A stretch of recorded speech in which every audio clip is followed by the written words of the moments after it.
Okay, at least I remember the tap, tap, tap bit. You're tapping the megawatts. But my favorite part still remains the booyaka, booyaka. Okay, so this is day 2. You're welcome to day 2. Those of you who were joining us for the first time, you're welcome to Nairobi, Kenya, and day 2 of Usain's. We're going to go straight on and have our workshop 3, but Alicia has some housekeeping matters. So let's welcome her with a round of applause. She just could do that. Then we get her. Good morning, family. We're all family, right? And you know when family gets together, we have to have some housekeeping announcements, don't we? So we have, of course, a lot of dignitaries that have already started to join us over the past 2 days and will definitely be present tomorrow. And for our own safety and security, everyone will need to have a badge visible, because we've already seen people yesterday who were here who were not invited and welcome. And the only way we can figure out who's supposed to be here and who's not is if you have on a badge. So if you don't have on a badge when you return for lunch, then you should be at the registration desk, because we will not admit you without your badge. We will have over 180 students who we do plan to have join us today, just because we had to have some of those students watch us on the live stream yesterday. And we had over 500 on the live stream. So we're going to have at least 200, maybe a little less than 200 come join us today, which is why we appreciate you all filling up, so that when they get here, they can just fill in the back. So we just want you to be mindful of that. They will not have badges because they're only going to be here with us for today. So they will not have badges. We'll check their IDs. They'll be admitted. The other thing is that we have 2 coffee breaks today. Where is somebody on my team who can tell me what time those are? Anisha, Hayden, what time are our 2 coffee breaks? Be loud, be loud. Okay, while they're pulling up the times, we have 2 coffee breaks. When it's not coffee, don't break, okay? It was so loud for our people who were on the stage talking that we were competing with your conversation. So we're going to tell you what time the breaks are today, and if you're outside of the break, we are going to politely ask family to come back in. What time are the breaks? 10:25 to 10:40. And at the end, it starts at 4. So then you can be out there networking, meeting all the amazing people like Dr. Zerbo, DG Magwood. We got people here from the White House, everybody. So I want you to take advantage of meeting those folks at the appropriate time, okay, friends and family? And then the final thing is, when it's lunchtime, please make your way to the restaurant, because we have a dedicated lunchtime for you since our lunch is hosted. And then after that, then they start letting other people in. So we want to make sure that you all are getting your food and are treated as much of the hospitality as we want you to absorb. Those are my housekeeping announcements. Thank you so much for your attention, and we are excited about today. Thank you very much, Alicia. So talking about the people from the White House, I remember Ryan from Accra last year. And then I see we have Honorable Nana Menya Ayensu. And as a Ghanaian, each time I come across a Ghanaian name, I recognize that. So Ayensu is definitely Ghanaian. So you're welcome to Usain's. So I'm going to hand over straight to Andy Worrell, and he's going to be the facilitator for the session. He's making his way here. Round of applause to him.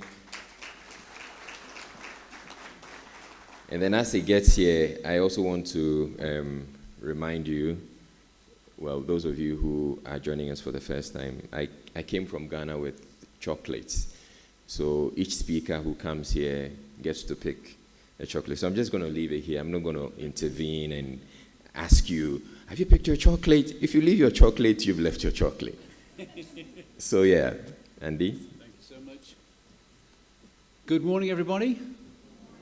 Good, that's what we'd like to hear. So this is going to be the first session of today. The second session, the sessions yesterday, I think went very well. Appreciate everybody's kind of participation yesterday, and we'd love to continue that today. We're here to serve your interests and your questions. What we'd like to do in this session this morning is very much about the financing and economics of nuclear. But one thing we just be very clear is we aren't going to provide you with all the answers. Oh, time out, 1 second. We have something coming up.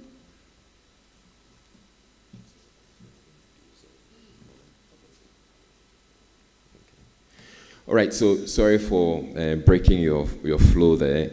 So let me just introduce the keynote speaker, and then after he's spoken, then Andy is going to take over. So we have the Special Assistant to the President for Climate Policy, Finance and Innovation, White House Climate Policy Office, CPO. And in Ghana, usually when you hear all of that, we let you know that he is a big man. So usually it depends on how long the E in the big is. So he's a big man. Let's welcome Honorable Nana Menya Ayesu as he delivers a keynote.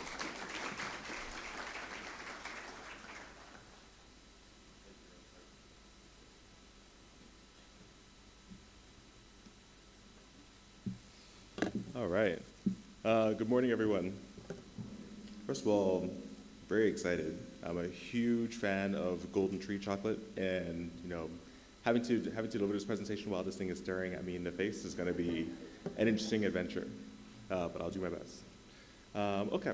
So first of all, I guess maybe just for a little background, a little bit about me, just so you know where I'm coming from. So as I mentioned, I work in the White House. I spent most of my career before U.S. government in the private sector. Some of that as an engineer. Spent many years doing that.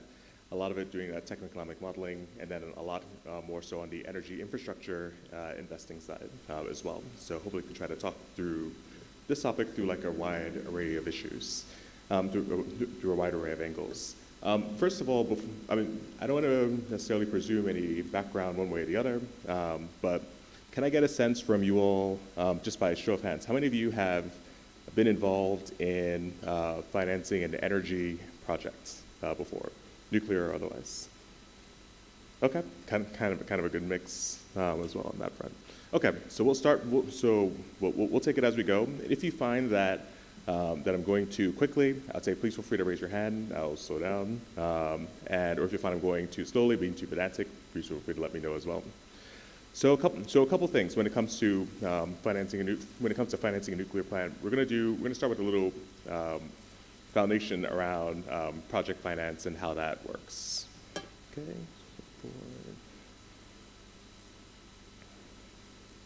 Okay. So when you start with a nuclear plant, we're going to start first of all, as a lot of folks do, with talking about sources and uses of capital on that front. And at the highest level, it doesn't look all that different from at the highest level, in terms of the building blocks that are in there, it doesn't look all that different from any energy project finance. So typically, you will start with, when it comes to, I'll start from actually the other side of the ledger. We'll start from uses. You'll have the land and so on that you have to acquire. There'll be another bucket for design and engineering of the plants. Then there'll be another for permitting and licensing, for equipment, and equipment includes everything from in this case from the reactor itself to the balance of plant, all of the electricals and so on that are associated, or transformers, et cetera.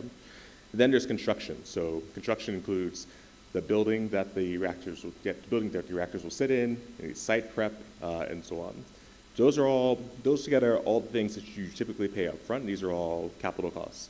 Then you have operating costs and so on as well. So mostly fuel and O&M. O&M broadly including things like the labor on site, doing maintenance, both regular and unscheduled and so on as well. The next thing that we'll consider is, of course, the off-taker. So the person who's, at the end of the day, buying the electricity. That comes in many forms. They can be, as many of you know, they can be an electric utility, they might be a power market, they might be individual customers and so on as well. And the way in which that revenue gets paid might be fixed or might be variable and so on as well, which we'll dive a bit more into that in just a few slides. But then, so when you talk about the uses on one side, you also have the sources on the other side. And at the simplest levels, you typically have a sponsor in one way or another who provides the equity into the plan, and the lenders who provide the debt. Very, very akin to your if you're buying a house on finance or buying a car on finance or anything like that, or even buying a phone on finance, I guess, you have the same kind of basic principles. So a couple of differences between them. So the sponsors, as I mentioned, they own the project, they own the equity. They may come in many different forms. It could be the utility, they could be an independent power producer or an IPP, it could be a private equity firm, it could be a mix of folks. They typically take the most risk in the project throughout the course of the development, and they are most focused. This is an oversimplification, but they're most focused on trying to generate upside and maximizing the project's ability to generate profits and to deliver service. The lenders, on the other hand, they're also providing capital into the project, but usually usually in the form of debt of one way or another. There are lots of different entities that provide some flavor of this, whether it's banks or a development finance institution, an NDB, or an export credit agency or ECA or private lenders. And you'll typically provide this in the form of either a loan directly into the project or a loan guarantee. Difference being a loan guarantee is useful because it helps to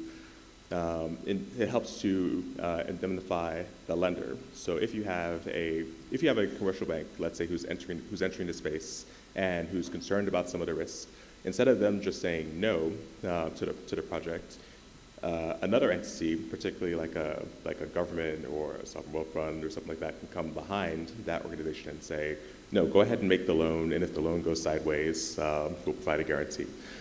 Now, this whole process is important because it provides liquidity to the sponsor at the end of the day.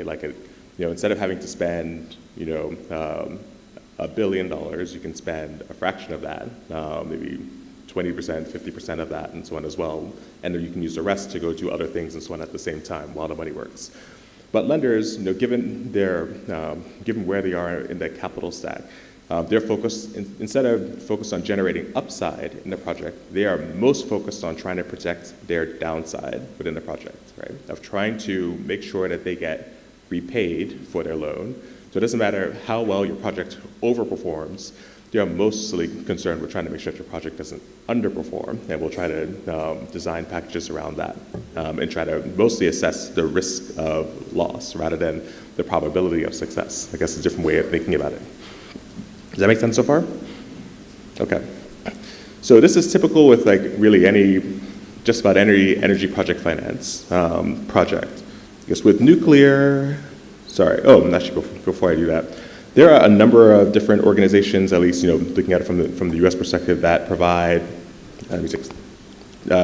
pieces into this. And so, before that, let me add two things. I mentioned there are sponsors and there are lenders.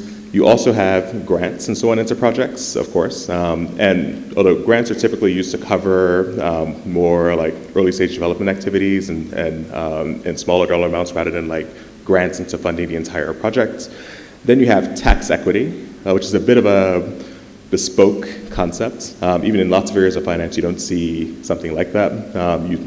This is a widely used concept, at least in the US, as a way of financing these projects. So these projects, as they generate revenue, they also incur taxes, and they generate credits in the form of tax equity. And so if you have a net tax equity, kind of sits in between regular cash equity, what the sponsors provide, and debt. So it's equity-like in the sense that they co-own the projects. But it's debt-like in the sense that they're typically trying to make sure that that their downside is protected and that they are getting repaid through the generation of tax credits which they can use to offset against their own liabilities and so on as well. So as I was saying, beyond that, there are lots of organizations that do this in one form or another. So your sponsors I mentioned are typically utilities and so on, but also like the Development Finance Corporation provides some level of equity into a range of projects, and as of a few years ago, has also opened up their ability to do nuclear projects. USTDA provides a lot, which is a U.S. Trade and Development Agency, provides a lot in terms of grants. And then you have organizations in the U.S. We have the Loan Programs Office, which is a kind of huge organization that provides very low cost financing for both for innovative and transformational energy projects. But we also have the EXIM, the Export-Import Bank of the U.S. and so on as well, that provides different forms of financing as well, of debt financing as well into projects. So as you get into, so that's the general side. As you get a bit more into nuclear itself, I've highlighted, a lot of things change within the project, but I've tried to highlight a few areas in which you start to see some major differences that have some big implications. So one thing, as you'll find out, and Dr. Worrell will get much more into this, but these projects tend to be very CapEx intensive, right? It tends to be quite expensive and like at least upfront, and a lot of that is both comes from the equipment on the one side, but also the construction is actually expensive component as well. And then there's an extra degree of diligence and work that has to be done around permitting and licensing, given the sensitivity of nuclear technology. This leads to a couple implications, at least historically. So the first one I already mentioned, that the capital requirements tend to be very large, that these have tended in the past to be very bespoke engineering projects. So if you take even the U.S. as example, and it's in its heyday of trying to build nuclear plants. We built something like 100 reactors with, and very few reactors were the same type or had the same design. So a lot of them were all like first of a kind. And in some places you also have complex licensing regimes. And what that means from this perspective are a few things. So first of all, that these projects have almost been entirely government driven. Because governments, at the end of the day, whether it's national governments or subnational governments and state governments and so on as well, have tended in the past to be the only entities who could take on the size of the projects and so on that are there. And at the same time, no commercial finance market is kind of developed. One piece because just like the ticket sizes, as they call them, like the amount of capital that each of these providers would have to provide, those are large have tended to be large for any one for any one operator, and because of the nature of the bespoke engineering projects and so on, these projects have in the past been prone to cost and schedule overrun risk and so on as well. Now that has led to a few. It's not all bad news, right? That has led to like a number of innovations in project design and in financing as well. So first thing is that they've started to design nuclear plants and so on that are smaller than before, as many of you know. The idea of them being smaller has two benefits from a financing standpoint. The one is it reduces the ticket size. Instead of taking you can take a $10 billion project and maybe have it being done as several $1 billion projects as well, which are much more digestible, for which the pool of lenders and so on that can lend into that market becomes much, much bigger. Now you open up the entire universe of commercial lenders, that normally finance solar projects and wind projects and so on as well. Another piece you've seen is standardization and modularization as well. And the two of those together, you get SMRs. But it's not just with SMRs. Even like very large reactors like the US AP1000, it's a highly modularized reactor and so on as well. That helps both on making sure that the equipment piece is volatile, that you have more suppliers who can supply into that, but it also helps simplify many aspects of construction, which get at the overrun risk point. Both of which makes the two parties on the left very happy, especially the lenders as well. Because the lenders, again, they are most concerned about protecting their downside at the end of the day. So the extent to which you can design projects that help to protect the downside, that becomes very helpful. And I'll skip the rest and I'll move on to the rest in the interest of time. But you've also seen a lot more commercial entrance into the market. So instead of, again, not just it being government driven, you find a lot of new developers and so on as well who've come in and said, you know, they can take on some parts or multiple parts of the project development process, whether it's the early phase, you know, site acquisition, early design, licensing, the middle phase, which gets more into construction, and of course the ownership phase and so on as well. Okay. So I'll talk more about the last two a bit. So first of all, on the offtake. So the most simple form of offtake is not really offtake per se, but you know that is when a project is selling into what we call a merchant market. Are you all familiar with the term merchant market, or is that new? Okay, sounds like it's like more new. Okay, just calibrating. So with a merchant market, basically what that means is that the project sells electricity, and you know the price of that, and it sells electricity at whatever the price is for electricity, generally speaking, at that time. So that price can vary. It can go up. It can go down. Oftentimes it's supply-demand driven. Oftentimes it's competition driven.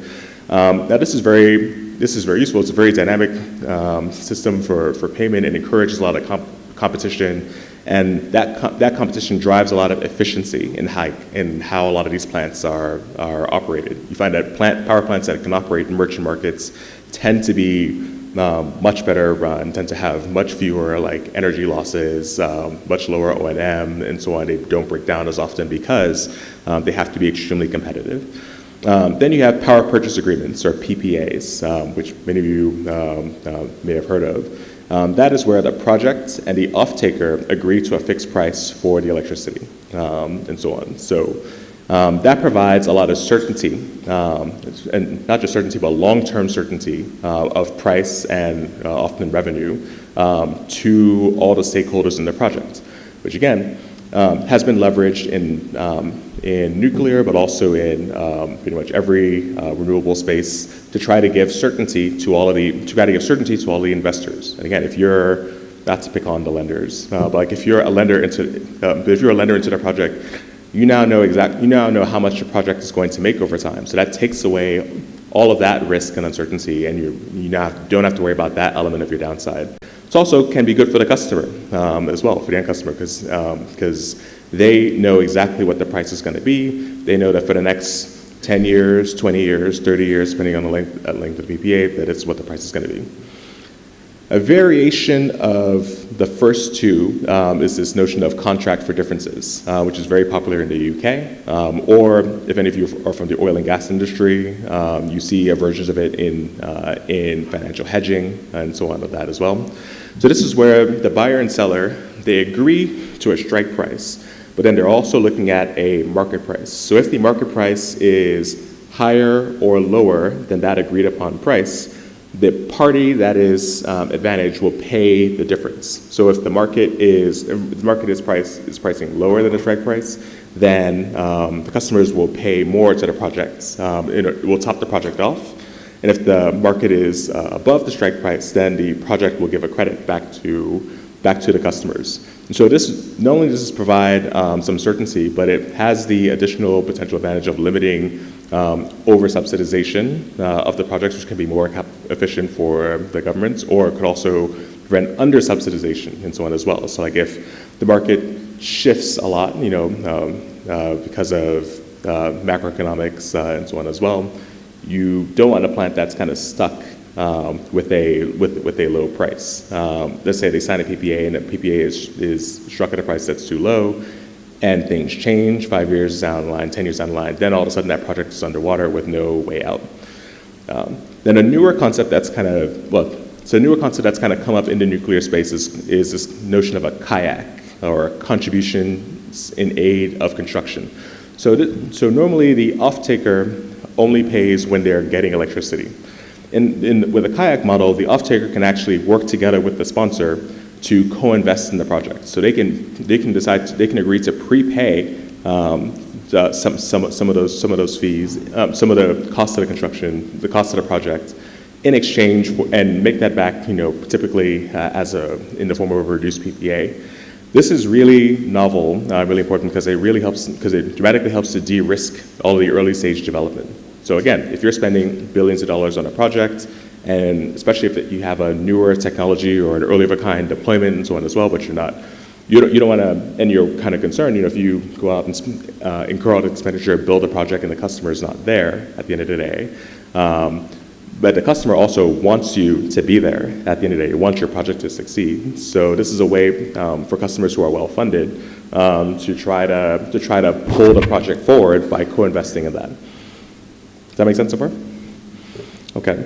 So switching gears a little bit. So that's a lot of very kind of nerdy finance stuff. We'll talk a little bit about collaboration models as a way to think about how these projects, how to work together. Because I think it's certainly an element of partially of why we're all here today, and why we're here over the course of this week, is to figure out ways in which we can all collaborate and find strength in that. And we've seen a lot of innovation in this space from the nuclear space. So if you take a traditional, similar model from before, but just drawn a little simply, where you have, let's say, a utility, you have a project, or just like a plant with their choice of technology, and perhaps that project has got multiple off-takers. They're going to sell to a data center over here, they're going to sell to a factory over there, they're going to sell to a community on this side, they're going to sell into the market, whatever combination of people who are buying the power from this and so on as well. So typically, sorry for the delay, if you kind of zoom out at scale, and you have multiple utilities or multiple developers and so on who are building nuclear projects, each one is picking their own, making their own project. Each one is picking their own technologies and so on as well.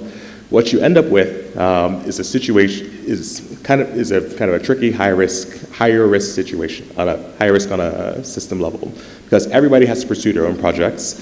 If they're all pursuing different technologies, every project is a first of a kind project along the way.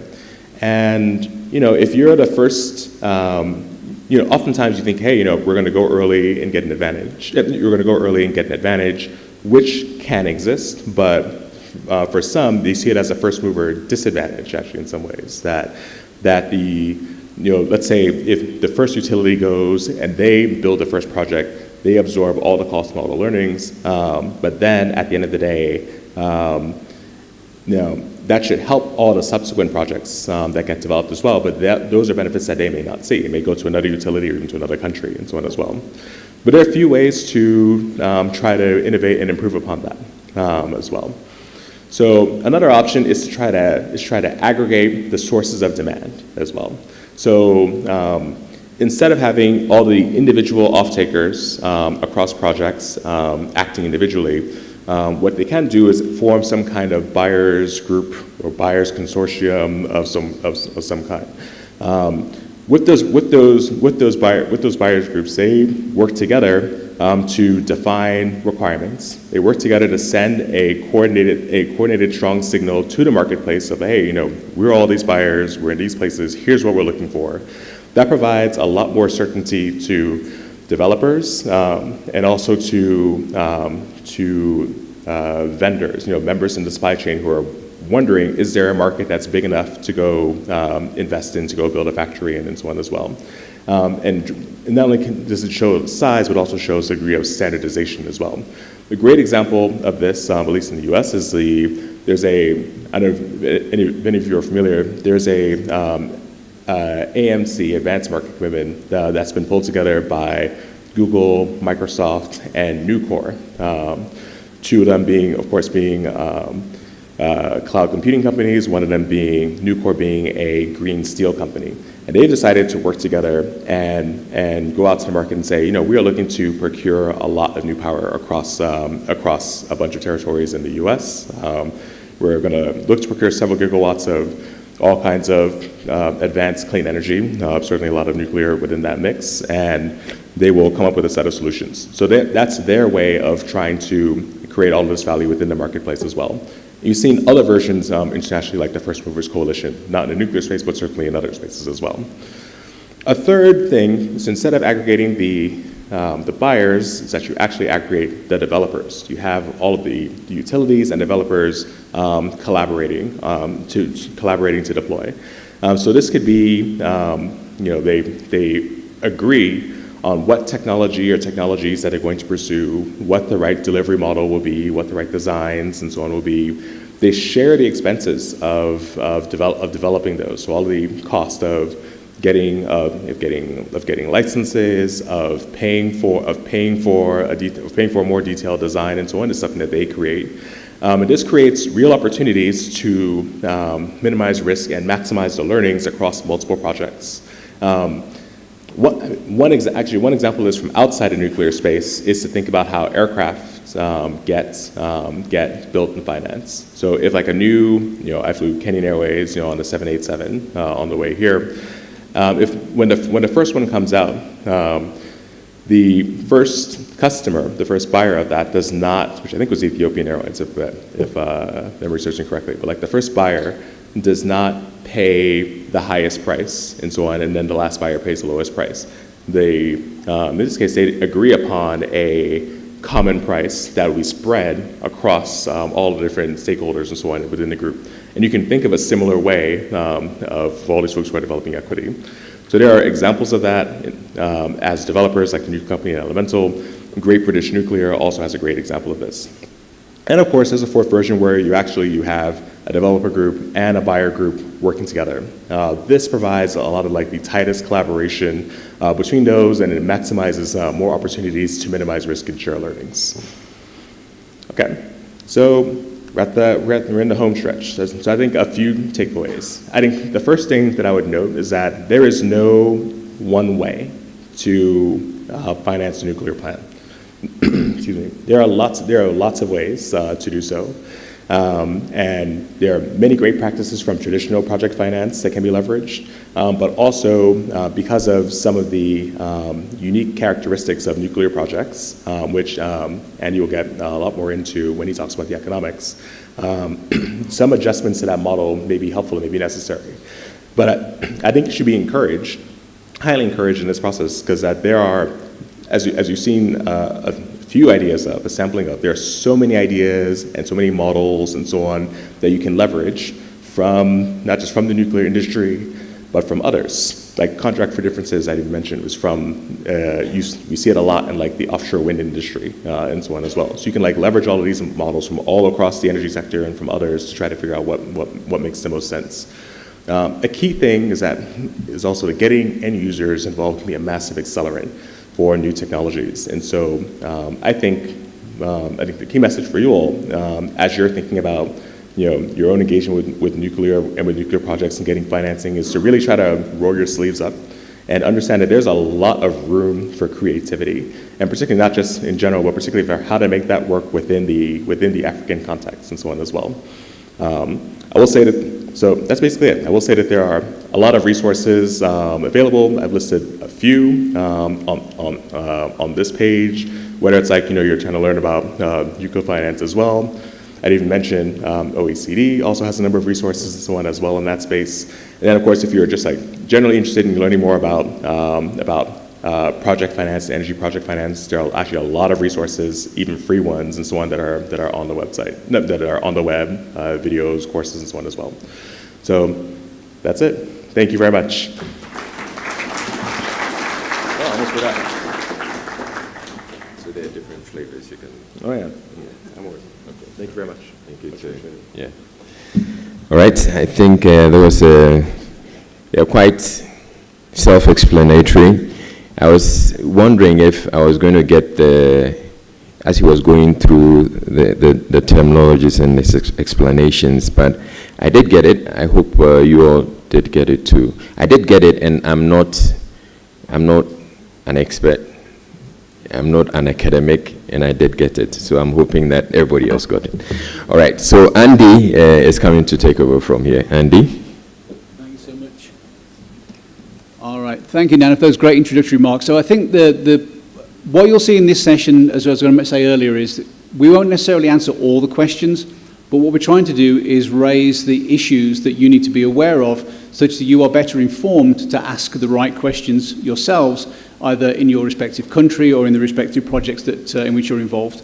So there's a whole side of this from a financing perspective, that the models that can be and how that can work, we've just heard about. So the next two talks that will follow on, I'll be providing some more details around what drives the economics, what drives some of the uncertainties, and be ready with your phones again, as my former colleagues Gail and Delia have said earlier. Ask you to get your phones out in readiness, because we do have the Mentimeter again to try and get your feedback and your involvement. So I'll be talking about some of the more fundamentals that drive some of the underlying costs and risks to nuclear, which then also feeds into what Nana just said about the financing mechanisms. And then Winnie will follow up afterwards to talk about some of the local specifics in terms of how that's done, involved in financing in Kenya and the region. So let's see if this works. Because we had this delay yesterday, so let's see if Okay, wonderful. So so please I'll give you a few seconds just to scan this, and I'll quickly introduce myself. So I'm not a finance expert. I'm actually a technical geek. So I spent 20 years working for the UK nuclear industry before I moved to Oak Ridge National Lab, where I'm director of the nuclear energy programs. So what gives me the right to stand on this stage and talk about economics? Well, I guess the key thing here is that I hope my talk will begin to underline the connection and the importance of understanding the underlying technology and how that drives the risk and the risk mitigation in terms of the economics and the finance. So I spend a lot of time in my career doing technical analysis, underlying whether it's fuel design, reactor design, but then advising UK government and investors on where some of those risks were and how to mitigate those risks. That required me to then learn about economics and doing the whole thing, which I'll introduce, things like discounted cash flow analysis. So hopefully that was enough time for everybody to scan the code. And we are still going to break, by the way, at 10:20 for the coffee break, so I will stop partway through, so I'm going to be conscious of the time. So please scan, and off we go. Hopefully. Yes, okay. So the first question, the first Mentimeter activity is going to be, I think we all probably have our own opinions, maybe what we've been exposed to, but if I asked you all, what do you think about nuclear in terms of economics and so on, we've all got our own ideas, we've picked up on language, we've heard things. So what I'd like to do in this first question is, when you think about economics or financing of nuclear, what word or short phrase is something that first comes to mind? So let's start with the Mentimeter. So let's go ahead. This is going to be one of these word clouds, so as you type in your answers, we will begin to see some of the key phrases. Money, expensive, great. This is the kind of things. Licensing, we'll definitely be touching on that. High capital expenditure, spot on.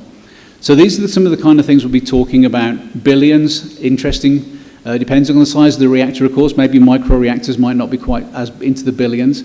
Expensive keeps getting bigger, which is quite interesting. What else do we have on there? Any new ones? Loans, debt, capital intensive. Again, this is a really important point, so I'll definitely be touching on. So the reason we want to ask this question is we all do have our preconceived ideas as to what is, important in the economics or the financing of nuclear.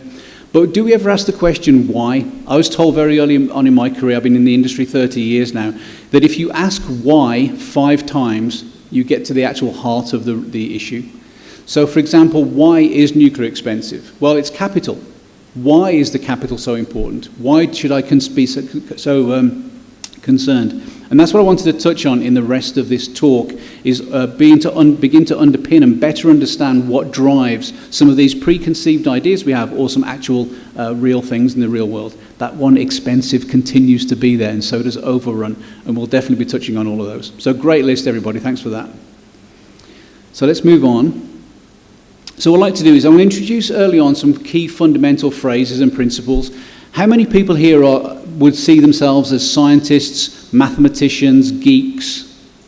Any few people? Who likes equations?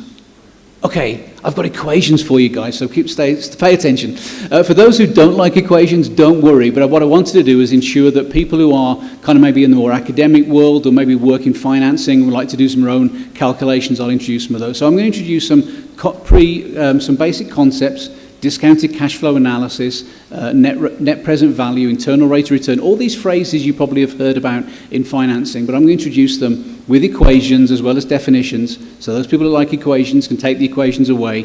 Those who don't, just remember the definitions. But ultimately what this is all about is explaining also to you about risk, project risk that we just heard about from Nanotube. So let me just go forward. Okay, so I'm sure when you talk about economics and we talk about nuclear power advantages, these are the kind of things we've heard of a few times, but just want to reiterate. We know that nuclear provides base load generation with low predictable generating costs, but again, are they predictable? You need to know that up front. All the ability to operate flexibly with load follow and how they can work with renewables in an integrated energy system. We know it's long lifetimes, and I'll come back to that. This is really important in terms of the economics and some of the assumptions that go into the economics of nuclear. I think all the other things we've talked about already, but I think also understanding how the technology choice can drive not only the economics, but it's also important to how it fits in with your overall energy system. For example, large reactors make sense if you have a large grid infrastructure where you can distribute the energy, but with that comes the risk of large capital investment, whereas small modular reactors may mean I can build one, get a return on that investment and use that profit to start the next one, and so on and so forth. And that may also align more to the size of your grid and the energy demands and gradual. So again, we'll touch on some of these as we go through. But of course, with all those advantages that we've already heard about come some of these negatives, these concerns, these challenges that we have. Capital cost dominates, and we'll touch on that as I go through this, which that tends to mean a lot of money up front means difficult to finance. Long lead times like planning, construction, again, everybody keeps talking about nuclear probably being an 80 to maybe 100-year program from the time you start thinking about it till the time you close and decommission the reactor. So again, you need to be sensitive and aware of all of the economics and all of the liability and all of the investment that's necessary over a long period of time. We all know that some of the recent projects have experienced construction delays and cost overruns. We have to ask ourselves why, of course, but also what does that mean by way of impact on my economics? And other things that, again, we've already touched on in this workshops are things like the supply chain, importance of that, the workforce, the importance of training. And the final thing as well is even with SMRs and microreactors, there's a need to prove all of this commercially. So these are the kind of big picture challenges that we face today for nuclear. But the good news is when you look at the studies that have been done, extensive number of studies, and there's a whole list this is just one example from the OECD NEA, and I'm glad with Dr. Madwood being here that I included this as a reference. But the important thing is when you look at the chart, and it may be a little bit small for those people at the back, but if you look along the bottom axes there, you'll see that nuclear fits in pretty much on the lower side of the overall. That's the good news, is that levelized cost of electricity really does lend itself to nuclear being competitive in a number of markets, whether it's against renewables or against carbon-based energies. And again, there's a lot of references to back up that data. So when we talk about this kind of levelized cost of electricity, this is what I really want to get across to people, is often when people think about when you calculate the energy, and I'm going to use kind of US numbers here and US units, we often think about just take the total cost, the cents or the dollars, and we divide that by the number of hours of electricity produced. So in other words, the cost of electricity is cents per kilowatt hour. But unfortunately, it's not quite that simple. And I'll explain why. And the primary reason why is that money is not a constant. The value of money is not a constant. It changes over time. And as I mentioned, nuclear is a very long time scale. And the value of money, because of inflation, but also because of where you may be able to invest your money, you can see how the value of money can change. So unfortunately, it's not quite as simple as just dividing the total cost by how much electricity, and that does not give you, unfortunately, the cost of electricity.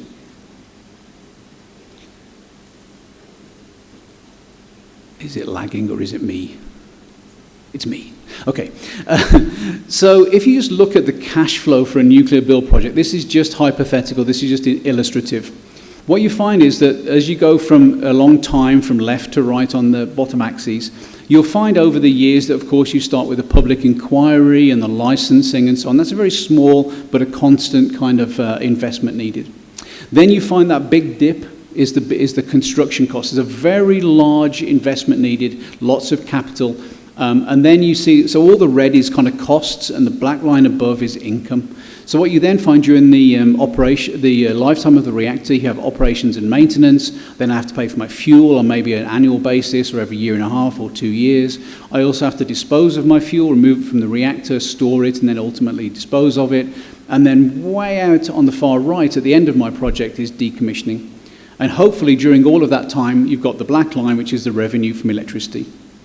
So you can see, as I said, that there's a long time horizon, typically starting when you think about it till that decommissioning, maybe up to something like up to 100 years potentially. So what does this mean is that you overall have project duration of 100 plus years. That, generally speaking, needs a lot of strong involvement and commitment from the government. That might be because of energy policy, it may be because of loan guarantees, it may be a whole range of other things. The startup phase is relatively long because of that licensing, the public inquiry, the investment profile, and then the construction. And so that startup phase being so long, the world changes. It could be a cycle of politics, it could be world changes in energy. And we look at the Russian invasion of the Ukraine, how that changes the world's environment very quickly. Then nuclear is typically long construction timescales. Obviously, the more we build, the quicker that will be reduced, that timescale will be reduced. But the other important thing is that the large, very large upfront capital cost means there's a lot of money that has to be spent before you get any income. So again, what this chart tries to show you now is taking what I showed you earlier, but now converting it into some of the risk profiles that very early on, there's very high risks associated with how much money I put in, but also the risk associated with that large level of investment. During the operations, it's a little bit lower because you know you've now built it, and so that continues. Then there's maybe way out there may be some uncertainty and risk associated with the overall decommissioning costs. So the key thing here, though, as I said, is timescales are very long. Capital investments are made many, many years ahead, and this lines up some of the points that were made in the opening remarks. Things like this contract for difference, beginning to offset some of the risk. There's a theme that keeps coming up. Capital cost dominates, avoiding risk can help. It's very difficult to predict electricity prices, 60 years out in the future, and therefore, again, the role of government is imperative here, not necessarily to just finance these things, but to ensure that energy policy is bought into for the good of the country over a long period of time. And then similarly things like, and again, you'll see this in a second come out, but more importantly, things like decisions on and assumptions about plant lifetime, assumptions about your capital costs, getting all those right up front is very important. But I just wanted to highlight that obviously this isn't, I'm talking about here today obviously about nuclear, but again you'll see that this is also true of other, any energy programs. Predicting gas prices over 40 years has been literally impossible. The fluctuation in gas prices over the last 10 to 15 years has been tremendous. Nobody could have possibly seen that coming. So again, it's not only nuclear, but where the emphasis lies in nuclear is more about the capital cost and less about the fuel. And again, you'll begin to see that as I tease this through and provide you with more evidence. Okay, so let's move into some of these key economic principles that I keep mentioning. Equations, I told you equations were coming.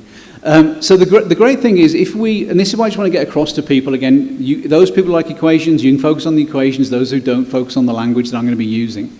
But the idea is now just to ask some questions here. If we want to invest some money for a certain number of years, you can imagine that I can put money into the bank, and I know what the interest rate will be, so I put my money into an investment profile, into a fund, into a company, and I can then see why if I put $100 in today and I get a 5% return on that over 1 year, I would then have $105. Okay, then I can now take that $105 after year one and put that $105 I now have into year two, and I now get another 5%, but now not 5% on my $100, but now an additional 5% on my $105. So you can see this is what we call compound interest. It's the great way all of our pensions and our investment funds work. We keep putting a little bit of money aside, and gradually that we get this return on the interest as well as on the original principal. Just reorganizing that question, though, is the other way around, is if I know that in the future I have a need for some money in the future, how much money do I need to put aside today to invest to ensure that I have my money in the future? So that's what all this is trying to show you here. Oops. Let me go back.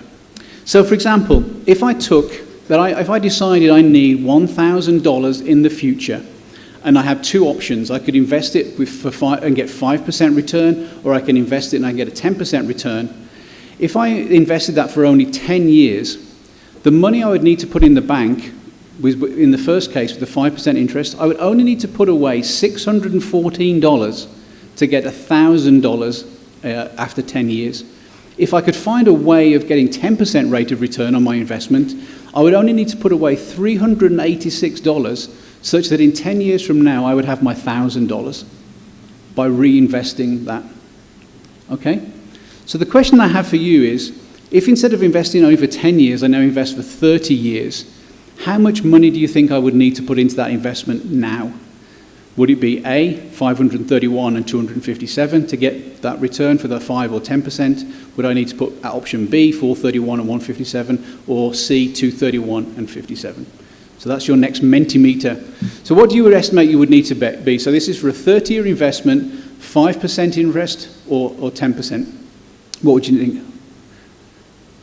Have a guess. For those who aren't, 100% people think it's low. Okay, how many people have guessed? Okay, good.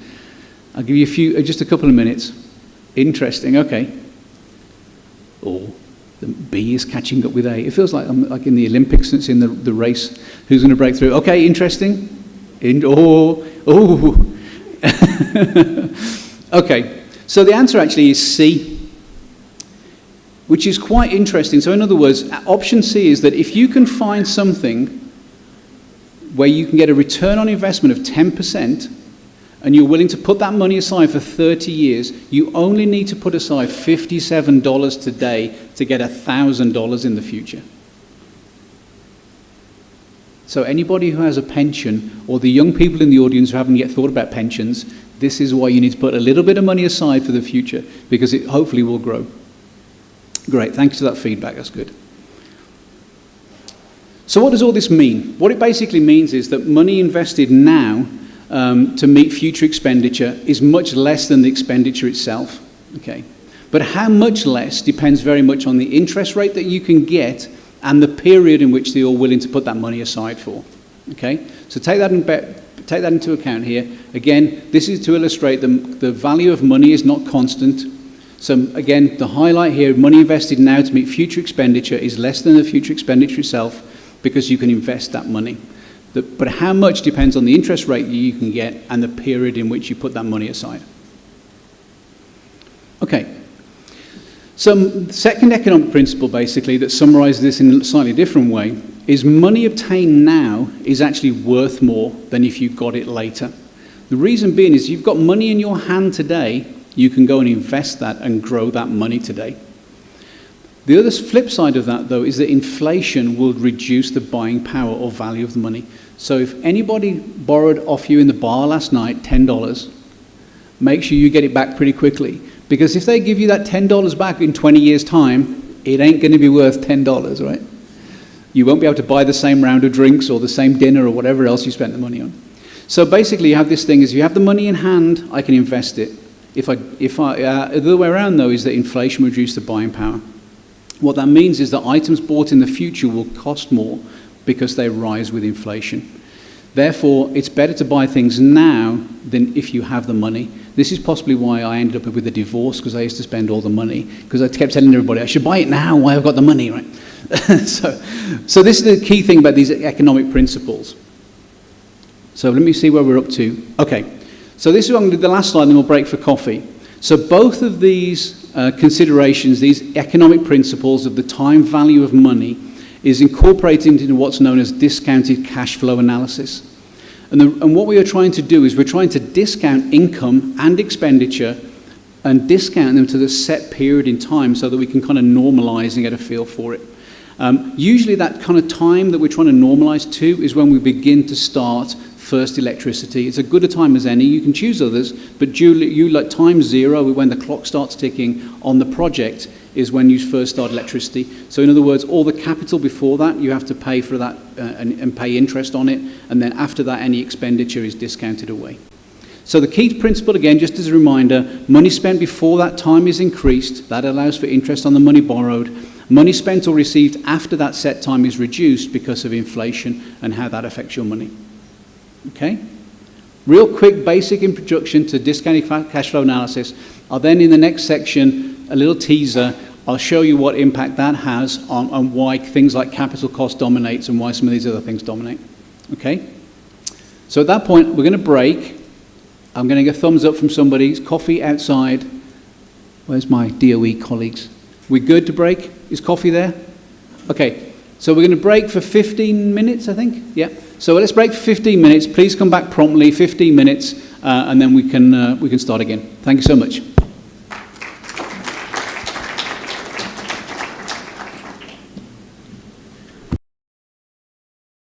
Much, and I tend to advise that you could actually pick something and just maybe you want to use the restroom, the washroom, and then after that you come inside, then we can continue. That's a way of managing the time. Thank you.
back. Let's fill in the seats. There's some empty seats in the, if we could fill those ones, and so we can have a much fuller and much more engaging audience. I can see some to my extreme left. Those ones are empty, so if we could fill those ones. So those of you at the back, you could move into those spaces. Okay? All right, and let's get settled. And Andy, take it. Okay, thank you, everybody. Appreciate the coffee. Hopefully means you're more invigorated and ready not only for more about financing, but more ready for the Q&A that will follow. So if you can load the slides back up to where we're up to. Wonderful, thank you. Okay, so like I said, I just introduced some concepts and explain the time value of money changes and where we lead to this point about discounted cash flow analysis. So let's pick back up from there. Okay, so Mentimeter, here we go. Hypothetical example. It's hypothetical because if we could build a reactor in 1 year, everybody would probably be building nuclear or much more. But let's do a hypothetical example. Let's build a reactor in 1 year. Let's say it operates for 10 years. After 25 years, we're going to decommission it, and we're going to complete a discounted cash flow analysis on this. So again, this is just to use those same principles. And here's how we would do it from a financing perspective. You would list year of project naught through up to whatever, 25, 50, whatever the number of years. Then you do an annual cash flow. So for example, year 1 of the project, year 0 of the project, when we do instantly, we're going to build this reactor overnight. And the assumption here is going to cost us $1,000 million. And then each of the years after that, we're just going to simplify it, and we're going to have only income. So we're going to generate $150 million a year for the 10 years of operation. Then after 25 years, we then have a decommissioning of $500 million. And then the columns over the other side then are using that equation that I showed you to do this discounting, to renormalize. So in year 0, that $1,000 million expenditure is still $1,000 million. That doesn't change. But you can begin to see as we step through how the value of the money begins to drop. Those expenditures, the income was $150 million. In year 1, when we discount it for 5 or 10%, it now drops to 143 or 136. Then you all the way go through to now year 10 of the reactor operating. That $150 million of revenue actually is now only worth $92 million if you assume 5%. If I assume 10%, then it's actually only $58 million. What we then do is to try and determine, well, is this project, this concept, this idea, is it viable or not viable? Well, I just want to introduce this thing called net present value. Okay, many of you probably have heard of internal rate of return, net present value, are phrases that are often thrown out by economists in meetings. They make them sound very smart. You now have all the ammunition and knowledge that you have to also explain to them, I also now know what net present value and discounted cash flow is. So you can then, so all you simply do is net present value is you do that discounting on each line annually, and then you just add all of those numbers up in that column. So if you sum up all of the numbers under 5%, it comes out to plus 11. If I go over to the 10% column and add it all up, then it becomes minus 124. So the net present value, if I assume 5%, it's 11 million. If I assume a discount rate of 10%, then it's minus 124. Again, what does all this mean? So this is net present value, and then if you do that analysis, and if your net present value of your project is positive, then the project is deemed to be viable because it will make you at least that amount of investment. So when we assume 5%, if you look, we've made just a little bit more than 0. So we didn't just balance the books, we made a little bit more. So in other words, that project will show you that you can probably earn between 5 and 6% 5 or 6% return on your investment. If I look on the 10% one, you saw though it was negatives. That's saying basically if I wanted 10% return, I'm not going to make it. It's not going to work. So that's what that net present value is. So let's just, again, I'm just, for conscious of time, I'm not going to step through all of those, but what I've done is I've done the same assessment using the same table, but I've changed some of my assumptions. So instead of decommissioning after 25 years, I've said, no, let's not decommission until 50 years later. I've then said, well, I'm not sure how much my decommissioning is. Is it 500 million or is it 1,000 million? So I'm going to use that as an uncertainty question. I'm going to change my income. So instead of getting 150 million of revenue, maybe I can get 10% more because my electricity prices maybe get better. So I'm going to get 165 million. And also on the next slide, I'll show you what happens if you change the capital cost. So what you see is each of those kind of scenarios, each of the lines here show you, for example, the base case, if you remember, was 11 and minus 124. Now if I look at it and I decommission my reactor 50 years later, you now see that in fact now my present value, my net present value has gone up a lot. If I now look at, the assumption that my decommissioning cost has doubled, so gone from 500 to 1,000 million, you can see now that the revenue has dropped a little bit, but not as much as it gained previously. But now look at the last line. If I now get 165 million for my income rather than 150 million, that last line, I've now gone from, instead of only getting 11 million of net present value, I've now got 187 million, showing that that project is really, really value. So what does all that tell you? In summary, again, for those who are not interested in equations and numbers, this is the key takeaway. The net present value of your project is incredibly sensitive to the income that you assume. In other words, from a nuclear project, the cost, the generating money, the income, the revenue you get from your electricity, so therefore your electricity selling price, is incredibly important to determine whether your project is viable or not. But the net present value is fairly insensitive to costs in turn that are incurred a long time in the future. And this is illustrating one of the big things about nuclear. A lot of people will say to you that decommissioning is such a problem for nuclear, we don't know how much it's going to cost. But in reality, if you put a little bit of money aside, because the decommissioning is so far in the future, it has very, very little effect on the overall benefit or not of the project. But you have to put a little money aside, and we'll come on back to that later. So moving on to what I said, uh-oh, that's not a good sign. I didn't do it. What happened? Emmanuel saved me from the Microsoft gods. Thank you. Okay. So let's do this capital assessment issue. So, for example, the capital cost could be, we may have got it wrong. Maybe it's a reactor we haven't built before, so we get the estimate wrong. Maybe the person selling you the reactor tells you kind of they want to win the contract, so they give you an underestimate and it goes up in price. Imagine that happening.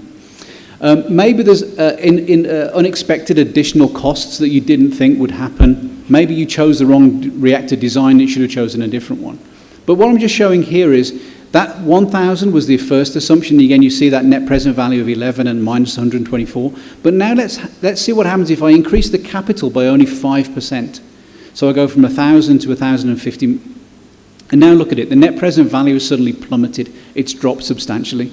What happens if I was out by 10%? Look at that. It drops even more substantially, particularly for bigger discount rates. But if I manage to bring that project in a little bit under, so maybe 5% under cost, or 950 million, look how now my revenue, the positivity of the project jumps substantially. What does this tell you? What it tells you is that the net present value, the viability of your project, is very sensitive to the capital cost. And this is one of the key things that drives nuclear. So what I've talked you through about discounted cash flow analysis, you can apply to any project. Discounted cash flow analysis is not unique to nuclear. This is how every project is evaluated by banks, investors, and so on. But the key thing is, what I'm trying to highlight to you is what are the key questions you need to ask when considering the economics of nuclear. And capital cost is always, and remember the word cloud, most people recognize that capital cost was dominating, but maybe they didn't understand why, and this is why. It's because it's so sensitive, this net present value, because it's a large number, and it potentially you have to borrow money for a long period of time on a large number. That's why. It's one to watch. Okay, so as I keep mentioning now, we've seen this discount rate, do I assume 5%, do I assume 10%? It's incredibly sensitive to the overall outcome of your project assessment, as well as the capital cost. These are the two that dominate. So discount rate is a general term that gets applied to the interest rate. So for example, if I borrow lots of money, then that's the interest rate that I have to pay on that loan. But equally, it's also to take into account the borrowing as the money kind of comes down after the project started. So the key thing here to bear in mind is what number should you assume? In doing your assessment, what's the assumed discount rate that works for you? Well, the answer is it depends, because it's all, and I'll show you in a second what underpins this, but primarily the discount rate assumed is very much based on the assumed risk, the perceived risk of the project. And so this is where government involvement or loan guarantees, as we've heard about, can really make a big difference. If you go to the market, the general investment market, and you say, hey, I need a loan for nuclear, they're probably going to ask for about 12%. If you can go to your government or a government loan guarantee, they may be asking only for 5%. So 5% to 12%, you've seen in that analysis just how vitally important that set of assumptions is. So the key thing here is risk. If you can reduce the risk of your project, the perceived risk, you're more likely to be able to borrow money at a lower rate. It's the same as if you were building a house or anything else, yeah? So if you enter in as a risky house build, the loaner probably would ask for a little bit more return. So this is the key thing. So I'm going to now just drill down into what kind of underpins some of those capital cost assumptions and numbers. Let me try that one more time. There we go. Okay, so again, get your Mentimeter out. The number has reappeared at the top of the screen in case it kind of died previously, so hopefully everybody still has that available. But if not, you can go to mentimeter.com and then type in the number, the 914218882. But from your perspective, the next question would be, from your perspective, what do you think is the greatest risk in the economics of nuclear? And I've just provided a list of some of the things that I often hear people talk about. Okay, so let's go to the Mentimeter. So you can start kind of prioritizing. So you can, on your Mentimeter now, you can click and drag the options into like the little box, and then you can rank them. So let's see what people think is the most. Is Mentimeter still working, by the way, to make sure we still online? Okay, great, thank you. Okay, capital cost jumps into first place early on. So this is really interesting because this, again, there's no right or wrong answer here. This is really about your perspective and your perception. And I'd like to just talk about some of those in a second to see what people think about. So capital cost, I've underlined that a lot, so I'm glad to see that's at the top. Generating income was one of the ones that I mentioned, again, and potential risk underlines that. So it's interesting to see those. Construction time, 100% great. What I like about this is the fact that hopefully some of my comments that are beginning to reinforce your previous thinking, that capital cost really does dominate. Construction time is also key because it's the length of time that you have to borrow the money for before you start generating. Potential risk is also right up there, correct, because that will drive the loan, the percentage of the loan that you would have to get. Generating income. Actually, I'm going to stop there because that will be the order that I would put them in. So yay, you all passed you will get a gold certificate for passing. But that literally is the order that I would, my personal view would be that order. I think capital cost, construction time, potential risk, the income is key. Licensing is a perceived risk, but it in fact is linked very much to the kind of construction time. It's the delay in which and how long I may have to wait on my project before I get income. And in fact, I'll show you shortly, the fuel cycle cost actually does have very little impact on the overall cost. So great job, everybody. Okay, so looking at just this power station cost, and I wanted to include this because, again, a lot of people have an assumption in their mind when we hear the word capital cost or power station cost. We all have this different idea what it includes and maybe what it excludes. So first of all, the power station costs typically are made up. You have to construct it, you have to buy your fuel and dispose of the fuel, you have to do operating and maintenance, you have to decommission, and of course there's the financing cost as well. So that's the overall thing that we've been talking about. So I just want to break that up a little bit more. So construction costs, definitely the largest single component. We've talked about that. But during that construction time, as I said, you have to pay interest on the money that you've borrowed for that construction period. And that's known as interest during construction, IDC. And typically, it can actually make up about 15% of the overall capital cost. So just the interest you pay on the loan during the construction period can be 15% of the overall cost. That begins to illustrate why it's so important to get the right design constructed effectively and efficiently. That's why modularization, that's why plant learning, that's why construction learning is vital. And so what it means is that, back to what I said before, this is why interest rate assumptions are so important, because it will drive up or down that interest during construction. That's why construction time is important, as I said. But overall, the overall importance depends on how much capital cost you're going to borrow and so on. So we've begun to see all of these things already. And this is why nuclear stations are so much more sensitive than fossil plants. Because if you look, the amount of capital that's needed to build a gas station is relatively small, and you construct it in maybe 2 to 3 years, very quick, even maybe less than that. And so the interest you accumulate during that time, and everybody knows gas, and so the banks are more likely to loan at lower levels. That's why it's different. When you look at the overall construction cost, though, like I said, this now looking at the capital cost, again, you often hear people talk about overnight costs. And overnight costs, it'd be clear they exclude the financing. This is though something just suddenly happens miraculously overnight and everything just gets built. So the overnight costs are kind of broken down here in a pie chart. They're heavily dominated by maybe 1/3 is the nuclear island, then there's the conventional island, and there's balance of plant and so on, and then there's the construction. But again, just to be aware of, it's not only the nuclear piece. The nuclear piece is maybe 1/3, but you've still got to get everything else correct. And that's kind of the good news, is that the balance of plant and the other things, which are non-nuclear, are very much based on other experiences that you in the region, in Kenya and so forth, in the region may well have from gas stations and others. So there is learning that you can apply to nuclear, and recognizing it does still make up quite a proportion of the overall costs. Bearing in mind that there are also other associated costs, planning, owners costs like training and so on, and some of the things we've talked about, borrowing cost guarantees. So I'm going to try and go through this a little bit more quickly. But this is what I think I really wanted to highlight is in these projects there are potential risks that I've already talked about. The design, construction, regulations, political, financial, natural disasters and operational failures. And for example, under design, you may have not quite got the design finalized when you started construction, you start having to make changes. Well, that's the responsibility primarily of the vendor. So what this table just begins to try and explain is there are a series of risks, and there's some examples that in the description. But bear in mind that the primary stakeholder that's involved in being responsible for that risk and mitigating and fixing that risk is not always the government. It's not always the utility. It heavily is on the utility because they're ultimately the people responsible for the overall delivery of the project. But bearing in mind there's a number of risks here, and mitigating some of these risks, which involves a series of stakeholders, which then underlines again in the other workshop why stakeholder engagement is very clear and very key. Oops, too fast. So again, just final thing on this one is that I want to highlight is that if you look at coal and gas stations, the difference between the fuel and the overall operating and maintenance cost, in coal and gas, the fuel heavily dominates. Why is that important?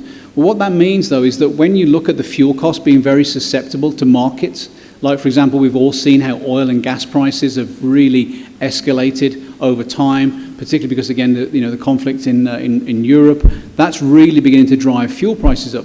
Well, that's why now gas and oil is not such a good source of energy, because now I cannot possibly predict, and it's much more high fluctuation and variability in prices, and so that's what's beginning to be seen around the world.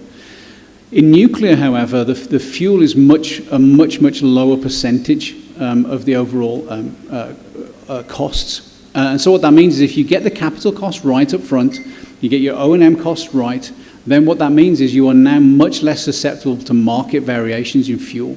It's really important. And again, this just begins to break down where you get the fuel cost to about 40% from the uranium ore, a little bit of enrichment and so on. But again, I just wanted to highlight this is that back to that prioritization, the fuel cycle costs are not so important because they have very much lower percentage of the overall generating cost comes from your fuel, unlike oil and gas where it's completely the way around. The final thing which I want to touch on is decommissioning and fuel management costs. A lot of people get concerned about the cost of decommissioning and the cost of fuel management. And as I said before, the things like radioactive waste management, their costs are relatively small. The other thing as well is they occur a long time in the future. Okay, so again, back to what we've learned, that items costs we incur a long time in the future don't have such much of an impact. As long as you put money aside, this is the important thing, you need to put what we call a provisioning fund or a waste management fund to one side. So in the US, there is for every kilowatt hour of energy produced, the utility has to put aside a small amount of money to go into their waste fund for the management of that. And on this next chart, there it is. So this is animated normally, but unfortunately, just with the system, I'm not able to show the animation. But basically, what you'll see is that this is to show that over time, the blue line, the blue curve, is showing that if you put a small amount of money aside, and even if you put it into an account where you only get 2.5% interest, so a low risk fund, you begin to see how your fund you'll put aside begins to increase. So say, for example, if you're unsure what the decommissioning cost is. So the red band shows me that maybe my decommissioning fund is 200 million or 400 million. Well, what this curve shows you is that after only 11 years of operation, you've already got your 200 million in the bank, so you don't have to worry about it. But what happens if the decommissioning fund wasn't 200 million? Actually, the decommissioning costs were going to be 400. Well, you just continue operating, your reactor continues to operate, so you just continue to put a little bit more money aside. And you'll see then again, after 25 years, roughly speaking, you've not only now paid for all your even your highest estimate of your decommissioning costs, but now you're beginning to also pay off your final disposal costs and so on. So you begin to see that just by putting a little money aside, putting in a guaranteed account, this is how you provision for the future. And this is the key trick. Everybody around the world uses this approach for decommissioning funds and waste management funds, is put a little bit of money aside. So again, just to bring all this together, just to finalise the last two slides before I hand over to, we need to talk about some of the more local items. Again, the specifics of financing nuclear power stations are heavily driven by this kind of risk, political, revenue, electricity markets, and so on. And all of those are common to all energy sources. But of course, the priorities are not the same for nuclear, as you've begun to see. And those risks have a major impact on the cost of financing because of the assumed interest rates, because they need, if there's a riskier project, they'll ask for a higher return on investment. So it's really important to understand the risks, mitigate those risks, and again, you can talk, maybe this in our session later, and in future sessions, we can talk about some of these risks in more detail and how some of the techniques you can use to mitigate those risks, and which are ones more uncertain than others. But again, this is key to the level of financing. So again, we've heard about this in the earlier talks. I just wanted to re-highlight this. There are a number of models for financing nuclear. But typically speaking, you really do need the host and maybe even the vendor governments essential in this build project, because they are the people that will maybe to help with the financial structures, help with risk mitigation, maybe loan guarantees. Things like careful planning is key to this, making sure things are on time and within budget. And you can see now why, if you don't control those things, why the cost overruns have substantial impact in the long term. Therefore, you really need to minimize construction risk. And you've seen that the lessons they'll be learned from, like, say, Vogtle 3 and 4, and in the US and so on, the learning curves really becoming vital with that. SMRs can have some advantages in that because the financing up front, the risk isn't so large because the amount of money you borrow is less. And then the final point at the end there is that there are a number of market mechanisms that you've heard about, power purchase agreements, contract for difference. The Mankala principle is, again, the one that they use in Finland, where everybody kind of shares in the risk. Basically, it's like a series of villages coming together. So maybe there's a regional solution, could be a possibility for Africa. So in summary, what have we learned? So nuclear energy life cycle costs of electricity are comparable to and less expensive than many other alternative clean energies. I provide you a report. Project durations are long, and therefore requires a long involvement and commitment from governments because of changing politics and changing worlds. You need to be very careful of that. High capital cost, long planning and construction times introduce the risk, and they are the major items that affect the economics and the financing. Like I said, the risk. Capital cost dominates, whereas fuel costs are relatively low. The value of money changes with time. Things like capital cost, interest rate, discount rates are all these key assumptions that I introduced. Costs incurred in a long time in the future that have little impact on decommissioning. And discount rate, do I assume 5% or 10% for my discount rate? That really accounts for the overall perception of the project risk. So,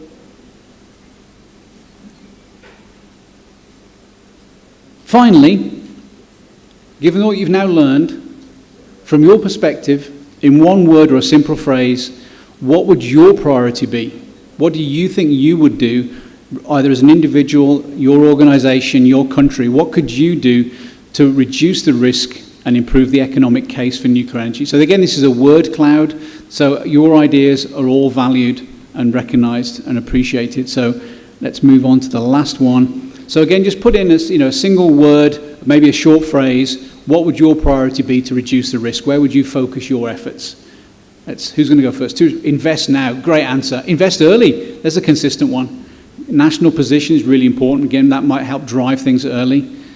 Source of funding, public support. Yeah, again, that would shorten that period up front and that risk. What else? We've got proper planning. Absolutely. Invest early keeps coming up. I like that. Invest now. Excellent. National support, government support. It's interesting, this national support and government support, again, and how the role of stakeholders that you heard about yesterday is vital to that. And invest early. You can only invest early and deliver these things early if you have the appropriate training in human capital development and supply chain and so on. So all these things are very much linked. It's no coincidence that this agenda has been put together in the way it has done.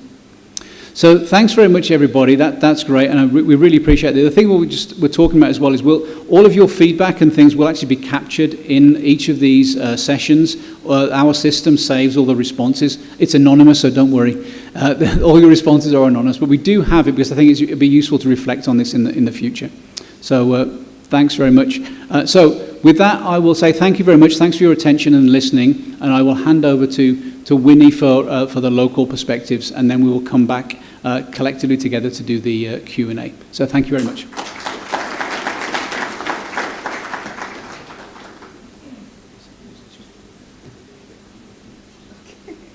You just put roughly over there. Okay, thank you. Good morning. I'm very excited to be here. Thank you, Mr. Andy, for that very great introduction into the financing. This morning, we also got some good keynote speech by Mr. Nana, and I'll be picking up from there to give the Kenyan perspective. My name is Winnie Dubai. I'm Director of Strategy and Planning at the Nuclear Power and Energy Agency, and very excited to have all of you at this summit and to also have discussions based on our experience here in Kenya.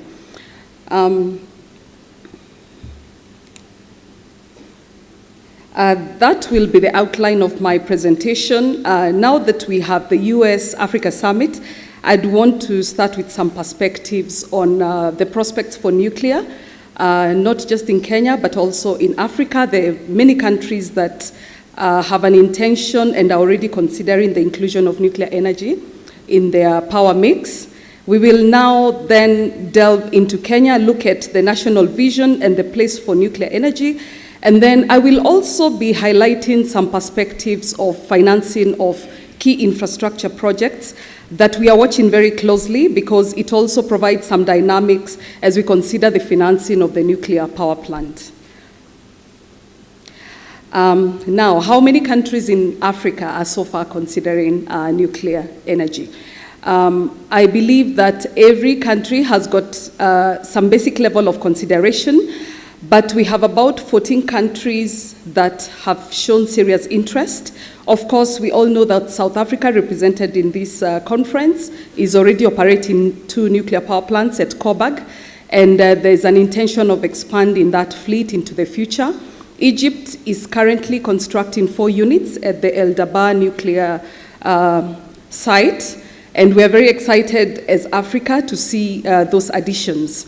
Now, I have listed about 14 countries that have this interest, and out of the list of 14, we have 3 countries, that is Kenya, Ghana, and Nigeria, that are currently in phase 2 of the IEA milestone approach. The other, about 11 countries are still in phase 1 and making considerations for nuclear power program. So I want to urge all of us in the hall, especially those Africans that are represented here, let us work together to ensure that we move these programs forward.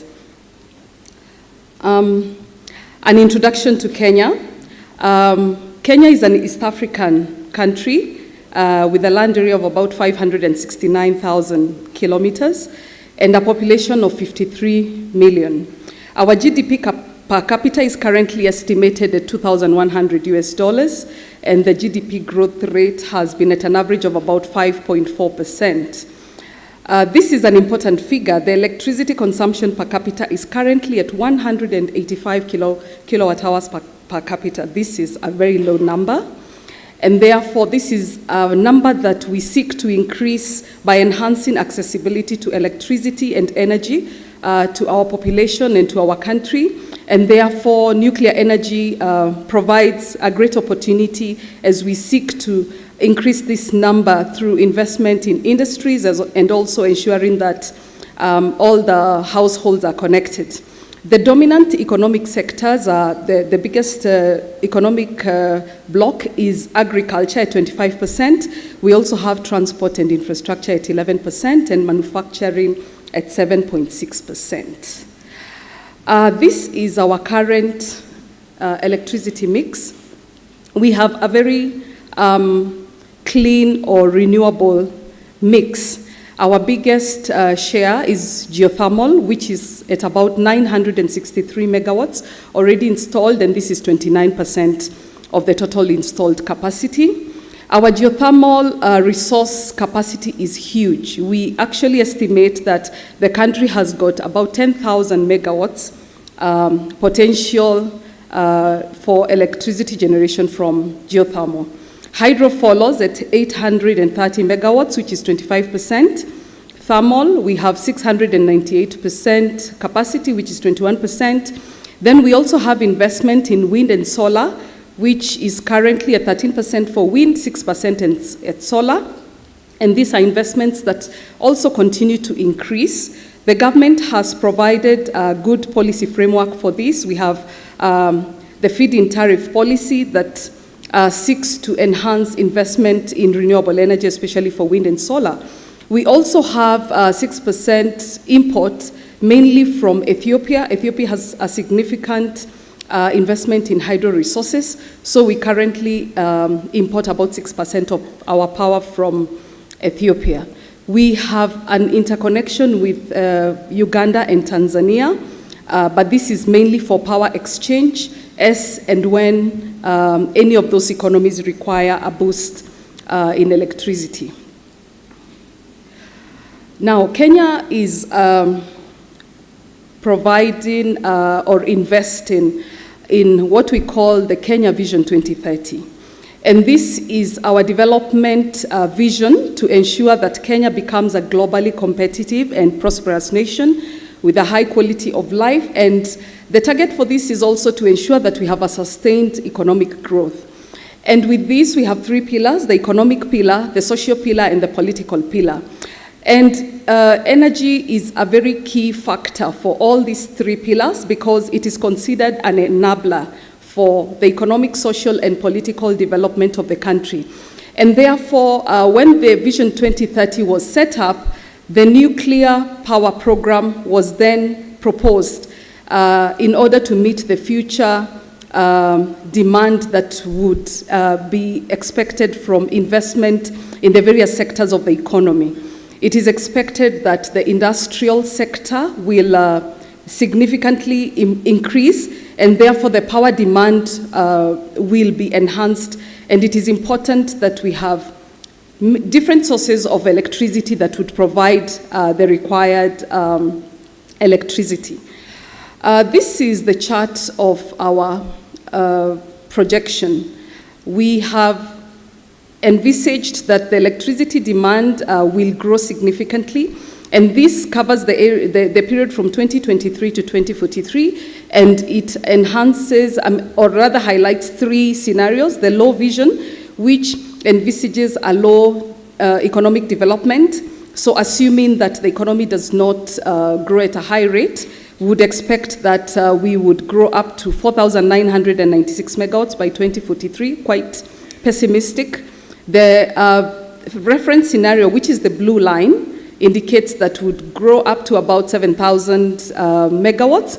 And the vision scenario, which expects that there would be significant economic growth from investment in the various sectors, and the industrial growth would be enhanced. It would grow from the current 3.2 to about 14.9. And therefore, when you consider all the current sources of electricity, those would not be adequate to meet the demand. And therefore, nuclear becomes a significant factor to fulfill that demand.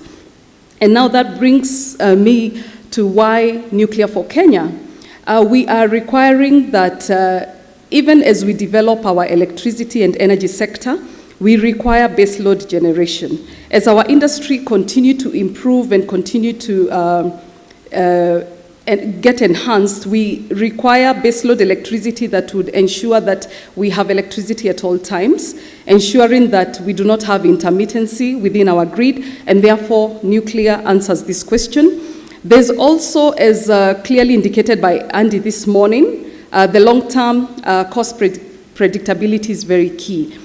We need to be able to manage the energy costs over time, and nuclear provides that option. As much as we have all agreed today that the capital costs for nuclear are quite significant, we have seen that the operational costs are pretty low. And therefore, nuclear will provide some good stability in the energy prices, and therefore becomes a very good option when you want to maintain a stability in the electricity prices. There are also significant environmental benefits because nuclear is a clean technology. Kenya has very ambitious climate goals, and to ensure that we have a low carbon energy mix, and therefore nuclear has also been established to answer that question. There is also potential for flexibility and integration with other energy services. We know that the International Atomic Energy Agency and many other agencies are currently conducting a lot of studies on the integration of nuclear with renewables. And therefore, we see a great potential for that integration, as well as the great potential for other uses for nuclear. For example, the desalination, and also being able to provide thermal heat for the industries. Great benefits would emanate from this. And therefore, we are very clear in Kenya that nuclear is a good option and would be able to answer all these questions. Now, let me introduce a perspective on Kenya's electricity pricing model. We have seen that the cost of financing of a nuclear power project will definitely have a big impact on the tariff and vice versa. So the two are really related. So we have an electricity regulatory body that is called the Energy and Petroleum Regulatory Authority. EPRA is established under the Energy Act 2019 and is mandated to provide technical and economic regulation in the electricity sector. So EPRA usually will set the electricity prices, but it is usually after a process that we call the least cost power development plan. So we have an economic planning model that we run and optimize the various options for electricity generation. And the projects that are selected based on economic viability are then proposed with specific tariffs to the regulatory body. So at the point that the project sponsor has the project already in the least cost power development plan, they are required to provide technical and financial information to the regulatory body in order to get a tariff that they would use for the life of the plant. Our system is based on the power purchase agreement model. So when the tariffs are set, power purchase agreements are signed between the project investor and the regulatory body, and the project then is implemented. Our current model has an allowable rate of return, which is usually equated to the weighted average cost of capital. And the weighted average cost of capital is an average of the debt ratio times the cost of the debt, and then you add the ratio of the equity and multiply by the cost of the equity. So then we get the weighted average cost of capital, and that is what the regulatory body gives as the allowable rate of return for any investment. Any electricity or energy project in Kenya follows that mechanism. The regulator has also provided for the optimal ratio between debt and equity, currently set at 70% for debt and 30% for equity. And for debt, the regulator usually considers the actual cost of the debt. Of course, there's a lot of checks and balances that go into ascertaining the cost of debt that is presented by the investor. When we come to the equity, the allowable rate of equity is currently 10.5%, and that is mainly for the public utility regulated entities. Our current electricity mix is such that the biggest share of electricity generation is by a public utility called the Kenya Electricity Generating Company. Currently, they have about 70% of the market share, and we have 30% of the share taken up by the independent power producers. So public utilities then get a cost of equity at 10.5%, and this is based on the capital asset pricing model that they present to the regulatory body. So that is just a framework to understand our current pricing model. So if you look at the areas that I have been able to go through, it is very clear that the cost of financing of a nuclear power plant will become very key in setting the tariff that would be allowable to the nuclear power plant investor. And therefore, for us and NUPEA, since we are the Nuclear Energy Program implementing organization, at this early point, we are very keen to ensure that we are carrying out financial analysis consistently and adequately, given the information that come to us mainly from the vendors. Kenya is such a small, we have a small grid, as you have seen, 3.2 gigawatt, and therefore our prospects are greatly for small and modular reactors. And as we know, there's still a big debate on the competitiveness or what the actual numbers for SMRs are. But we have been in touch with a lot of the vendors to just ensure that we continuously update our financial analysis models. So I would want to present some aspects of key infrastructure projects that have been done in this country. And the reason for this is because they will present some options that we would be able to follow in the financing of a nuclear power plant. When we invest in the nuclear power plant, this will perhaps be the biggest project that will have been undertaken in Kenya. But we are taking a lot of lessons, learning a lot from projects that have been done, and especially those that have been done successfully. So the first project that I want to discuss in a general perspective is geothermal power plants. And as I've said, Kenya has got a significant geothermal resource at about 10,000 megawatts. And so in the energy sector, there's been a significant investment in geothermal projects, both by the public utility KenGen and the independent power producers. So when we look at how KenGen has been financing their geothermal power plants, this has been mainly through concessional funding. And the funding model requires that we have a debt component of 70% and 30% for the equity. So KenGen will get development financing, mainly from African Development Bank or AFD, KFW, JICA. Those are the kind of investments that we have seen in the geothermal sector. And I think I need also to highlight the government policy on geothermal has also been very positive because the government has completely de-risked steam exploration. The upfront cost of exploration and exploitation of geothermal steam is very expensive. And it's also a very risky affair because the exploration requires the drilling of wells with a potential for steam, and sometimes the potential is not met. So you could find an investment of $1 million per well, $1 million per well, and sometimes the output of steam may not be as expected, or sometimes the steam may not be economic to be able to connect into the generation of electricity. And so what the government did, they established a special purpose vehicle. It's called the Geothermal Development Company that carries out the upfront work of steam exploration and steam exploitation. And once the steam is availed, it is availed to the public utility KenGen and also to the independent power producers.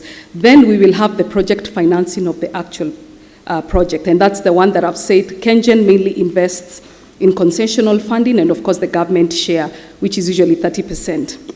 What about the independent power producers?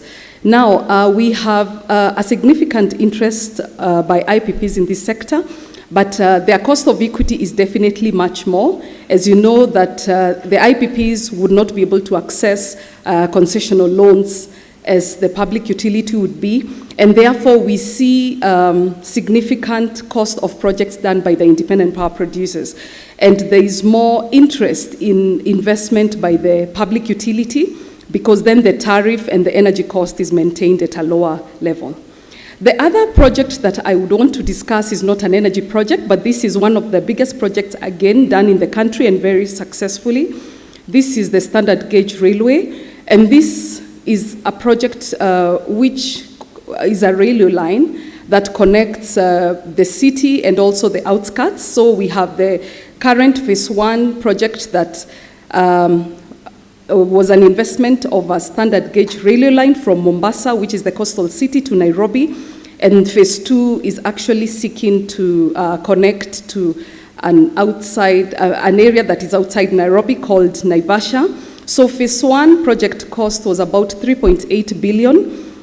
This was implemented under a public-private partnership framework.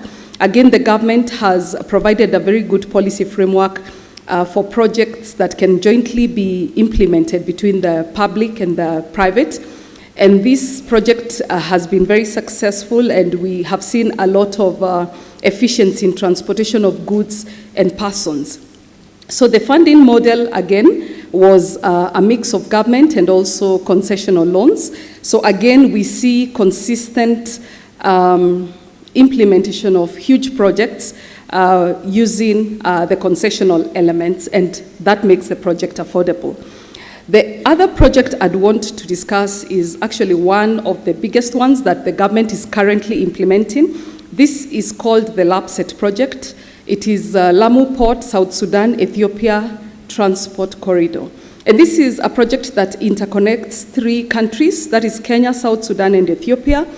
And it is an infrastructure project that has got several elements. There is a road network, there is a standard gauge railway, there are ports, there are resort cities. So it is a project that has got very many elements. And collectively, this project is estimated to cost about $25 billion. Again, the Kenyan bit of investment is being done under government investment and again concessional loans. And we are currently implementing phase 1 of this project that is expected to be implemented over several years. The other project I'd want to discuss is the Nairobi Expressway. I believe most of you who may have come from the airport might have used the Nairobi Expressway, which is a 27-kilometer road link from the Jomo Kenyatta International Airport to Nairobi Central Business District, as well as other areas surrounding Nairobi. Again, this has been seen as a very successful project because it has eased transportation within the city, making transportation very efficient. The project cost was 600 million, and this was again implemented under a public-private partnership model with financing again from a concessionaire who is going to manage the project for about 25 years and then be able to hand over to the government. So this is a build, own, and transfer model. The last project I would want to discuss, this has not been a successful project, and there are lots of lessons that we have to learn from the project aspect as well as the financing aspect of the project. So this is the Lamu coal plant that was estimated at about 1,050 megawatts at a cost of $2 billion. Again, very significant. And the thing about this project is that there was already financing, there was financial closure for this project. So financing was not a problem. There was a power purchase agreement in place. However, there were issues that emanated from stakeholders. There were issues raised on environment and the impact, negative impact on the environment from the coal power plant. There were also legal challenges on the project. And initially, there was financing difficulties, and even being able to reach a close on the power purchase agreement was quite difficult, but that was eventually done.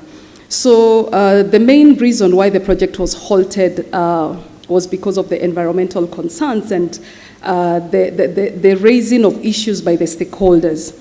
So we learned lessons that it is really important to carry out a thorough and consistent risk assessment and management approach, because the risks within a project will change over time, and there is also a very dire need for effective stakeholder engagement.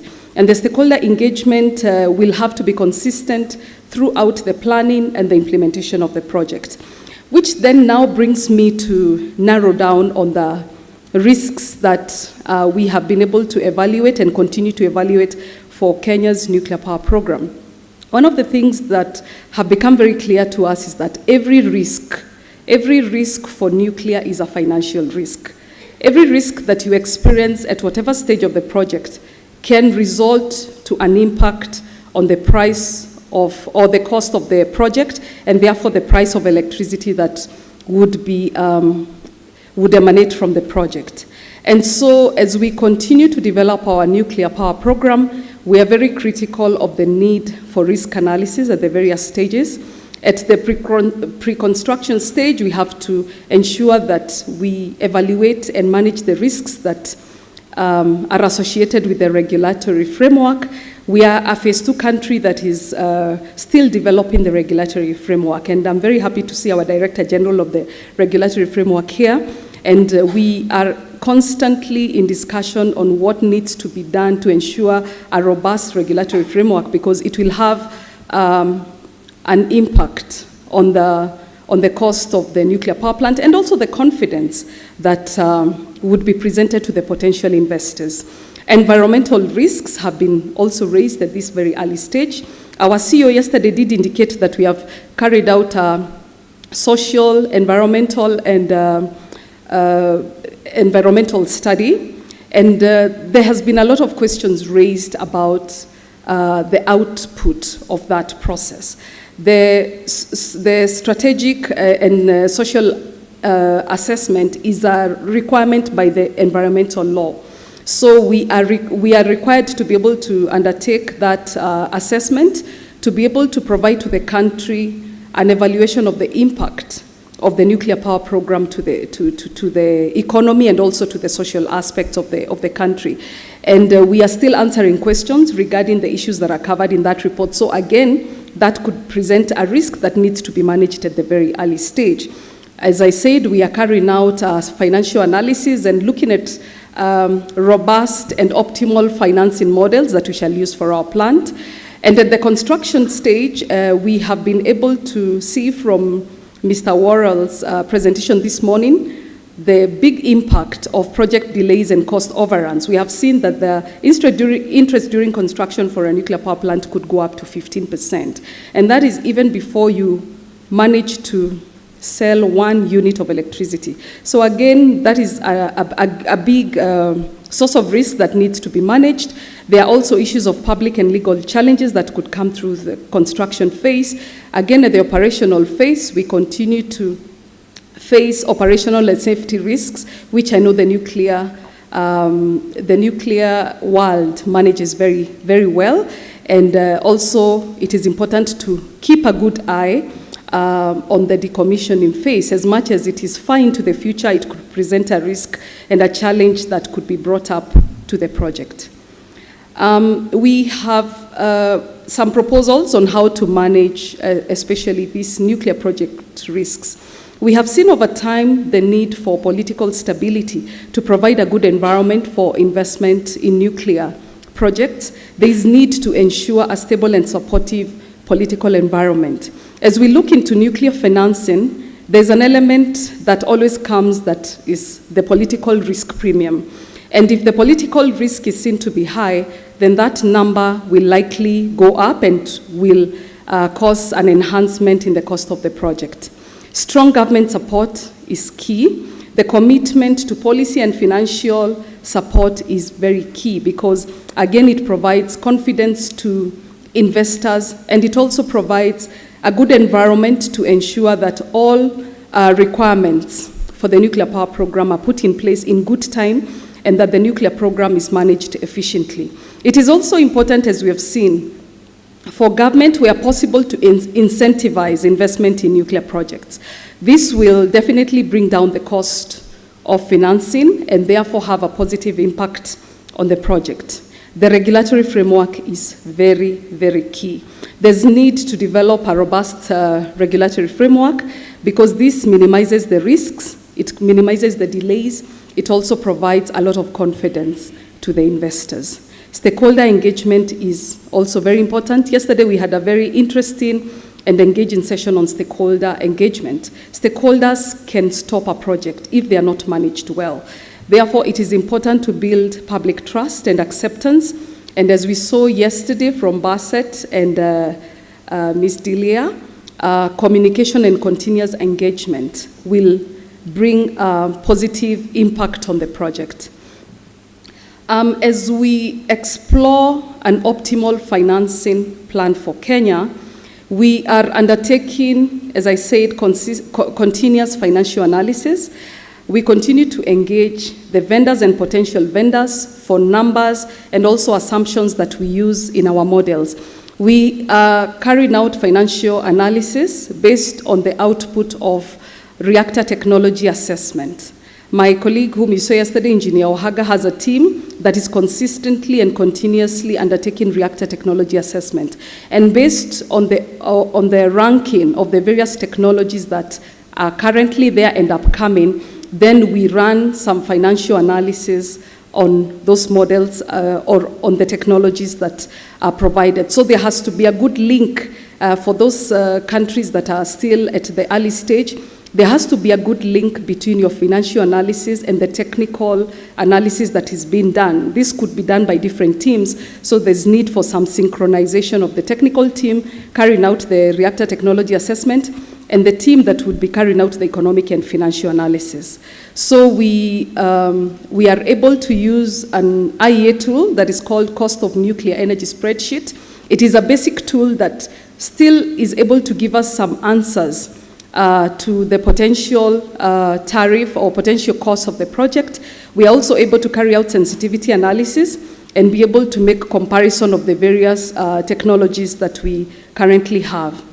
I need to say that Kenya is looking forward to having great financing innovations. I think Mr. Nana did provide some good, I was very excited to see some of the options that are being considered and also being implemented in terms of financing nuclear power projects. We really have to be very innovative in the nuclear world so that we are able to have innovation in financing that will be able to open up the space for financing of the nuclear power projects. Finally, I would not want to leave this stage without talking about a very key element, especially for newcomer and embarking countries. We have talked about the financing part of the project, and that is when you're beginning the bidding and the construction and commissioning of the project. However, the stage at which we are at in Kenya and in most African countries, we are developing our nuclear infrastructure. And for those following the IEA milestone approach, when you look at financing, it's also coupled with an element called funding. So we always evaluate the funding and financing of the nuclear power plant, power program. So I want to talk about the funding element. And this is mainly ensuring the provision of resources to build the requisite infrastructure to support the nuclear power project. And these are the 19 infrastructure issues that have got cost elements even before you begin the construction of the project. So we need to keep a very keen eye on the provision of resources for these elements of infrastructure, because then it will dictate the success of the project. If the infrastructure program or the infrastructure issues are not well funded, you will not have a national position. You will not have a good legislative framework. You will not have a robust regulatory framework. And the funding of the infrastructure is basically the mandate of the government. So government support, government involvement, government engagement becomes very key, especially throughout the program and project phase, but also very important at these very initial stages. Even as we consider whether to invest in nuclear or not for some of the countries, it is important to have a good understanding of the resource requirements for the infrastructure. And I want to recommend a very good document that has been published by the IEA. It's called Resource Requirements for Nuclear Power Program. It is dated 2022. It gives a very good framework for estimation of these resources. I want to assure you that one of the questions that the policymakers will always ask, how much will the funding of the infrastructure cost, even before they go to how much will the project cost. So let's keep a keen eye on these numbers and also be able to provide a number to the government for the resource requirements for infrastructure, because then during the budgeting cycle, the resources will be provided when there is a clear outline of the resource requirements for the program. So as I conclude, I want to say that Kenya is very committed to developing sustainable and economically viable nuclear energy program, and that's why we are very keen on financing innovations to be able to optimize the financing plan that we will settle on, and also to emphasize the need for long-term planning and also to manage the risk at all stages of the nuclear power program. Thank you.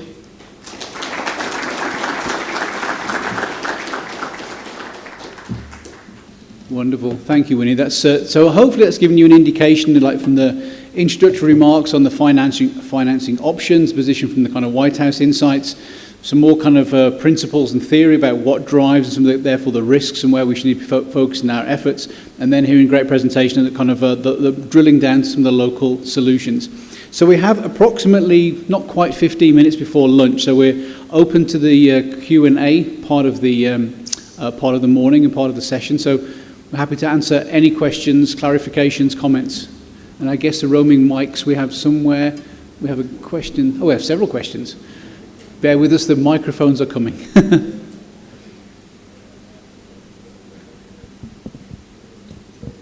So there was a question over here on the right-hand side, and then there are several on the left.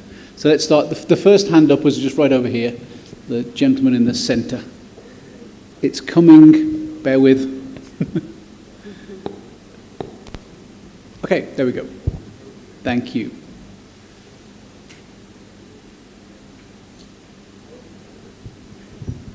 It was on then. I heard something.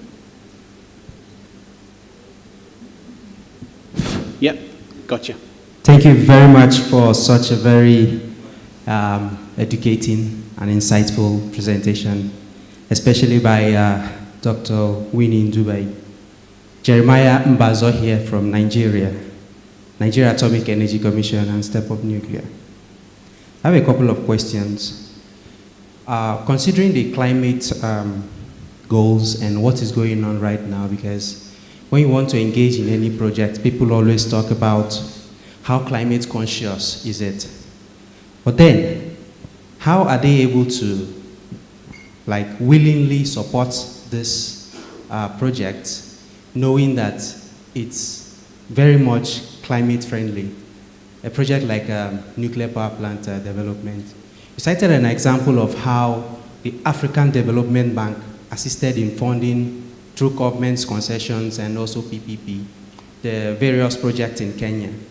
So how are you able to shape, to package the nuclear program and present to these MDBs and other financial institutions? How do you present it to them? Have you made an attempt, and how do you think it will be received? Or if you are preparing to do that, what are your approaches to that?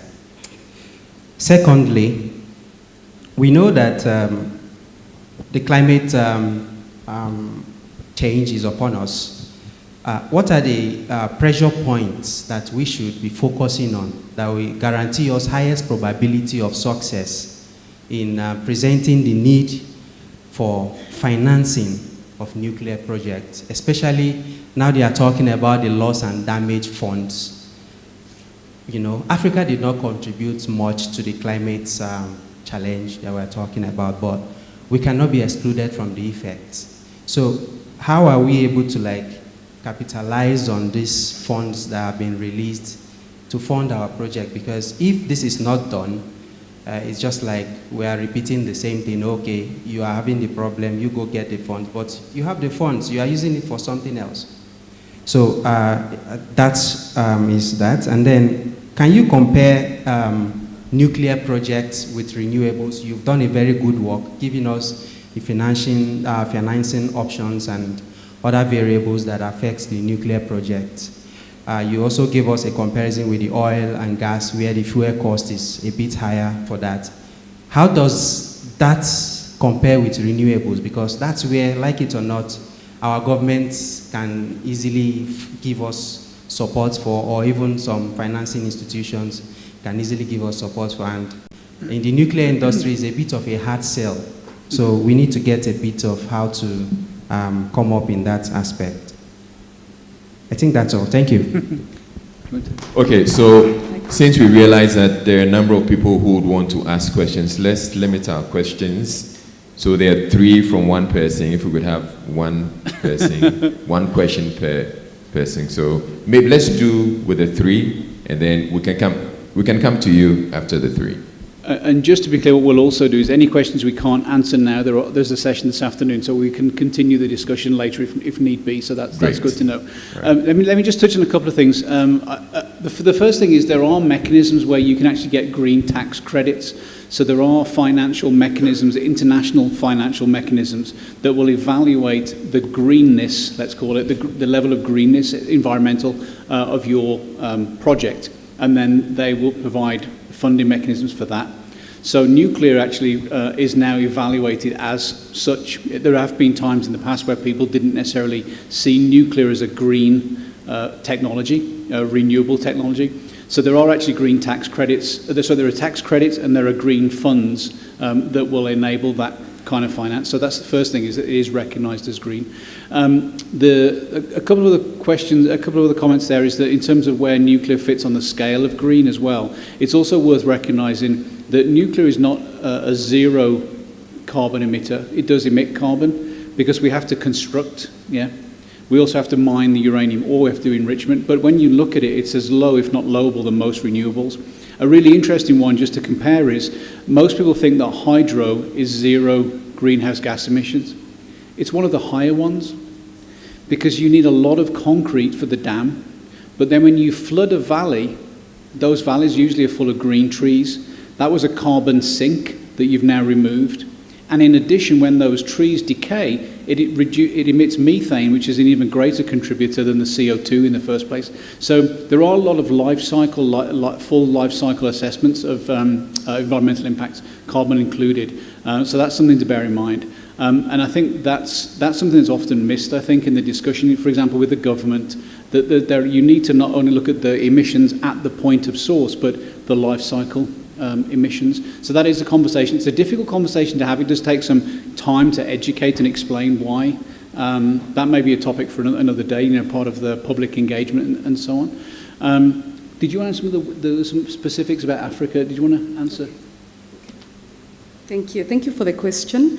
On the specifics on how we ensure that nuclear remains a commitment by the government, I did indicate that we have a process that we call the Least Cost Power Development Plan. So that's really the beginning of the evaluation and optimization of the technologies that should be invested in our grid.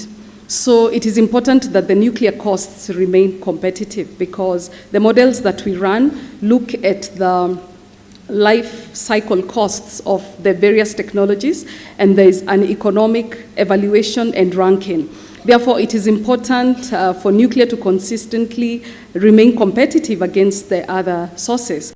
But I also want to say that even in the planning process, we have to make a consideration for inclusion of both baseload and renewable energies, which most we know are intermittent. So there is a very clear place for baseload technologies, because there has to be a good balance within a grid system for both the baseload and the renewable energy investments. So that also provides a very good place for nuclear. On the financing and whether we have approached any potential financiers. We have not got to that point because we still have not selected a technology. We still do not know the cost. We just have some estimates of the cost, but we are closely following the discussions of opening up of the financing for nuclear, especially by the World Bank, the African Development Bank.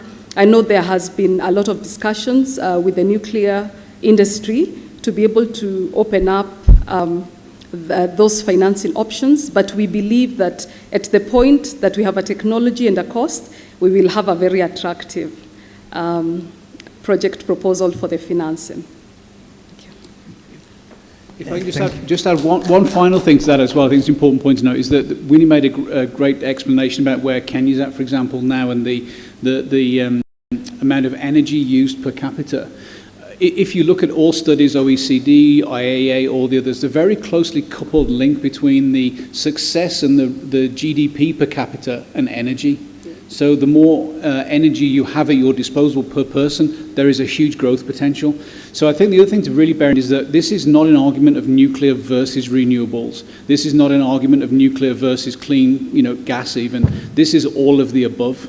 Okay, so I think that's an important point to take away, is that if Kenya or Africa is to grow you make a very good point about the expectation, the need to grow energy. You should not be penalised because of that, but equally you need to recognise, or everybody needs to recognise, that growth needs to also come clean. And it's all of the above. So thanks for your question.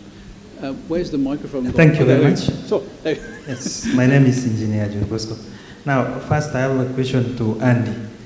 I've seen the financing models, and one question I have is do you have a way we can have an incremental approach to financing so that, for example, from the presentation from Dr. Winnie, in Kenya we are interested in small and modular, and this can be broken down so that we don't invest it, do a single investment once, but incremental approach so that the risks are minimized along the way.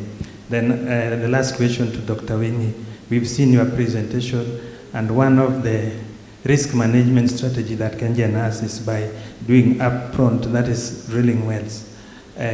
What strategy as NUPEA has maybe in plan for de-risking so that we encourage the investors in this area? Thank you. So in terms of the phasing, absolutely right. I would say there's a huge benefit, and you can read many books on this, but the idea of small modular reactors is that, first of all, you can build one, and the finance that you would need for a smaller reactor is smaller. Therefore, the risk is smaller because you may be able to get that financing from more sources, because you maybe have to only borrow $1 billion, not $10 billion, for example. But the other thing as well is if you have an expectation to have to build many of them, there are several benefits, because if you build one and then you learn from that, then the learning on the next one would mean you build it more quickly, and you've now produced not only the infrastructure that we need mentioned previously, but also the supply chain and the learning and so on. So now the cost and the timescale will come down for Unit 2. So there's benefits there. The other thing that comes with that is, though, that the revenue that you are now making on Unit 1, you can begin to invest the revenue from Unit 1 into Unit 2 to pay off the debt for that. And if you build a third and a fourth and an nth, you can see how your learning and your costs improve, but also the investment you pass on. So it shares the risk, but also you can share the financial benefits and the profit that's being made. So that means you borrow less as you go. So that's definitely one thing. But I think also the important part about that, the incremental, is you build up the supply chain, the licensing regulator, the public perception, all the other things that come as secondary benefits. So I agree there's many benefits to that. Thank you again for the question. In terms of de-risking of the nuclear power program in Kenya, I believe that the establishment of the NEPIO, which is the Nuclear Power and Energy Agency, provides a good bridge of the risk element, especially at the upfront stage, because the NEPIO has been established to basically prepare the infrastructure for the nuclear power program. Therefore, we are ensuring that all the 19 infrastructure issues are well developed up to the point that the government will be ready to identify the owner-operator, which is part of even the de-risking. Because if you look at the institutional setup of the nuclear power program, we have the NEPIO in the beginning to do all the infrastructure, and then we have the regulatory body, which was already established through the Kenya Nuclear Regulatory Act of 2019. So we already have a regulatory body in place. And the next stage then will be to establish an owner-operator organization that will own and operate the nuclear power plant. So since the owner-operator will be mainly focused on the project, they should be able to find a space where the basic infrastructure or the relevant infrastructure for the project will already in place. We will already have a good evaluation of the radiation protection framework, nuclear safety framework, legislation will already be done or underway.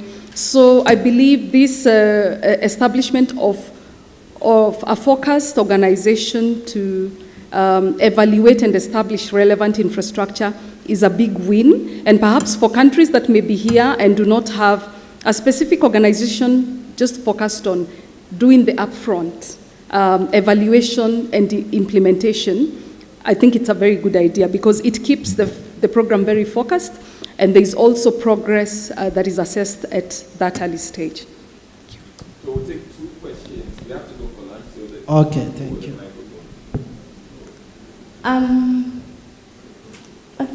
Sorry.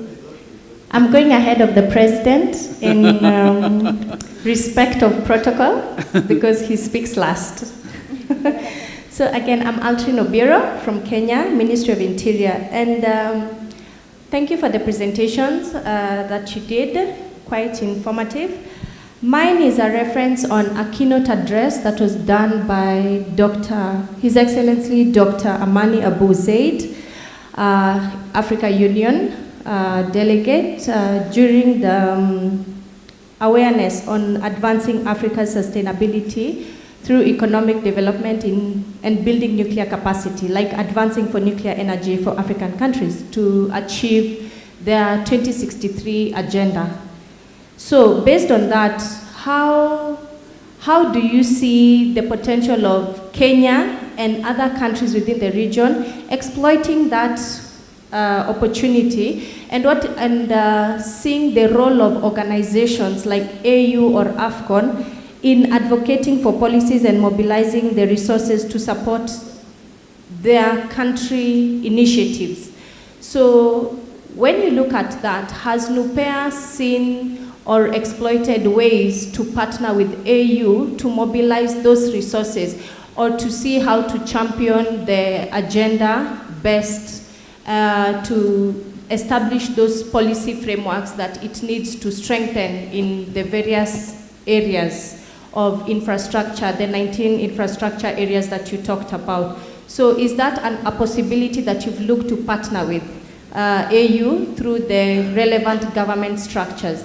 Another thing is, how have you seen AFCON and their role within the region as a key player in strengthening your mandate through the structures they have to mobilize resources for capacity building and awareness as well? Thank you. Thank you, Altrin, for that question. Indeed, you did point out the critical role of especially the organizations that have been established within the African networks. And I want to start by saying Kenya is a member of AFCON. And so we are very keen to have a regional approach to advocate and support each other as African countries for the advancement of nuclear. However, I feel that there's still a big potential for AFCON to be able to bring the region together within that collaborative framework. And I know that there are lots of efforts that are being propelled even by organizations like the International Atomic Energy Agency to just ensure that we have a robust collaboration framework within the AFCON.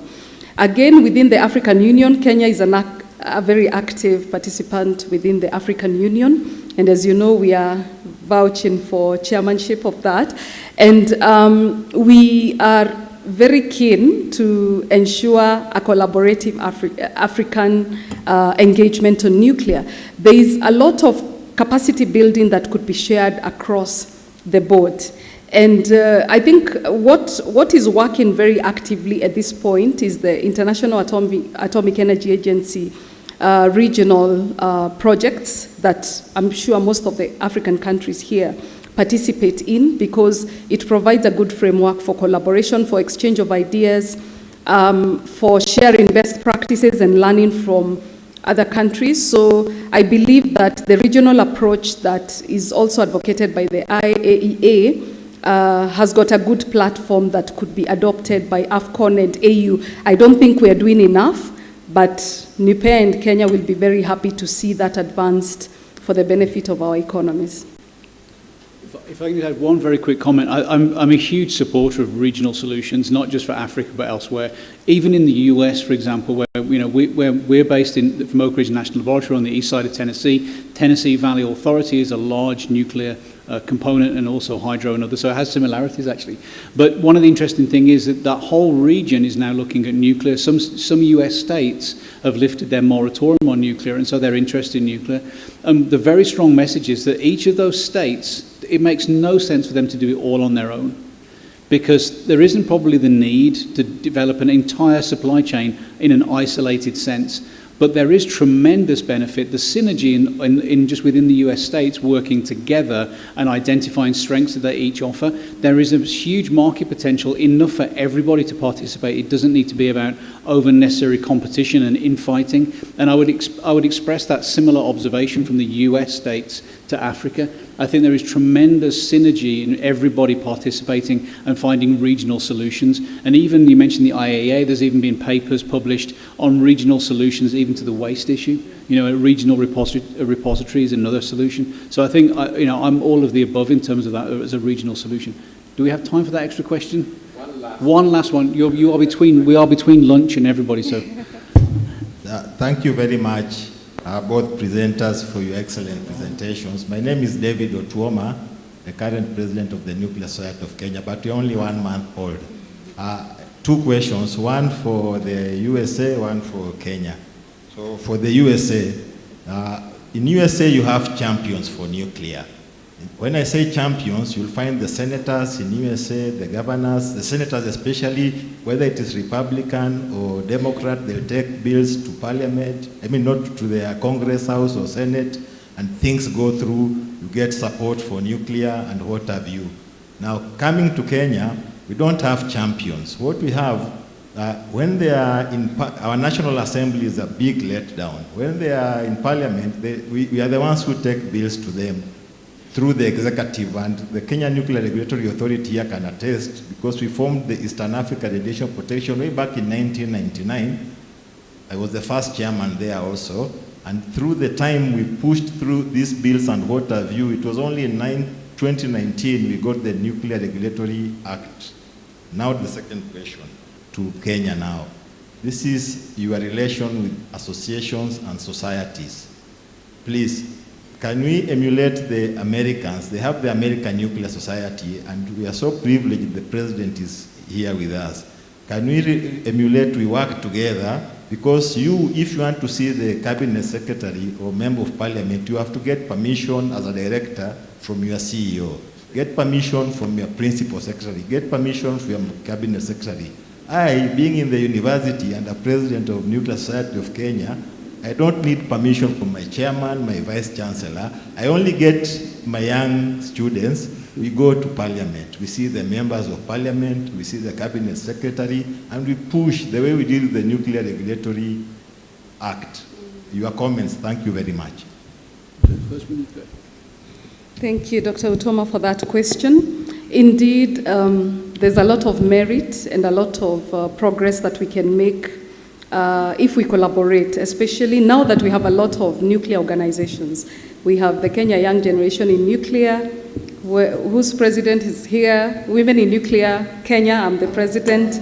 We now have the Nuclear Society of Kenya. These are great opportunities for progression of the nuclear power program and nuclear applications all over the country. So my comment is that, yes, there is a lot of gain and a lot of positive outcome from all these organizations coming together.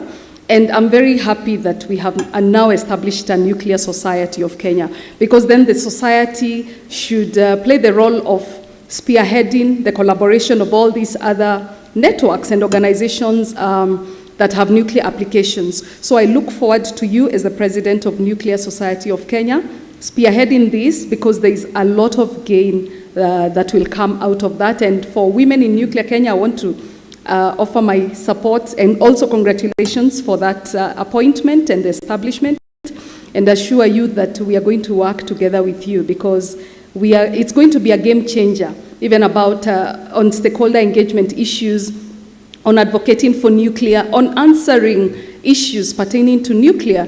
And you've also pointed out, I believe Andy is coming to answer that on the US perspective. We need the legislators to understand and also support the nuclear applications. They have a very key role towards ensuring that we have a good framework, but majority of them may not have the necessary information to even be able to propose the bills. So I think we have a responsibility to ensure that proper bills are proposed, but we will need those legislators to understand and also be at the forefront of proposing the bills within Parliament.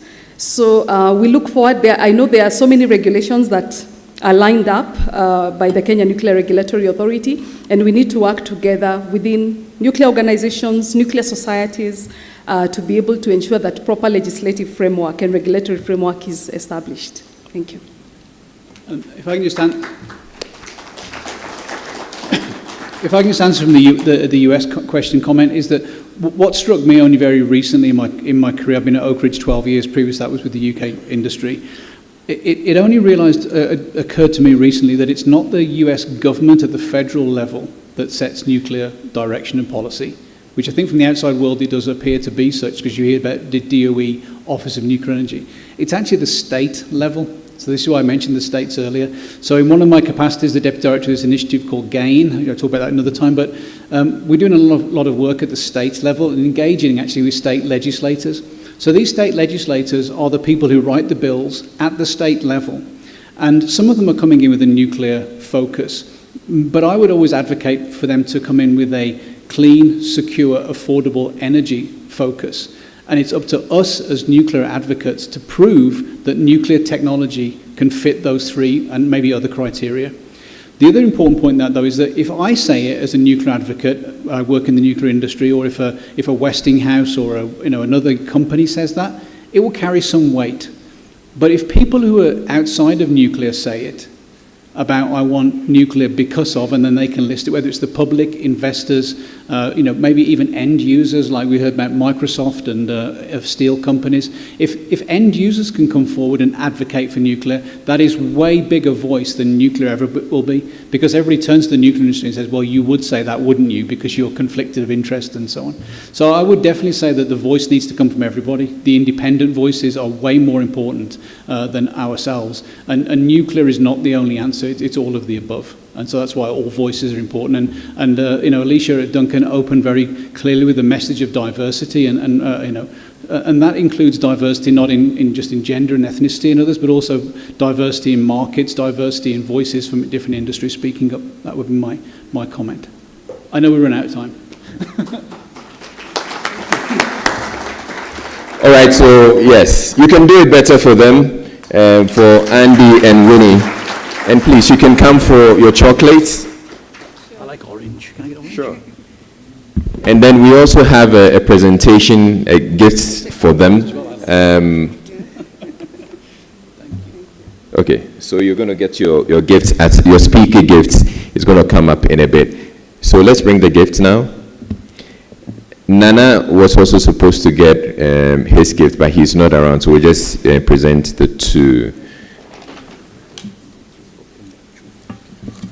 Okay, so we have the Director General for KENRA, Chumba Keta, who's going to help with the presentations. So you hand them over, and then you pose for the photographs.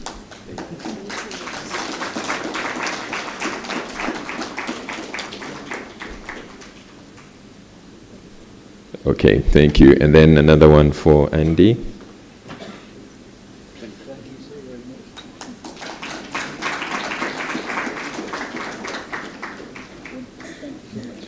Thank you very much, sir. Thank you. Oh, please, sure. Okay, so we're breaking for lunch. A quick announcement. There are a number of you who picked up the tags for your colleagues, but you're holding on to them, and the team is having to reprint. So if you have your colleagues' tags, let them know that you have their tags so that they don't have to go and ask for another one to be printed for them. So we're going for lunch now.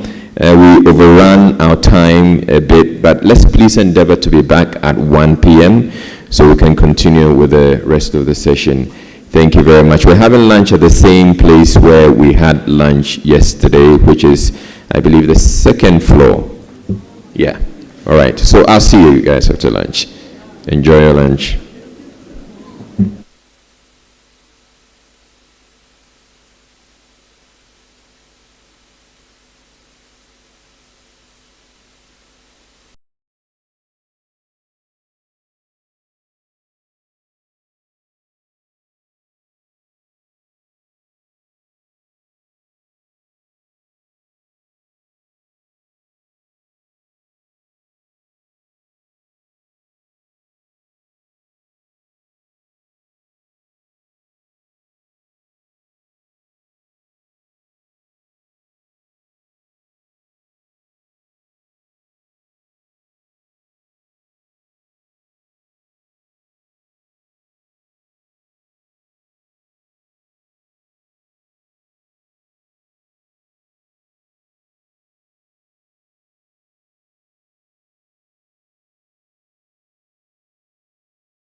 You can see how many trucks are at this location, how many trucks are available for loading.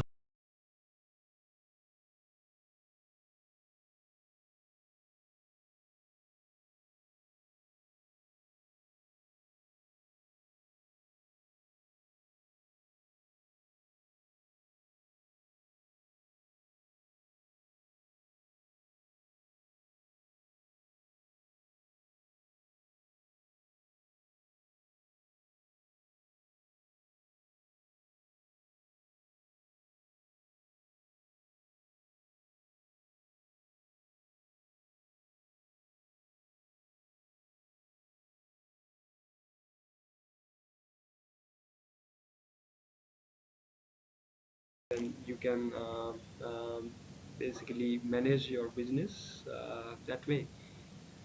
I hope this session has given you a little bit idea of our fleet management solution. Though we have not gone into much detail, I have not shown you the screens, all the screens, because this is very vast application and it will take few hours to show you everything. However, if you are interested to know more about our fleet management solution, you can please write to us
All right, good afternoon to you,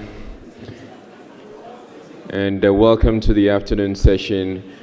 Can I have those at the back moving to fill up the seats? And those of you who are out there, if you could kindly come in so we can get on with the program. I acknowledge that we didn't actually close at 12. But yes, I think we went for lunch or we dispatched around 12:15. So if you're to take that 1 hour, 1:15, we're all supposed to be back here. I went out there to the lunch area and there were still people now eating. Not dessert, I mean like a full meal. And I feel like I should just get the bell and go back down and ring the bell. It's actually exciting ringing the bell, you know, because it reminds me of when I was back in school. So if I get the chance, I'll keep ringing and ringing and ringing.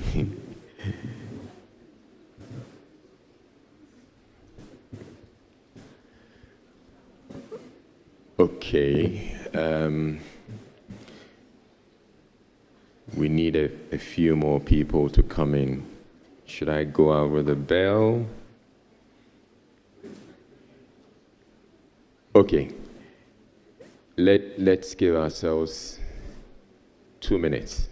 I'm going to go down there again. So 2 minutes. I'm back. Or let's say we're starting at 1:20.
All right, ready? 1, 2, 3. 네, 나와주세요.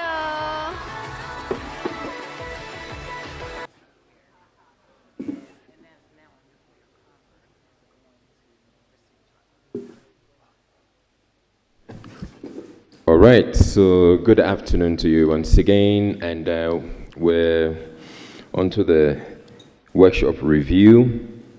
I hope you all had a good lunch. I'm sure some of you enjoyed your lunch so much that you didn't want to come back, but yeah, we have to come back and continue. So we're going to go on with the workshop review, and we're going to have Alicia Duncan, of course, Deputy Assistant Secretary, Office of International Cooperation, Office of Nuclear Energy, U.S. Department of Energy, DOE. So all I'm trying to say is she's a big woman. And no.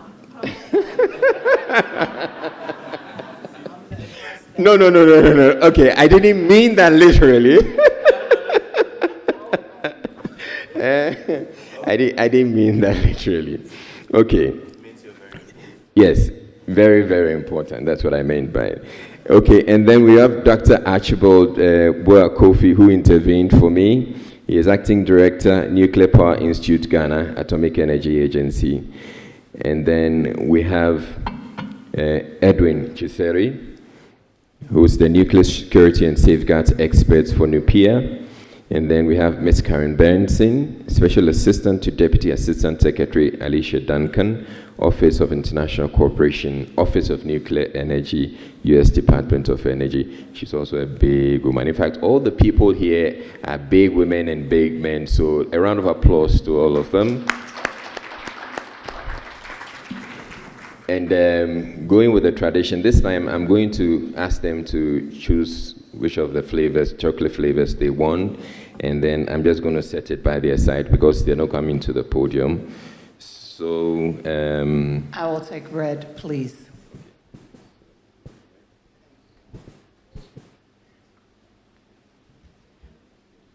So since Izzy has already insulted me, let's go ahead and kick this thing off. Let me check the vibe in the room first, all right? Let me check the vibe.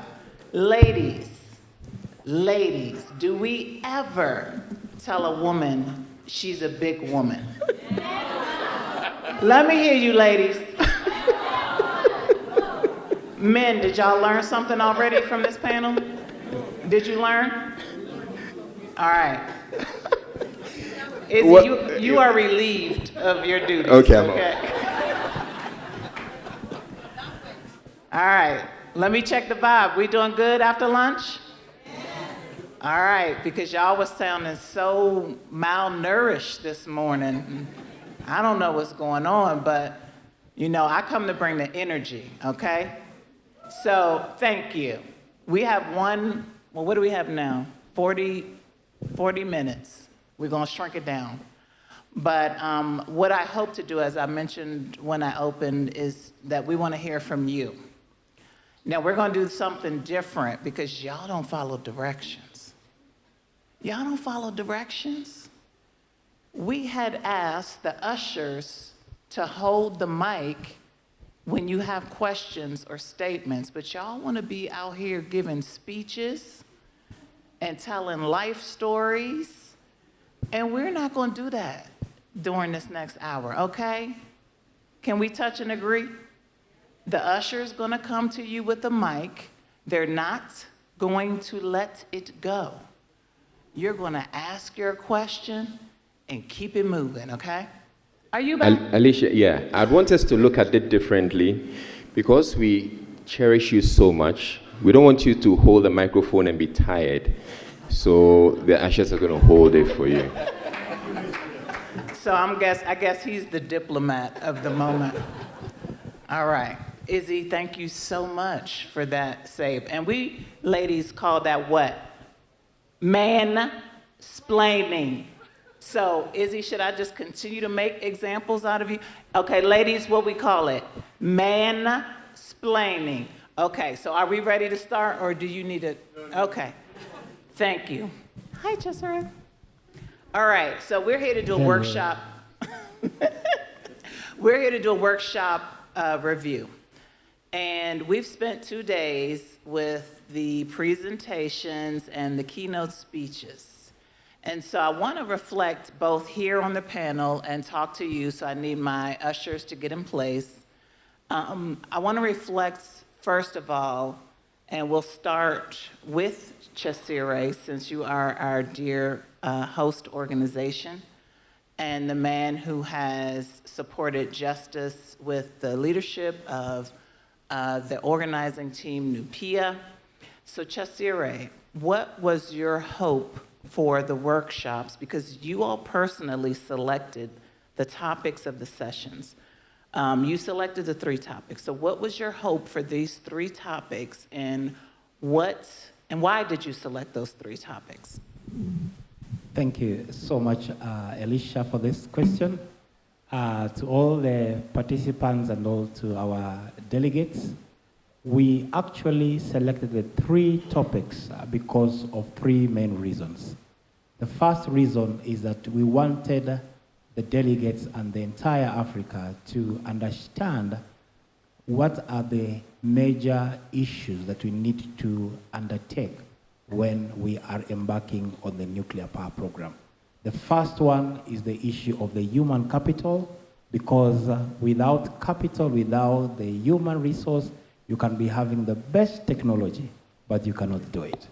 So if for you to get this technology working, how do you get the people? That is the reason number 1. Number 2 is the aspect of ensuring that every person is brought on board.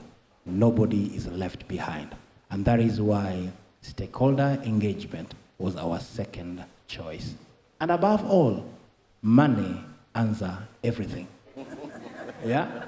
And that is why you need to be able now to see, how can I finance this huge, potentially having a game changer in Africa? How do you get the money of ensuring you have the first, the second nuclear power plant on the grid? Thank you, Madam Alicia. Thank you so much, Chesire. We just dropping gems. Okay, they clapped for that. I think it was the money answers everything part. Ladies, take note when you're considering your next steps in marital bliss. Money apparently answers everything. I did not say that because I thought love conquered all, but apparently money answers when love doesn't work. Okay, so Archie, Dr. Archibald, next question goes to you. So you've been with the USAIN's brand from the beginning. And we did this same type of event last year in Ghana. The president joined and made a very powerful statement about nuclear. So I have 2 questions for you. 1, how important is a collegial yet leadership-supported statement and understanding about where the government is going on nuclear? And for the broader Africa, what do you see as USAIN's role in bringing the continent together? Thank you, Alicia. It's exciting to be here at the 2nd edition of the USAIN, and it's being organized rightfully under the Ghana Regional Clean Energy Training Center. National position and to a large extent, the support from the topmost government officials are important for any nuclear program. And for a president to make a bold statement at an international event of that nature speaks a lot of the commitment of his government, his person, and also it gives the intention where they want to drive the nation in terms of energy security as a country, and also put impetus into his agenda in terms of industrialization. So that is one. The role of USAIN in Africa's drive for nuclear energy cannot be overemphasized. And I believe that is the reason why we partner with the Department of Energy to set up what we call the Regional Clean Energy Training Center.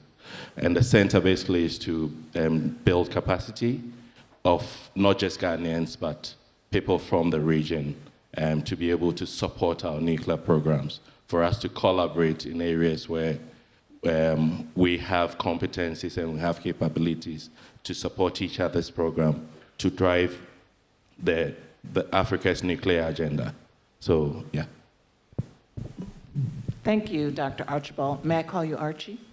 Yes, please. Okay, thank you so much. Now, Karen, down to you. Karen, you've had I don't know that we'll call it privilege. We might call it trauma. But you've had the privilege of organizing, being on the organizing team of both last year's and this year's. And obviously, in numbers, in countries, we continue to grow. And I wonder, just in terms of the key takeaways you have seen over the last 2 days, what are some of those things that you'd like to highlight? And how do you see those themes recurring from last year, if at all? Well, I think that one of the key takeaways, I've been amazed by the amount of student interest. It's really been, I was super surprised by the numbers of people who were interested. And that just shows that you have a population, across the continent of people who are looking for fantastic opportunities and reaching and getting them the training and skills that they need to be effective and to help make this a success on the continent. And towards that end, I was really glad that I think it was Engineer Eric talked about the encouraging people to take advantage of overseas opportunities, go do study abroad, programs abroad, take advantage of that, or clean energy training centers, which are fantastic ways to get free training wherever you are, because a lot of the training is virtual. But I also thought it was interesting that the workshops were able to highlight how much communication is key in telling people you don't have to be technical. Nuclear energy, this entire ecosystem is much broader than what it is just technically, that there are fantastic jobs to be had on the margin. And that's part of stakeholder engagement as well, of course, but talking to people about what the opportunities that they would have, even if you're not technical, because Alicia and I are not technical. And just the possibilities for your local communities to create a fantastic economy around this. Thank you, Karen. Okay, so you've mentioned quite a number of areas that I want to do multiple segues into. So let me see if I can I had manage lots of this. takeaways today. All right, so the first thing that you mentioned was youth, and I want to highlight the importance of youth in the USAIN's brand. We've had previously a youth day, and yesterday and today we put out emergency call to bring some of the students in person because, as I mentioned at the start, we had 800 registered for this event. And unfortunately, we had to email more than 200 to tell them that they could not join us in person. And we didn't recognize that the attrition rate would be what it was. So we said, we'll bring all the students back. Now, we might have the room overflowing tomorrow, but I've told the students to show up in full force. And we do have some students today. Students, make some noise.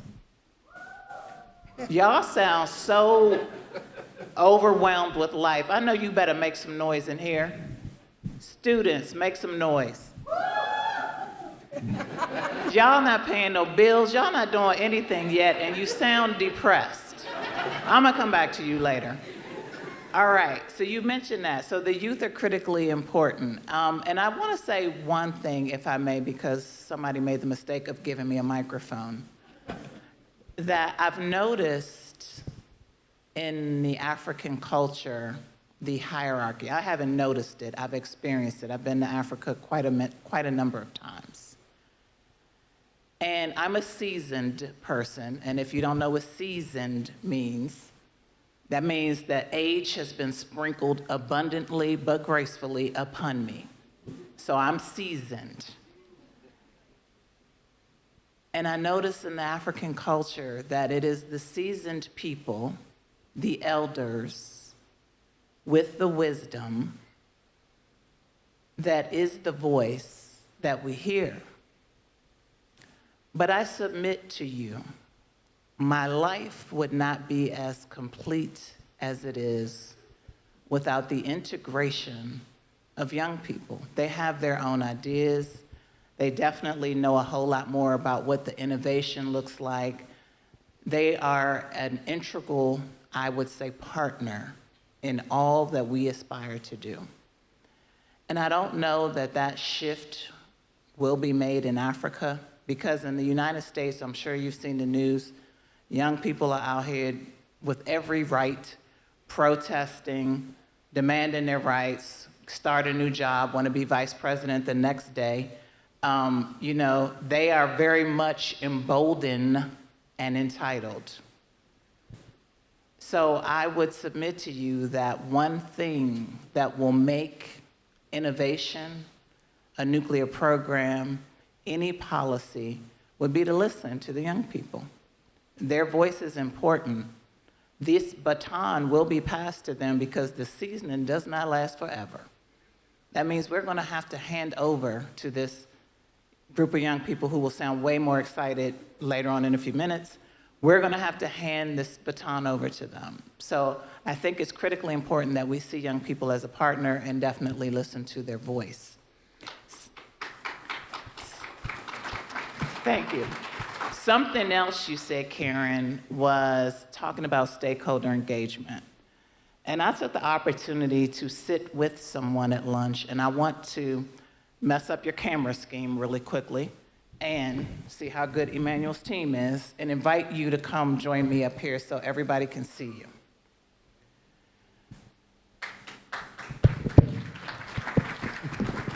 How are you doing? Fine, thank you. Okay, I'm going to actually give you the mic against everything I said earlier today, okay? All right.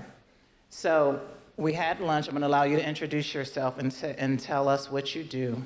But first, I have found Usain's, the first one I found, first nuclear convert. Y'all better clap louder.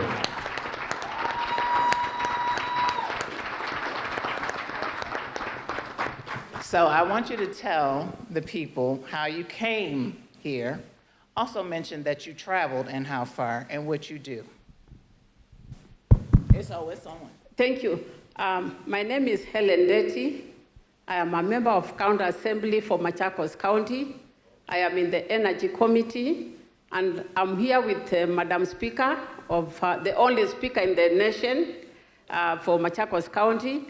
And we were invited to attend this summit. And yesterday when I came, in my mind, I thought nuclear was not the right thing for Kenya to go for, because when you think of nuclear energy, I'm not a scientist, but you think of the bad things about nuclear. And I was also wondering why Kenya would want to embrace nuclear plants when we already have electricity produced through geothermal, hydro, wind. I thought we had enough electricity. Even though I'm in the Energy Committee in Machakos, maybe some of that information might not be with us because energy is not devolved.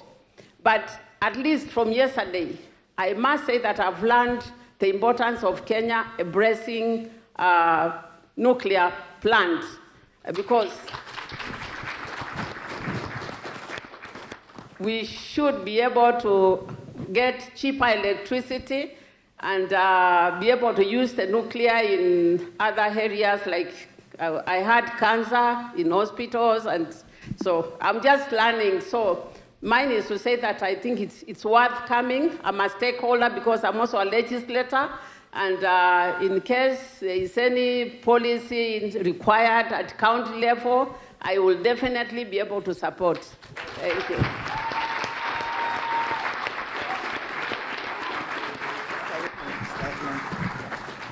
Izzy, where's the chocolate? Izzy, I got this, okay? See, that's what men fail to understand. Where's the chocolate? Get the chocolate, bring it to the lady. That's what you're gonna do. Lord, have mercy. See, they think women can't run nothing. Thank you so much. Yes, Madam Speaker, Madam Speaker. Lord, baby, I'm so sorry, y'all. Let me sit down because Izzy gonna make me, woo. All right, so do we have our ushers in place for questions? Do we have our ushers in place for questions? Why don't I go ahead and, while they get positioned with the microphones, I'll go ahead and ask one more round of questions. Chesire, so we've been working on the concept of having Usain's here before we even knew it was going to be called Usain's. And even before, before the pandemic, right? We were supposed to come. And I'm curious as to what you believe a conference like this in Kenya does for two things. One, how the government engages the public, and two, how the government engages internationally on nuclear. Wow. Thank you so much, Alicia. And I believe actually that's a very good question because when we were planning for this event back in the 2019-2020, in fact, we were supposed to have such an event in Mombasa, but because of pandemic, we were not able to have it. But I think one thing that I've learned, that consistency beats anything, because Alicia has been consistent. If there is any definition of consistent, she is seated before you. And actually, it has been something which we have been looking forward to. And if you can, I hope my CEO was here. In fact, this is the event that we wanted the head of state to make a national declaration on nuclear energy. That is the reason. In fact, the USENS 2024 was a turning point of the nuclear power program in this country. And we believe, yes, it is, because we hope that tomorrow we shall be having our Prime Cabinet Secretary coming to open, and hopefully there is what we call Nairobi Declaration, which is going not only to chart the way forward for the continent of Africa, but also to the nation of Kenya, for us to be able now to reap maximum on the issue of nuclear technology. So USENS, it's wonderful, and I believe it is a train which started in Ghana, came to Kenya, going to Rwanda, and to the 54 countries of Africa. And at the end of the day, each country, when we shall be having our first nuclear power plant, we shall remember how we began in Ghana, we supported in Kenya, and we took off in Rwanda. So thank you so much. I don't know, I've never had Chesere on a panel, but my goodness, okay. All right. All right, so Karen, let me come down to you. So what would you think perhaps a lesson learned is that we might consider moving USENS forward? And that could be anything. I know we've talked about a few things, but looking at the workshop, maybe even the workshop format, even the USENS brand, is there anything that sticks out to you that we might give more consideration to as we move forward?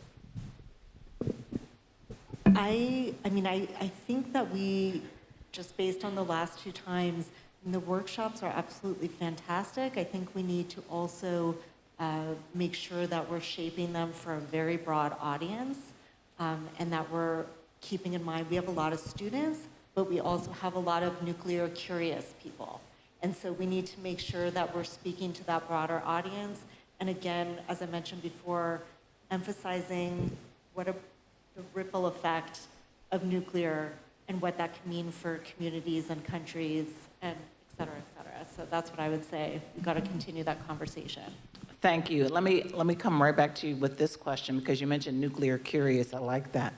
And we've talked about the communication aspect and how we are having conversations that might not be with people that have any information on nuclear, or might even have a perception of nuclear that is due to misinformation. So is there a point that we should think about in how we communicate and how things are structured so that they appeal to that broader audience? I think that's what you were teasing out for us, that we need to look more at how the communication is done and maybe look at, I'll let you talk because I'm just. Well, no, I think you really hit the nail on the head, which is USENS is a microcosm of how we need to be messaging to the broader community. And so, I do think we can have a messaging workshop, but we also, sometimes I think even when we're doing an industry-focused event, there are a lot of other industries that we're not thinking about. And especially for the youth who are very interested in AI, tech, that's going to require data centers. That's going to be, how is that going to be powered? There's so many opportunities, and it really can have a huge ripple effect. And I think we're thinking about nuclear, we need to think about it in a much broader way than maybe people on the inside are thinking about it, and that makes it resonate with even a broader audience. Thank you kindly. Now, this last question will be for you before we go to our audience to take a few questions. Archie, what would you hope in a few years, let's just say 2 years, we already are going to make an announcement, and I'm going to not steal Dr. Zerbo's thunder, but what would you hope in the next 2 years under the USAIN brand that we can do to pull more countries in?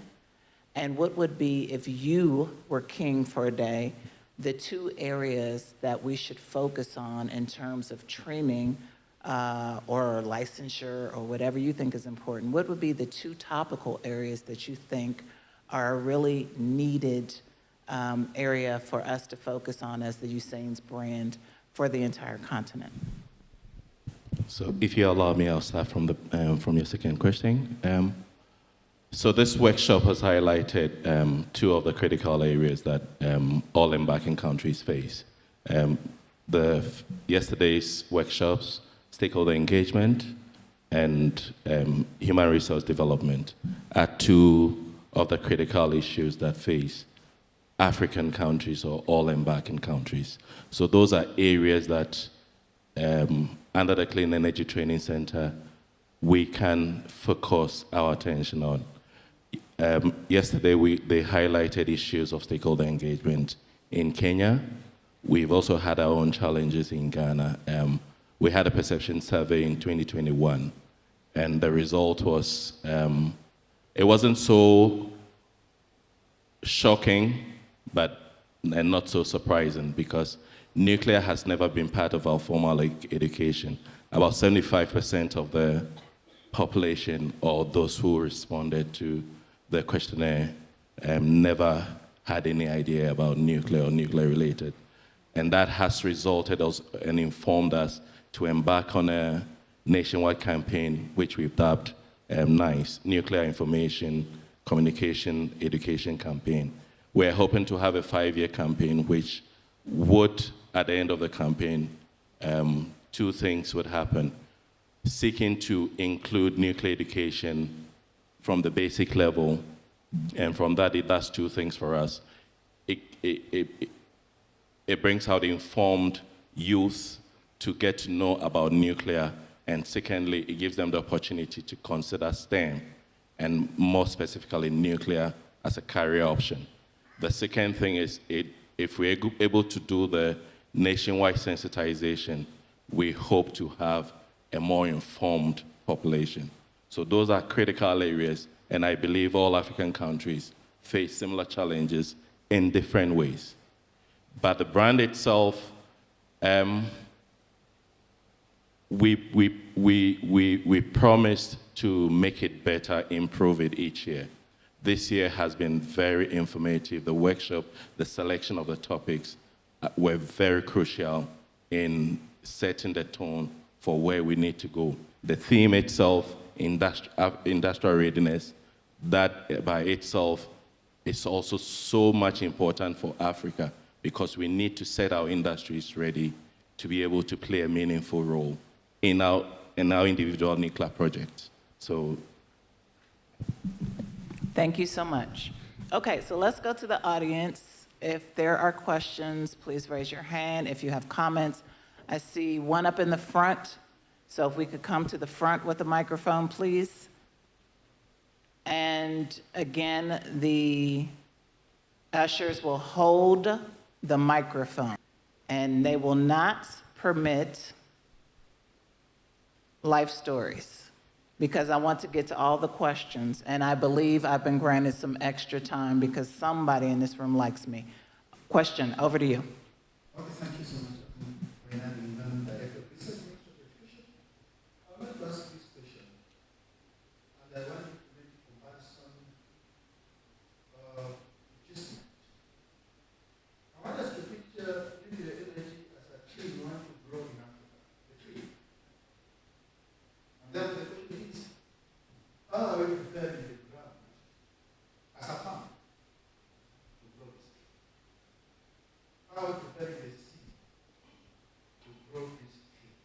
make sure that this tree can grow, that this tree can grow, can be nurtured to grow, give it the nutrients it deserves, give it the right environment it deserves, and when it is growing, it can be managed effectively and efficiently.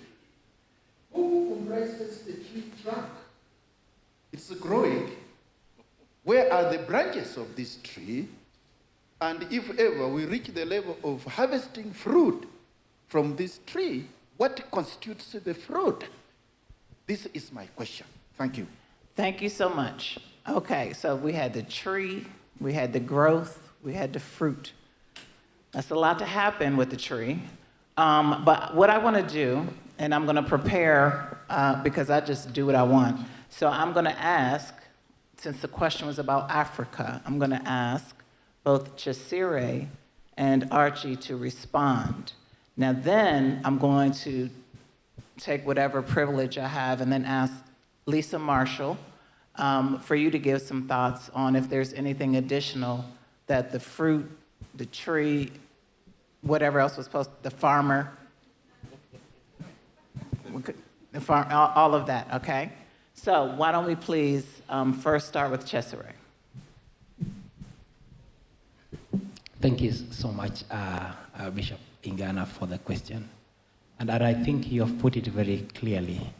And let me just, as a matter of answering the question, one thing we believe that nuclear is like a gospel, is like religion, where you need to have the pastor who can be able now to preach the gospel.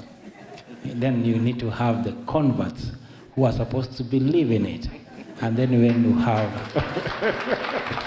and then you have the fruits of people going to heaven. But coming to the tree and now how to do it is that indeed actually when we have been sitting here is that we have heard how the International Atomic Energy Agency is preparing the world over to ensure that nuclear technology can be used in a peaceful way. So that at the end of the day, when you're preparing the ground, you need now to follow the prescribed regulation and international best practice. So that at the end of the day, when you have the three institutions, that is the regulator, that is the NEPIO, and that is the owner operator. These are the people who are supposed now to prepare the ground for you now to be able now to plant the seed. The seed now here is that we are working together with technology providers. For you to get a very, very viable seed, you need to have a technology that is proven, that is tested, that you're not going to be the first guinea pig. And at the end of the day, for you now the trunk to grow, then the regulator should be able now to be independent, to be effective, and to be able now to oversight whatever you are doing. And then as you grow, then you get the fruits, which is the peaceful uses of nuclear technology for electricity, which is cheap, which is efficient, which is clean, and which is reliable. Apart from the electricity, you can use the fruit of actually other benefits of water desalination, of industrial use, of health, and all these aspects. And then you have the tree, and then this is a religion which you need to follow, and I'm first of the... Thank you so much. Let the church say amen. Let the church say amen. Y'all better give it to him. Pastor Chesire and came up here and spoke a word. I didn't understand the part about going to heaven, but I don't know. Okay, so Archie, we know that you can't top that.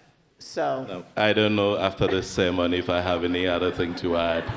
But what I can do is to share what we're doing in Ghana to address issues of human resource development. And I mentioned previously that we're embarking on a campaign, and one of them is to find a way of incorporating nuclear education from the basic level for them to have an understanding. Going forward, we've had MOUs with set number of technical universities to get them to understand the need of incorporating nuclear education into their programs. So we are supporting them with introduction of nuclear science-related programs in their curriculum. Fortunately, next month, we have an opportunity to visit one advanced country to understudy their nuclear curriculum, both at the technical vocational level and also at the BSc level. If you come to Ghana, in 2006, with the support of the IEA, we set up what we call the School of Nuclear and Allied Science. So we have a graduate program that has run for almost 18 years. So at that level, we have enough. We still collaborate with our international partners in terms of partnering them to establish training programs to support our activities, apart from the things that we are doing ourselves internally to ensure that we have a sustainable supply of human resource for our program. We partner with our developing partners, including the U.S. Department of Energy and other U.S. government agencies to help support the capacity building programs that we have. Thank you, Archie. Now, Dr. Marshall, over to you. Dr. Marshall is the current president of the American Nuclear Society. And so that we can get you on the video, Dr. Marshall, would you mind just sort of joining me up here in the center? Because if not, you won't be on the camera, and then we won't have the president of the American Nuclear Society on our video that we have to have proof that you're here. That I was here. Thank you so much. Once again, my name is Lisa Marshall, and I have been in nuclear engineering at North Carolina State University for the last 21 years, working as a director for outreach, retention, and engagement. And to add to what you said, I would say that we have to go to the students where they are. They're in the classrooms, they're in the schools, but they're in the after-school programs. They're in the Saturday programs. There are programs that are in churches and community centers, et cetera. And we need to partner long-term. This is not going to be a one-off, but we have to build that relationship with the educators, with the counselors, with the mentors in these other spaces that we find. I've been involved with the American Nuclear Society, oh my gosh, since 2005 as well, developing curricula with the team. And we have a good suite that we are continually upgrading and adding to as new technologies and new ways of learning come about. So that it's a transformative approach to engagement, really, and an engagement with everyone that touches on those seeds, right, that then are going to be planted by the farmers, and the farmers are also in collaboration with each other, right? Best practices, lessons learned, thinking outside of the box, and thinking of the seeds as they're growing into seedlings and into young plants, also incorporating their viewpoint on what they've learned and how they want to learn, and what else for the next generation that's following behind. So it's a very generational approach to education and creating this ecology overall for us to continue to do what we do. And last thing I wanted to say is that it's about nuclear engineering, but it is also two things. It is about nuclear engineering, but it's in a larger scheme of things. It's about energy education. And what does that do for our societies as a whole, right? I always like to say these days that modern society, the crux of it is electrification and the use of the technology in all its various industries. And then also, it's about partnerships. So the tree is not alone in the forest. There are many other trees there. And we are strong when we look at that partnership, right? So I think of some of the international organizations, and I see someone sitting right in front of me who has been a mentor to me, and working with him now, Director General Magwood from NEA, the Nuclear Energy Agency. And then I look at Alicia, and we have worked together as well over the years. And there are a number of other organizations here that are ready to make sure that it's a forest and that we grow strong, right? The regreening of the earth has twofold meanings here. Thank you. Thank you so much. Okay, so I just need to check in one more time on the students before we close this panel out. Students, make some noise. Y'all know what? Wait till those bills start coming, then y'all will have wished you would have screamed today. So I want to thank my esteemed panel for a great discussion. I want to thank those of you in the audience. And believe it or not, we're going to do back-to-back Alicia. But we're moving it on up several levels because the trees have already been full grown, borne fruit, made international impact. The people that I have coming to the stage next, y'all aren't going to want to miss it. So if I catch y'all outside in that area where there's no coffee, I'm coming out personally. I need you all to give us 5 minutes to reset the stage, and then I'm going to bring the juggernauts of nuclear energy to the stage. Not to say that my friends here aren't amazing, but when I tell you the juggernauts are coming, y'all better be in these seats, okay? Deal? Deal? In the back, deal? All right, so thank you so much to you all. Thank you to my esteemed panel. That concludes this session.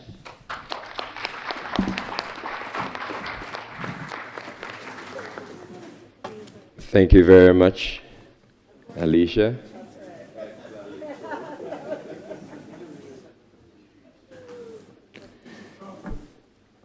Okay, great.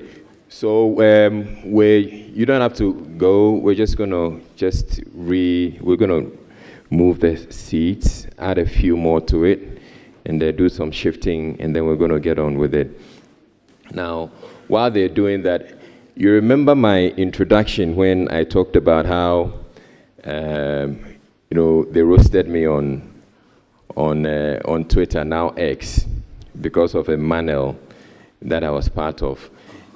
I reached out to the journalist who wrote that article, and I was like, okay, I'm in Kenya, and I'd love to get to meet you. No hard feelings. I just want to meet you so we can have a conversation about stuff in Kenya in general.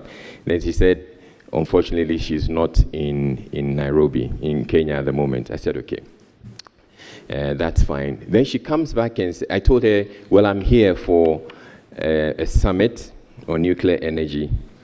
And then she comes back to ask me, I hope you have female representation on the panel.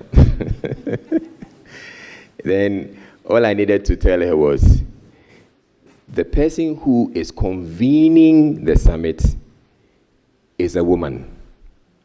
I didn't have to add any more, but if she got to know who Alicia is, there will be no doubt in her mind that Alicia is going to be making sure that there's going to be enough female representation. And indeed, there has been enough female representation.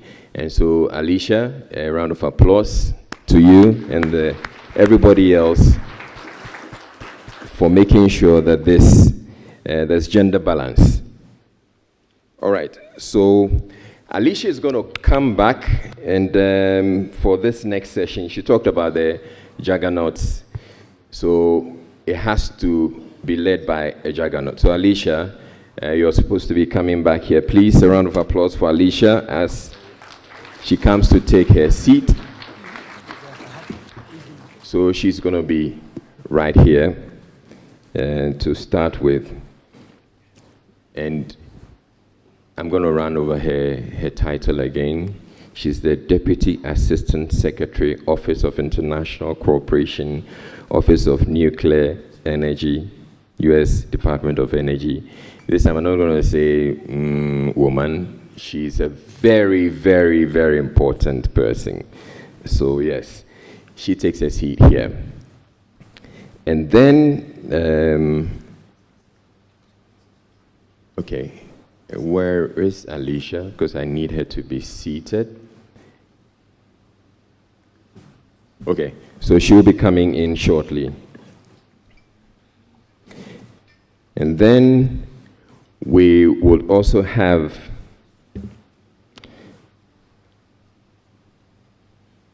Commissioner David Wright, the U.S. Nuclear Regulatory Commission. Honorable David Wright, round of applause, please. You'd have to. Let's keep it going. Yep.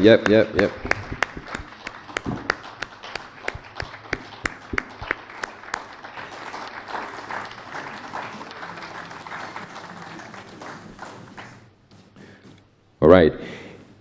And then the next juggernaut, Ambassador Bonnie. No, sorry. We have DG. We have DG Macwood.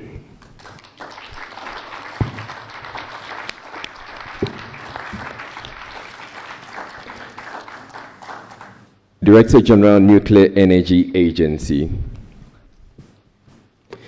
And then we have Wilhelmina Asamoah, Chief Director, Ghana Ministry of Energy.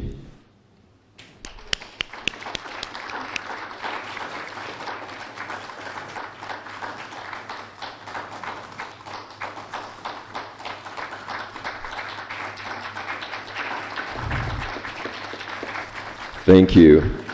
And then we also have Dr. Lassina Zerbo, Chairperson, Rwanda Atomic Energy Board.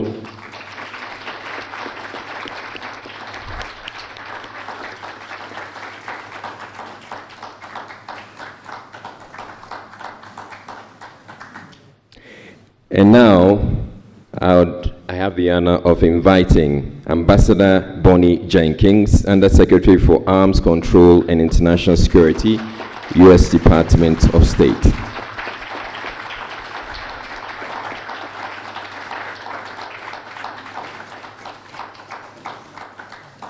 And as we say in Ghana, last but not the least, Professor Shaukat Abdul Razak, Director for the Division of Africa, International Atomic Energy Agency.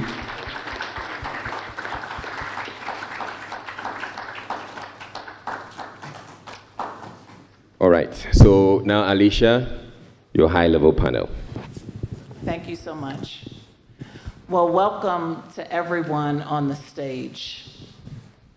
You all may not have ever seen a panel this big, but when I thought about an opportunity to have some of the greatest international voices, I couldn't leave anyone out.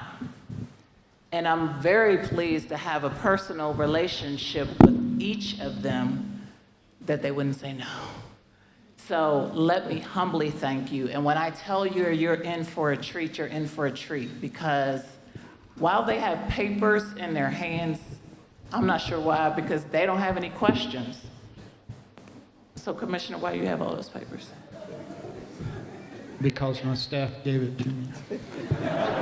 So they don't have any questions in advance. And that normally never happens with someone of their level. Agreed? Agreed. And the reason that I wanted to do this is because you all are smart enough to use Google. You're smart enough to pull up their videos on the internet. But I thought, if I were sitting in an audience and I had the opportunity to hear from people who have gone as high as one could go in nuclear space, not that there's such a thing, so don't go think that. There's not a nuclear space.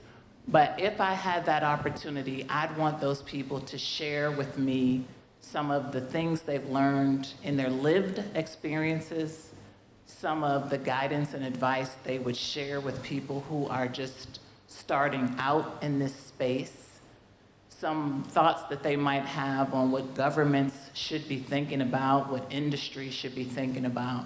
And I'm glad I see a lot of youth here, because you all have a unique opportunity to hear from these people on the stage about things that someone else might not tell you because they might not want you to go as far as you can go in this sector. So let's go ahead and get it started. So again, they don't have any questions.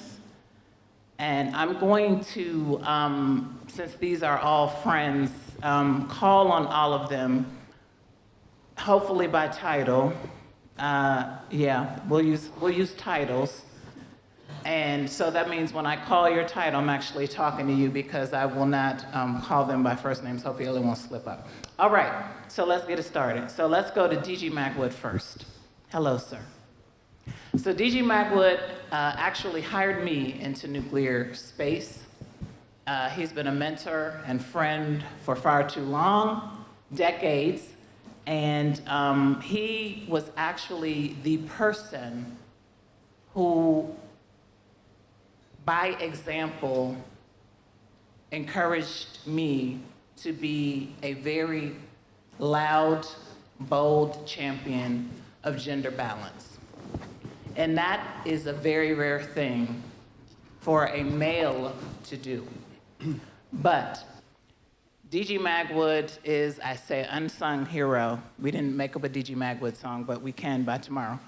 So DG Magwood, knowing that there is a very, very, very huge deficit of women in the nuclear sector, what would you say has been extremely helpful from the Nuclear Energy Agency perspective in getting more women and girls interested into the sector? And why has it been important to you before it was ever even cool, dating back decades? I'm not saying you're that old, I'm just saying you've been doing this for decades. Why has this been important for you? It's an interesting question because to say it's important to me to bring more women into the sector is probably the wrong way to think about it. I've always wanted to encourage people to make full use of their talents, their skills, and their knowledge, no matter who they are, what they look like, or where they come from. And to the degree that you thought there were barriers keeping women from doing that, to me, it was just natural to knock those barriers down as much as possible. Since becoming involved in the Nuclear Energy Agency, I saw the opportunity to not just take the personal action, but to make it a policy. And so, as you know, and you've been a leader in, we have made some headway into bringing it into policy space and some success in bringing it into policy space. But the true reason I think I would put to it is that the world is in trouble in many different dimensions. And we're only going to solve these problems with the blood, sweat, tears, and talent of everybody on this planet. And if we take half the population and say, you can't play in this, we're going to fail. We're not going to be successful.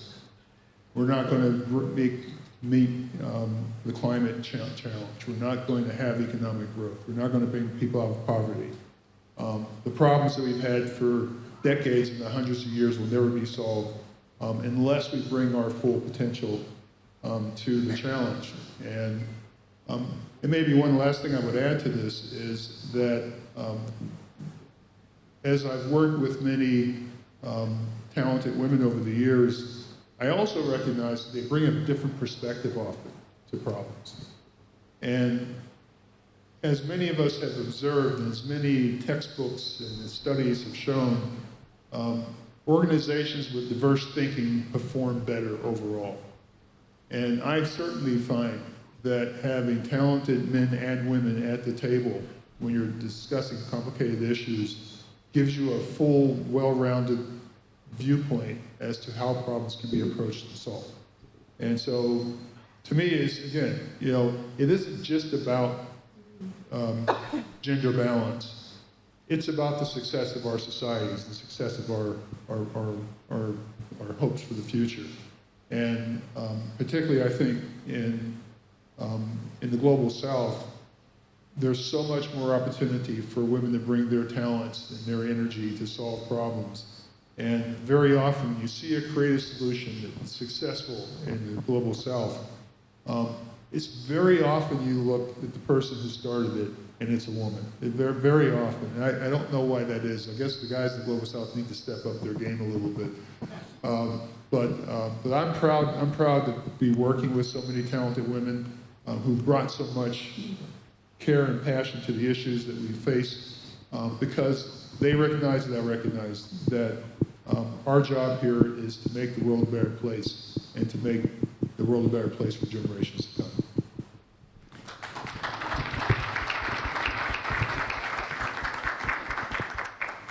Thank you so much. I believe, this is not a question for anyone. I believe I saw some fans in this room. Emmanuel told me he would not turn these lights down, but if we could get some fans so we don't die in the next 2 hours, I would appreciate if they could blow this direction. Thank you. All right, so Commissioner Wright. Commissioner David Wright from the Nuclear Regulatory Commission is my favorite person in the entirety of the U.S. government. He's my favorite person. He's my favorite human being. Because oftentimes people are in positions and they don't remember that they have to be good human beings. And fortunately, I'm very proud to say that everyone on this stage is a good human being. And I know that you all have worked for a terrible manager in your lifetime. Students, you don't have that problem yet, but trust me, you will, so listen up. But Commissioner Wright, my question to you is you've been many things, a philanthropist, a leader in the NRC, and you have a very personal history with understanding what being of good character means. And I want you to talk about two things. And one is how important it is to give opportunities to young staff. And you've been a man who walks the walk. We've benefited from that with the first installment of Usain's, where you loaned us the amazing Shakur Walker, who you all have seen up on our stage. You've brought Alicia here to participate, and will have permitted her to be on a panel. How important is it for you to support your younger staff and give them opportunities, is my first question. And my second question is, what does leadership mean to you? Thank you, Alicia. And first, it's an honor to be here and to be with a very confident woman, a very strong woman. And Israel, she has a huge personality.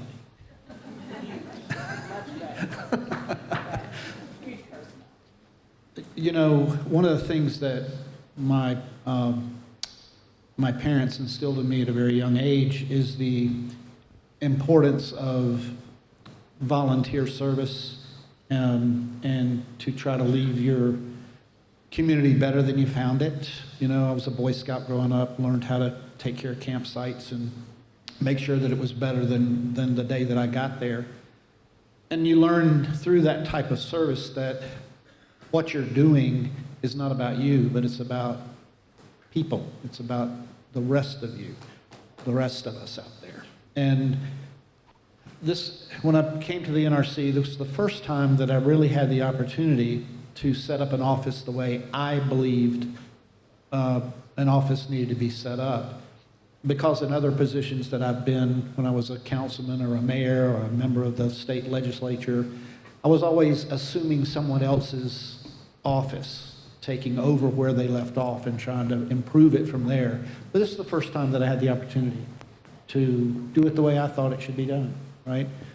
So I tried to find the best people that I could find, and I did not go looking for them myself. I used them to help me find them. And I've been blessed to find good people, and then I just empower them to do the job. I don't turn them loose completely, but I don't micromanage. I try to encourage them.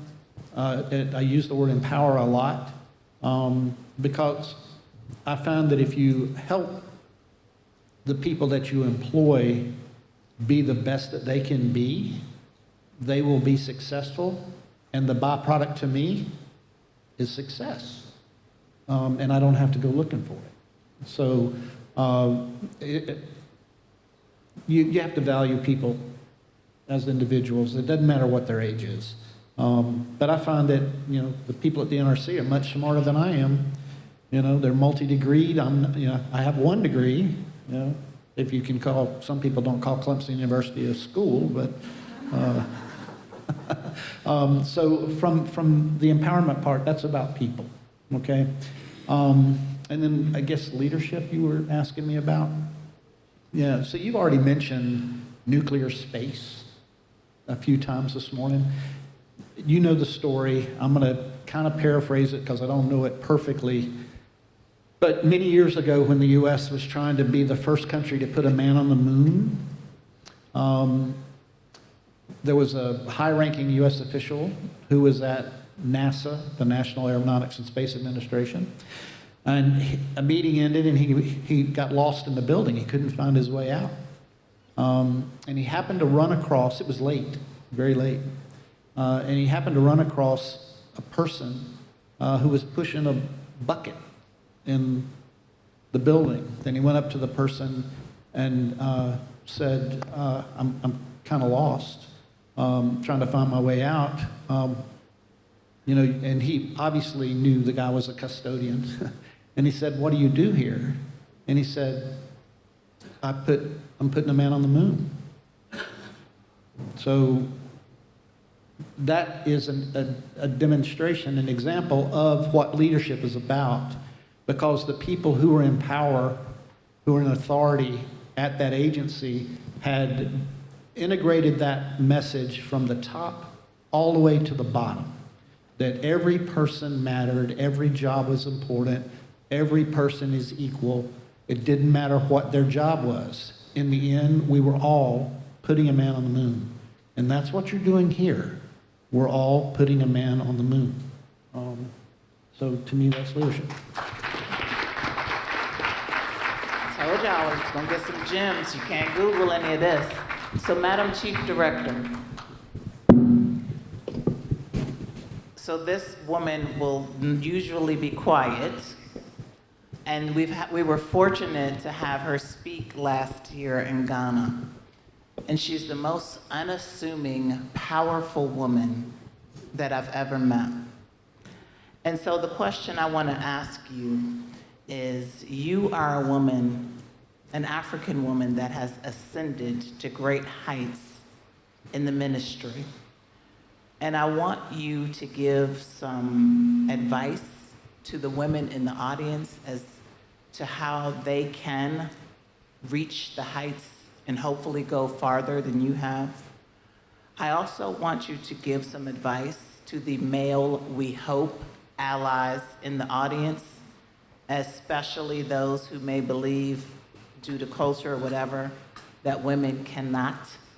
What advice would you give? Please tell us your advice to the women, and please tell us to the gentlemen what you might say, based on your experience. Thank you. And thank you for having us. You've been a great host, and you've been a great collaborator so far.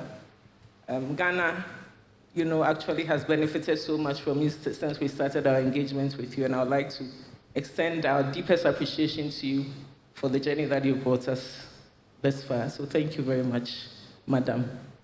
Very important woman.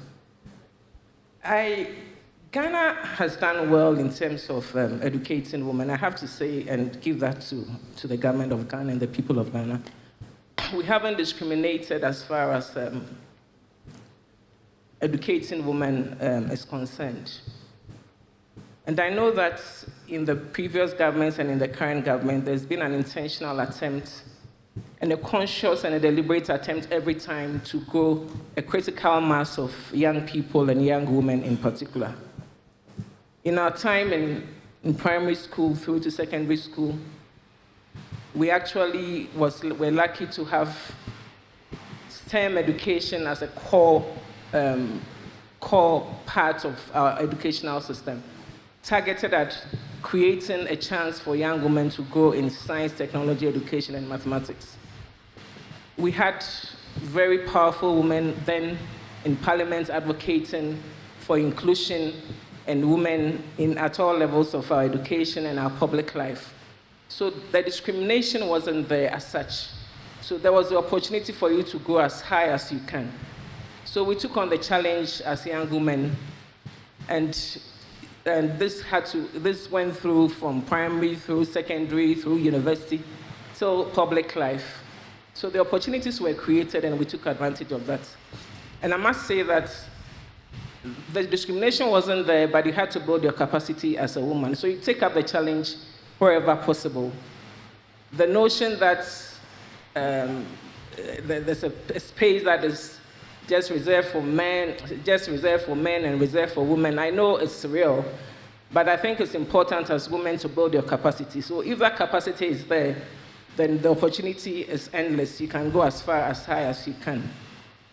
And we were lucky also as a nation in our public service to ensure that in every opportunity that is created, there's a quota or there's an opportunity that is created and left for women to be part of. So you can, for example, have a full panel of chief directors or permanent secretaries, as you may call it in Kenya, only as women. So in Ghana currently, for example, I think for the very first time in a long time, there are about 50 to 50 or 45 to 55% women against men in our permanent secretary positions. So the opportunities are there. We had a lot of encouragement from all levels of our lives. We took up the challenge, and I have taken up the challenge. I mean, nothing has prevented me from going as high as I can. So women here are encouraged to do so. I know there are a number of young people here, students, and you have to take up the challenge from your early stages in life. The opportunities are there. You have information scattered all over the place. You have people mentoring you. And I think you should take up the challenge from the very onset. We had, in the civil service of Ghana, created a certain space for mentoring young people. And I have taken up mentoring a lot of young ladies to take up very important positions. So I don't think there's any discrimination at all. Build your capacity in whichever area you find yourself. Be focused. Study as high and as far as you can. Encourage yourself. And don't let any man deter you from going as far as you want to go. Madam, and then for the men? I think that men don't intimidate us. I think you should be helping us. Where you feel that there are very well and strong dominated areas just for you, bring us along. Push us up as far as you can. I work in the Ministry of Energy as Chief Director. There are about 16 sector agencies under us. There's only one sector or subsector that has a female as a chief executive. Everybody else is a man. So you're likely to enter an office or a meeting most of the time with only men, and the women are just about 2 or 3, and you don't have a choice but to try and fill in as much as you can. So please bring us along as men and share knowledge, share information, build us up as you go along. But I must say that as Ghanaian women, there's a huge opportunity for us, and as African women, I believe in many other places in Africa, there aren't that many discrimination going on. So let's build ourselves up and occupy the positions and mentor young people along as we go. Thank you. Thank you. Thank you, Chief Director. Okay, so Cindy, I appreciate the fans so quickly. We want to make sure you check in with Ambassador Jenkins. That's the one that's down there. We don't need the hair blowing too much now, okay? We know we got to, that's why I had to move mine back, Ambassador. I know we got to make sure we're not blowing too much. Even Commissioner was like, okay. All right, so my next question, please, for Dr. Shaukat Abdul Razak from the IAEA. Woo, from the IAEA. I want to ask you, because we always are asked by the various countries, we want to see someone who made it, someone from the continent. So if you wouldn't mind addressing the congregation and letting them know what they should be thinking in terms of what they can do in nuclear space, both nationally for their country and in the international setting? Thank you very much, Alicia, and it's really an honor for me to share this podium with eminent personalities here. This is a very interesting question. I think I will need probably 2 hours to go into it, but just to give you the gist of the matter, I think it's a very important question. And every time I address a relatively younger congregation, I start by telling them the difference between me and you is time. I was born before you, I went to school before you, and that's why I'm sitting here now giving a talk. But you can be, if not like me, even better than me. This is one. Secondly, I just give you principles in life. You must believe in yourself. You must believe that it's very possible. I come from a very marginalized community in this country. If you know the coastal region, where we normally say we are the first to go to, we are the first to go to school, but last to graduate. And this is a phrase that was said by Professor Ali Mazrui. What do I mean by that? This is a region that had the first public university in 2007. And we got independence here in this country in 1963. It is all about dedication. It is all about vision. It is all about commitment. When I got my position as the CEO of the National Council for Science Technology, later it became a Commission for Science, Technology and Innovation, I knew exactly what I wanted to do. And I was given the opportunity to work with the International Atomic Energy Agency, to work with the UNODC, to work with the CTBT, to work with all these UN entities, and I was the National Liaison Officer. It is at that time I decided that I am going to make a difference in how this country, Kenya, can be able to embark on nuclear power program. But I didn't start it. I went and checked, and I found that the discussion, the conversation had started early 70s. So I learned a lot from the professors who were there. And it is through the National Economic and Social Council that initiated the project that today you are seeing is becoming a reality under NUPEA. So for me really is to see that it doesn't matter where you come from. It doesn't matter your beginnings. And I'm addressing the youth here, that it is very possible that we can be able to embark. Today, I am sitting and I'm really honored to sit at the International Atomic Energy Agency on your behalf, because this is a calling to serve 49 countries in Africa. At least 13 would like to embark on nuclear power program. So it is a very clear, deliberate effort of being dedicated, on wanting to make a change. Because when I was in Kenya, I was looking at Kenya. Now I am seated there and I feel I'm part and parcel of Africa. I want to make a change. And if you want to make a change, then first you have to change your mindset. And when you change your mindset, you follow the exact milestones of what you want to do, just like the way we advocate at the International Atomic Energy Agency with the 19 milestone, so that you can be able to realize this. So this is the message that I want to convey, that really it's all dedication, it's all commitment, and is be able to follow through with very clear indicators and making sure that you're making the progress, learning from others, collaborating, cooperating, and of last but not least, also giving. Because I believe when you're a knowledgeable person, the more you give, the more you get. Thank you.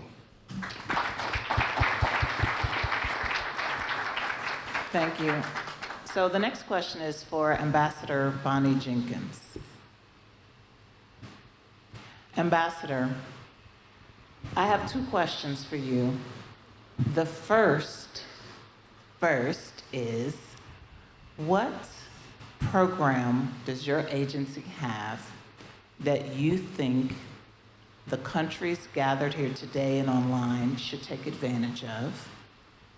And the second is, in your experience, in your many capacities, what has been one guiding thread for you as you have experienced excellence in many different professions and positions? Okay, thank you, Alicia, and thanks for inviting me to this event. It's really great to be here. Well, there's a number of things that we do at State Department in the U.S. and other things we do working with other departments and agencies within the U.S. to try to promote engagement and interest in small modular reactors, interest in nuclear technology. As I sit next to my colleague from the IAEA, there's quite a bit that we do with them on these issues. Specifically for State Department, there's something called the FIRST program, and thanks for using that term. The Foundation for Responsible Use of Small Modular Reactor Technology, which that's why we say FIRST, because it's very long. And what this is a way in which we can work with countries who have an interest in pursuing small modular reactors. Through this program, we are able to engage countries, we are able to bring not just the knowledge and expertise of State Department on these issues, but also to work with colleagues from the Department of Energy, NNSA, within DOE, the Nuclear Regulatory Commission, a number of U.S. labs and other experts to work with countries in terms of helping to build capacity for interest in nuclear technology. Right now we are working with about 40 countries. We have about 17 countries that remain interested in working with us on this. And we also collaborate with other countries through this program. We collaborate with Canada, Japan, the ROK, and also the United Kingdom. So this is a program that has grown, obviously, in terms of other countries who are working with us. It's a great opportunity for the U.S. to work with its interagency, working with other countries and their interagency, really to build up this capacity. So this is something that we are very interested in working with you on. If you want to hear more about that, I'm happy to talk with you about these other programs as well. But we do want to highlight that because we think that's been very helpful. And I also want to note that since I said there's like 40 countries and 17 countries who are interested, I think it's a reflection of the interest in nuclear technology and nuclear power for so many things. Of course, energy, we're talking about that today, combating climate change. But as you heard, water desalination, there's things we do with food security, nuclear technology with cancer treatment. I think there's just a renaissance overall in nuclear technology. And we saw with COP28 last year, there was a lot of interest in nuclear technology and nuclear power in terms of combating climate change. So it's really growing, and we know that there's countries in it who are interested, and that's why we think this FIRST program is a really great way to work with countries that have shown a real interest in nuclear technology. On the second question, what's the thread? I would say two things. One, which you've heard already, which is persistence. To keep working in a field that you have, which would be the second thing, a passion for. I have a passion for the work that I do. I've always had a strong interest in these issues, and I think that's carried me through many different iterations of my life. I've done work, my original background, my work was combating weapons of mass destruction. And so as a result of that, I started working more now as well on issues of nuclear technology. But I had the passion, and that is what brought me through the different iterations of my life and the different positions that I've had in my life, is the passion for that work. And that passion has really helped create the persistence that you've heard from so many people up here to stick with that work despite any challenges that run into. Thanks. Thank you, Ambassador.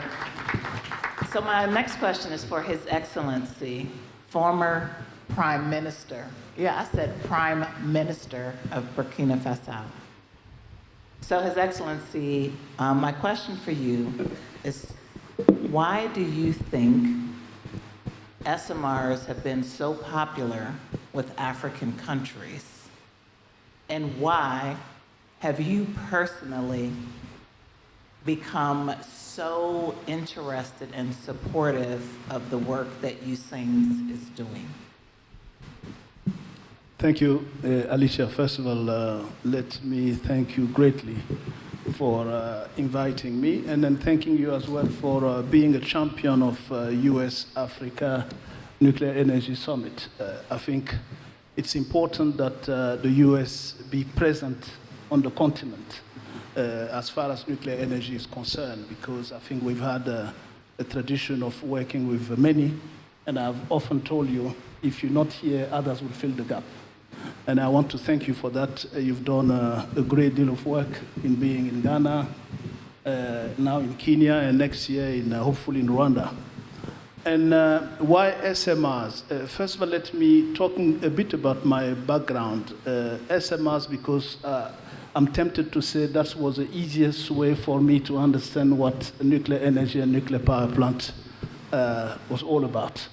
Why? Because it's simpler, flexible, easy to work with and easy to understand, and I think more suitable for African needs. The SMRs are certainly the way to go for the continent. We've been, and I've always, wherever I've been, talk about Ghana. Let's not forget that Ghana, since the Nkrumah's days, Ghana has started its Ghana Atomic Energy Commission. They've been championing this issue of nuclear energy for some time. Ghana has a research reactor like a few other countries in Africa. And then they've done a great deal of work, but they still don't have a nuclear power plant. And they're moving towards it, and then we're hoping that they will get soon. And I'm sure if we're thinking more about SMRs in the beginning, with those countries, Ghana should be one of the first countries in that part of the world to have a nuclear power plant. And this is why I've been advocating when I was in government as well in my statement to the parliament. When I talk about nuclear energy and small modular reactor, many was telling me, but he's crazy. How can he believe that Africa or Burkina Faso can implement a nuclear power plant if Ghana started over 60 years ago and then they still don't have it? So I think there was a way of explaining this to them, to say technology has evolved, science has evolved, security issues have evolved, and then now it's the time. As I was talking to Bill Maku just now, it's a time to talk about this novel technology and then how we can implement them easily in the continent and then for the continent, because we have the young people for it. And I'm going to touch upon the second point because I'm from Burkina Faso, but as you know, I'm advising His Excellency President Kagame, and I'm the chairman of the Rwanda Atomic Energy Board. The fact that somebody from Burkina would be working on this issue in Rwanda speaks for itself. I think it goes along with our idea, since the different talks I've heard this morning, about integration, working together, not putting barriers on countries only. And as Professor Shaukat said, when he was in Kenya, he was talking Kenya, but now he's talking Africa. But I've been talking Africa for a long, long time, and then Shaukat now go back to Vienna, and he knows how we've been talking about how we can work together to make sure we bring the socio-economic development for this continent. And it's true. SMRs, to me, are the way to go, and this is what President Kagame has made as a decision for the country. In fact, the day before yesterday, I was briefing him on the conference to come, and as well as this one, and he made it clear to the whole cabinet that there is no other priority than implementing the SMR project and the nuclear power plant in Rwanda for socio-economic development. So that's clear in his mind, and that's a vision that he has had, and that's what he's trying to make sure, and he wants to do it as soon as possible. So the vision is clear, the mission is clear, and then we're hoping that not in a too long future, Rwanda will have its first nuclear power plant. And then that's our ambition, that's our vision, and we're working towards that. So the other thing I want to add, because I've been, I think I'm still a gender champion. And I want to acknowledge two young ladies that I've brought along with. I think they'll be shy, although I would have loved them to show themselves. One has been at MIT. She's working in the office of the president. Jessica, don't be shy. I think you guys are here. I want you to come up. And so they're bright and young, and I think I wanted them to be in this nuclear field. And then you have Miriam. She's from Burkina Faso. Just tell you that I'm not forgetting my country as well. They came here together with our CEO, Fidel, that I've known for long. Fidel often said that I'm his boss. It's true, he does the nitty-gritty, but I'm doing more the science and the diplomacy work to make sure we implement our project. So Alicia, so that's what I wanted to say. If I missed something, let me know, but I often say I'm getting old now. I don't remember all what I talk about. Thank you.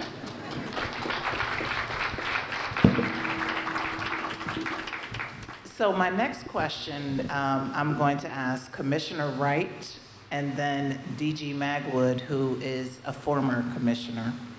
What are some of the myths about siting nuclear power plants? What are some of the myths?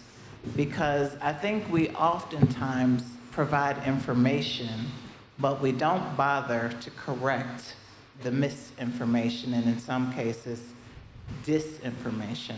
So what are some of the myths? And I'll start with you, Commissioner Wright. Siting.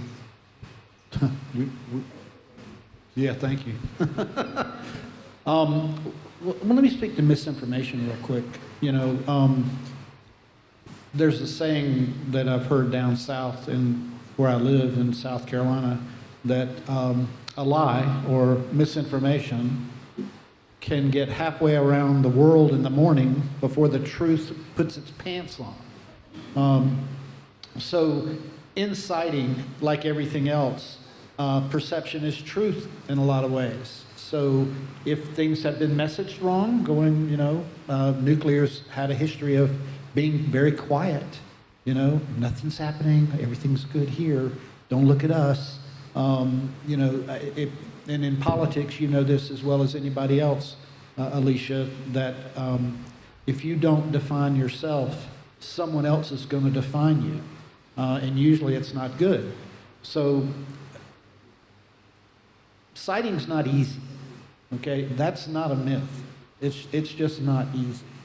But with the NRC, we have a process on how we go about making sure that sites are, we don't select the site, someone else selects the site. Either a company will select the site or a company working with the community will select a site. But we have a process where we'll make sure that that site is environmentally sound, seismically qualified, it's protected, the geology's good, the flooding risks are good, and are all mitigated. So we've got a process that we're very confident in, we're very comfortable with, but we're not the front end of that. Usually the hardest part of siting is the community part of it. The regulatory part of it is usually easy. Thank you. And DG Magwood, when you answer that question, also as a former commissioner, but you've done a lot of work in stakeholder engagement, and maybe you also want to talk about that as well. Thank you. First, I agree with David's comments. It's everything he said is completely accurate. I'll try to do this very quickly, the 3 points. First, I'll start with stakeholders, because the hardest lesson I think that we learned in the United States over the years is that if you don't work well with your stakeholders, you're simply storing up problems that will destroy you in the future. We have many examples where people thought they could just push a project through. The government's made a decision, the utilities have made a decision, people have spent billions of dollars, so this is inevitable.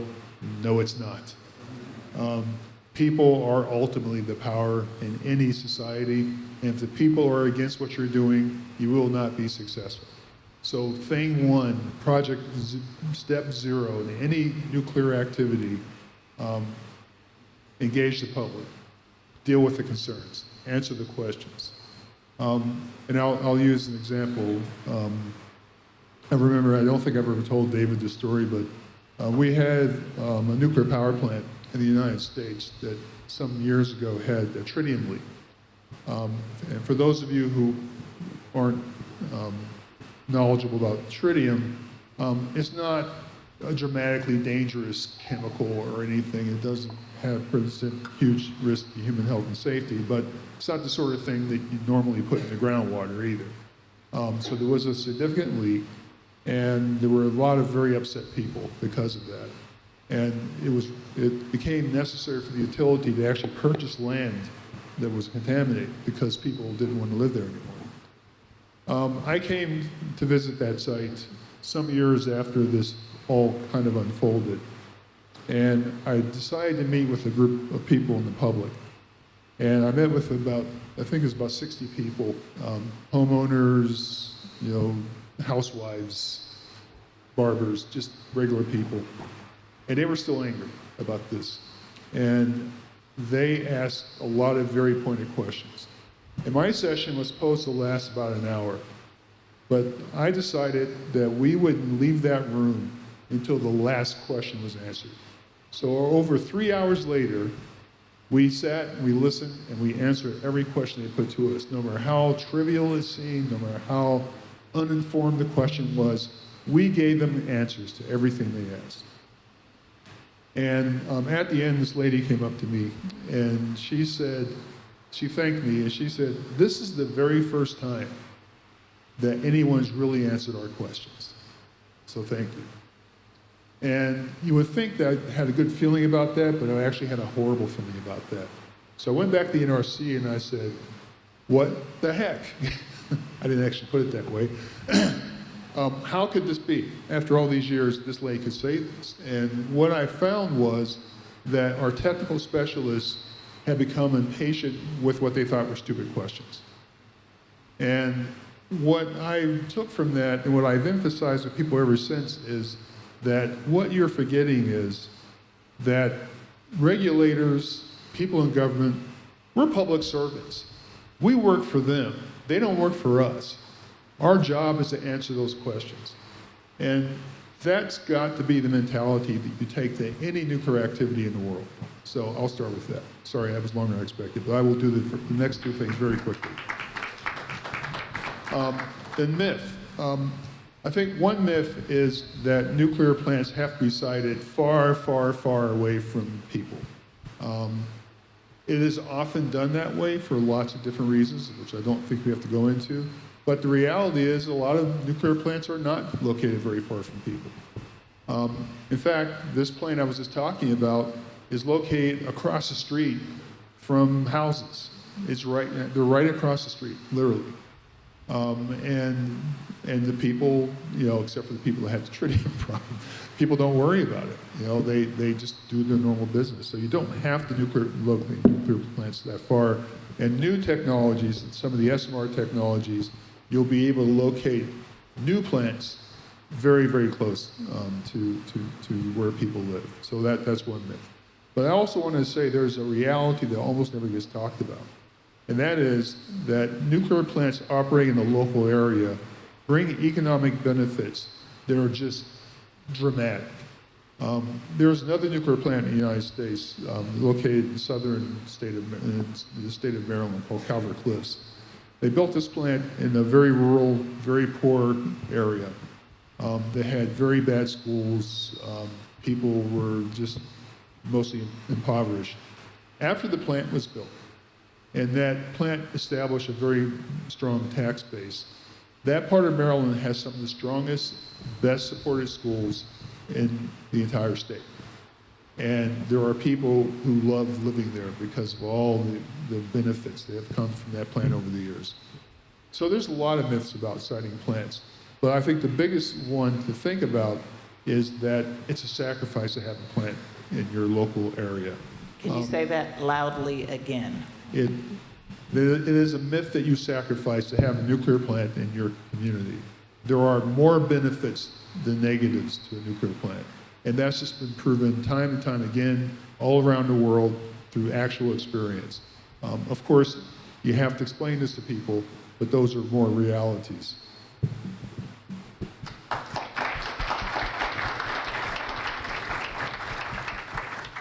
All right, so I'm going to start this same question for everyone. I'm going to start down at the end and just ask each of you to respond to the same question. We're going to start with Professor Shaukat. The question is, describe the importance of leveraging international partners for a country like Kenya, any country in Africa, any country around the world, even your own, United States, whatever it may be. So describe the importance for leveraging international partners. So Shaukat, please. Thank you very much, Alicia. This is very critical in the sense that the world has become a global village. And very often we say we do not need to reinvent the wheel. There are people that have walked through a path that we can be able to follow that path. There are lessons that we can be able to learn. And then when it comes to issue of knowledge, we do not have the monopoly of knowledge. Hence, diversity becomes very, very critical. And that's why for us to be able to get what we need as fast as possible in a sustainable manner, we must be able to collaborate, cooperate, and do partnership. And when you look at the SDGs, SDG number 17 is exactly that we must be able to leverage the resources, financial resources, human resources, and so on and so forth, so that we can be able to collaborate and be able to realize the big vision and the big dream. And I think it fits very well when it comes to the areas of nuclear energy. There's no way one entity would be able to work alone. And we've talked about small modular reactor as a good example. There are about 80 plus designs outside there. And the International Atomic Energy Agency, having created a platform of small modular reactor, is exactly to do that, so that we can get all partners, all collaborators coming on board to be able to make their contribution, so that we can have something that is viable, that we can all be proud of, and we can be able to use it. Thank you. In my response, I talked about the program that we have at State Department called FIRST, and one of the things I referenced was the fact that we now have countries who are working with us in doing this, in reaching out to countries who have an interest in small modular reactors to help build capacity. And what that reflects is not only an interest in other countries to get involved in this and help build capacity in other countries, but also the recognition, the need to do this.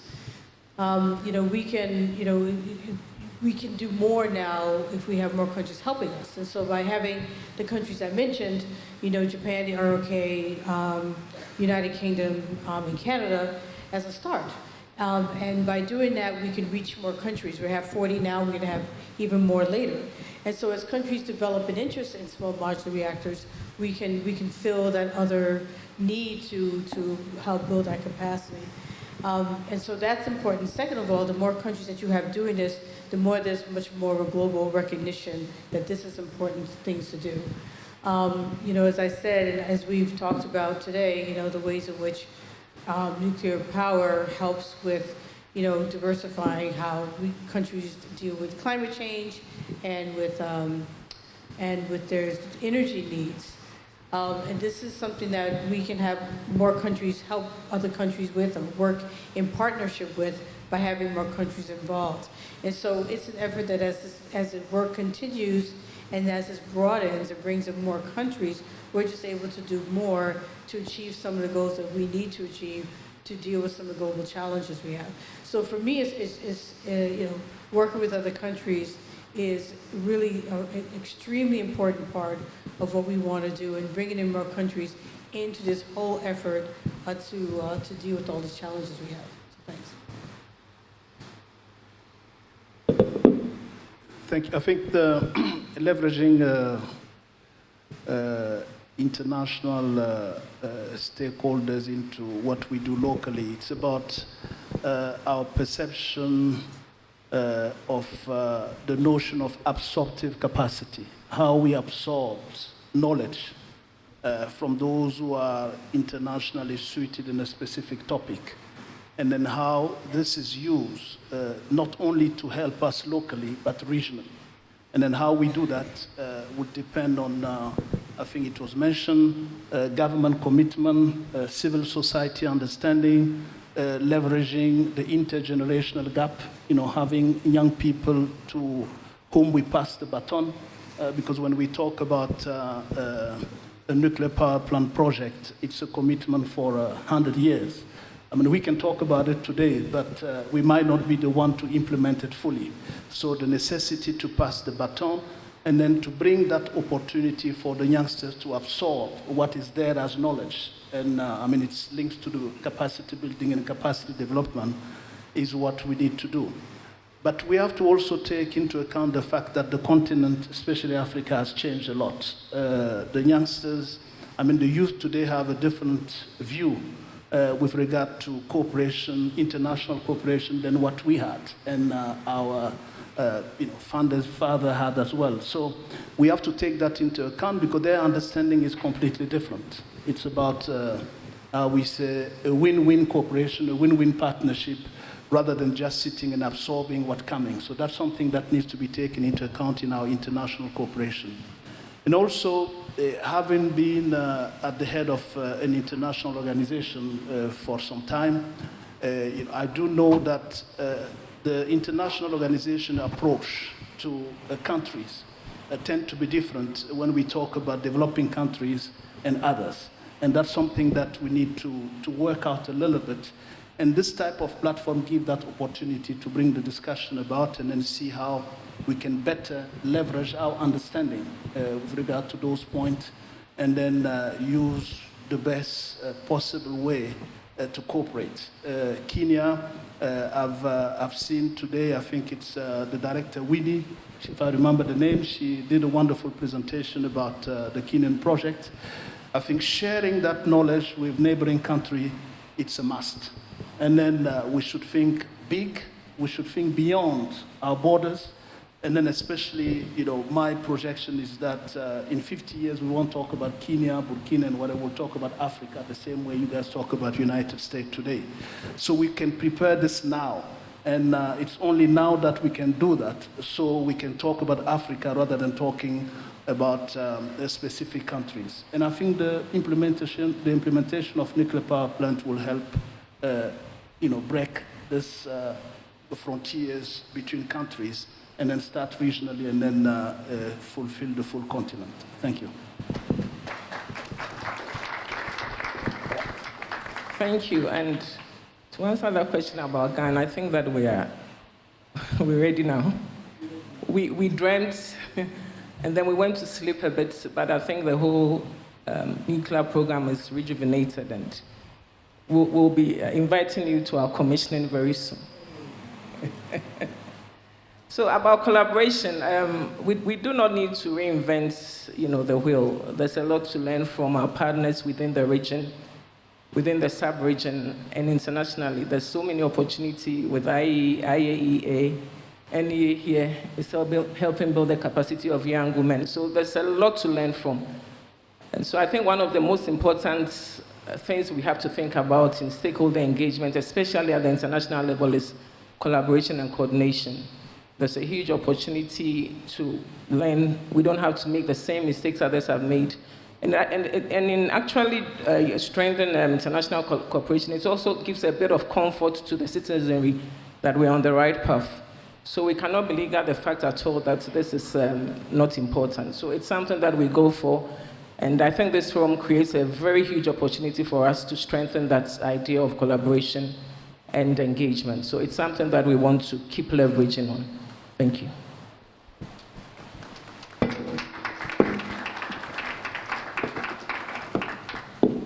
So when I think about this question, I think it's important to think back perhaps 40, 50 years.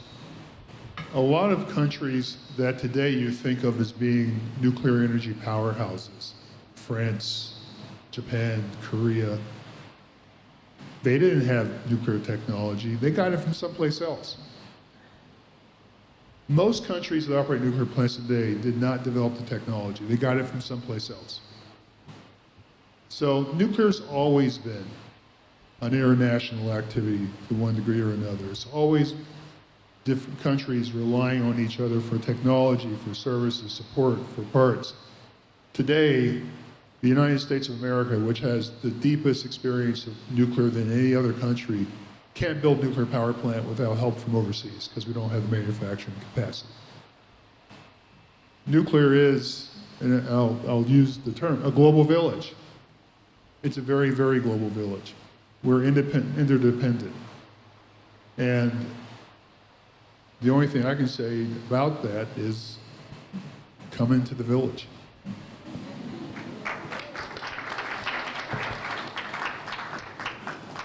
So I had the opportunity to go last. And I agree with everything that I've heard, but I'm going to take it a little different. Is that okay?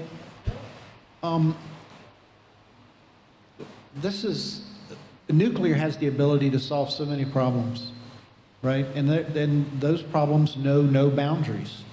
We're all in it for energy security, which is going to turn into global security. And it's individually, it helps you, if you own your own generation, then it gives you your energy independence, which gives you national security. So that part alone is worth the international engagement and learning from each other. Africa has a unique opportunity, one that other countries are taking advantage of, but I had the opportunity a month ago, I guess, I was part of the U.S.-Africa Cancer Moonshot presentation that was at the White House. I had the opportunity to speak. For those of you who don't know, I am a stage 3 colon cancer survivor. Thank you for that. Yeah. My oldest daughter, who is now 41, she was a stage 3C colon cancer patient, and she's doing well today. You're never cured, but you just hope you're in a permanent state of remission. But nuclear plays a role in medicine that can solve all kinds of problems. No one deserves to die from cancer. No one. Everyone who is stricken, and families all throughout Africa, they need to have access to that treatment. And if you can develop that program, nuclear technologies can do that. But you have to be sure, like I was the beneficiary of, that whoever is getting treated is truly a beneficiary of the safe and secure use of nuclear technology. And that includes protecting your nurses, your caregivers, people that, the rad techs and people like that who have to administer the dose, right? So I see that engagement internationally as a bigger and broader issue. Thank you, Commissioner Wright. I say often that while I hear people have very, very strong views against nuclear, I've never heard anyone say, I don't want my grandmother to be diagnosed and treated for cancer. And I think part of the issue is with nuclear is people don't understand the many non-electric applications, as well as the value which DG Magwood has pointed out in terms of having a nuclear plant in your community. So I appreciate you bringing that element to this. So, where are my young people? Young people, make some noise.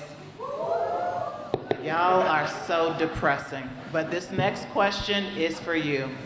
You depress me. One more time. Give me some. Make some noise. All right, here we go. So we're gonna start this way. So you get to go first. Are you ready? Okay. You get to go first. We're gonna go down the line. I want each of you, my nuclear juggernauts on this stage, to give the young people a word of advice, and in addition, tell them what their presence in nuclear means. I have 4 children. I have 9 grandchildren, where the 9th one will be here in February. You're the future, right? You're the future. All I can do as a parent, all I can do as a employer, as a leader in my agency, is to encourage. So I will encourage you to stick with it. Don't give up on yourself, especially. Trust in who you are. Believe that you can do what you believe you can do. Because you're going to be, you might be the next prime minister. You might be the next person to design a nuclear plant. You might have a solution for waste, turning it into power. So I just encourage you to stick with it.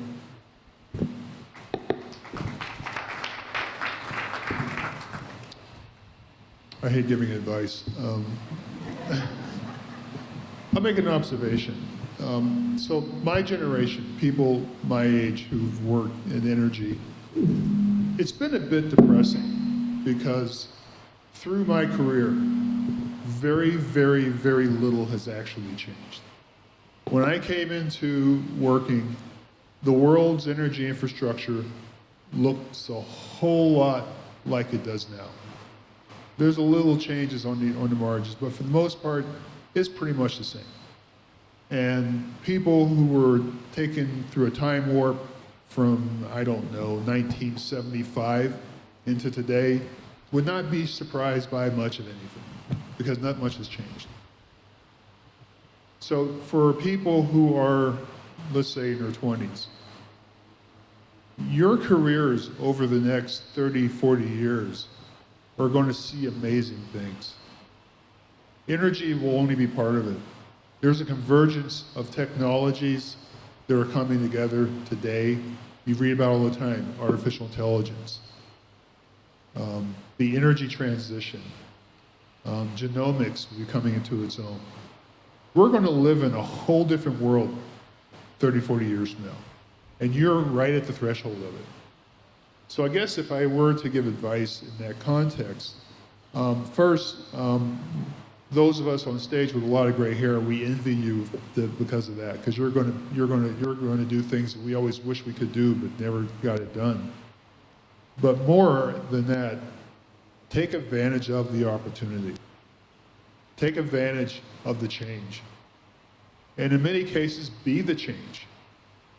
Because if you wait for people on stage to force change, people who have been around a long time sometimes don't like change. They like things the way they are because they're in power now. So why would they want to change anything? You're going to have to change. You have to push it. So my advice is be the change and don't be afraid of that. Embrace it. That's my advice to all of you. Thanks.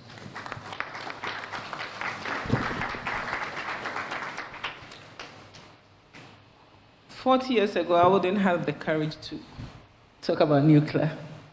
Because growing up, when you heard nuclear, it was about cancer, radiation, fear, Hiroshima, and all that. It's all changed now. So there's a huge opportunity for our young people. I mean, in our Ghana Energy Transition Plan, 30% forms part of the total energy mix now. Before, there was nothing nuclear. So there's a huge opportunity for jobs, to grow a profession, to change the economy, and there's so much we can do in this space. So my word for you is to learn, study, research, and don't stop learning. There's a huge future for you in nuclear energy.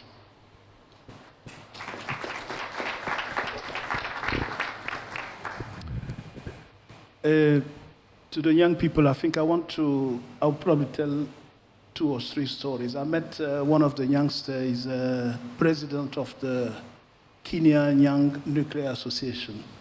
He came to me and he said, Dr. Zebo, I met you in Vienna a few years back.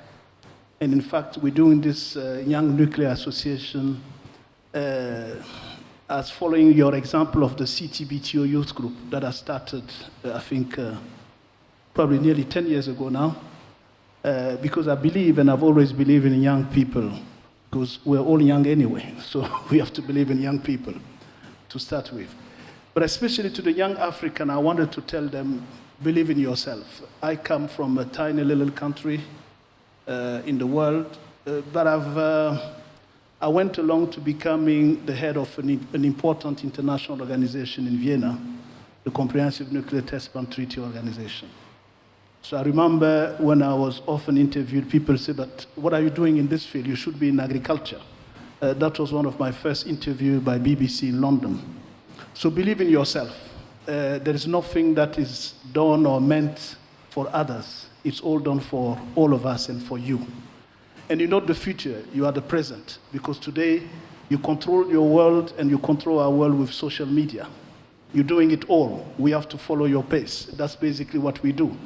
So take on the job, take on the world, and do what you want.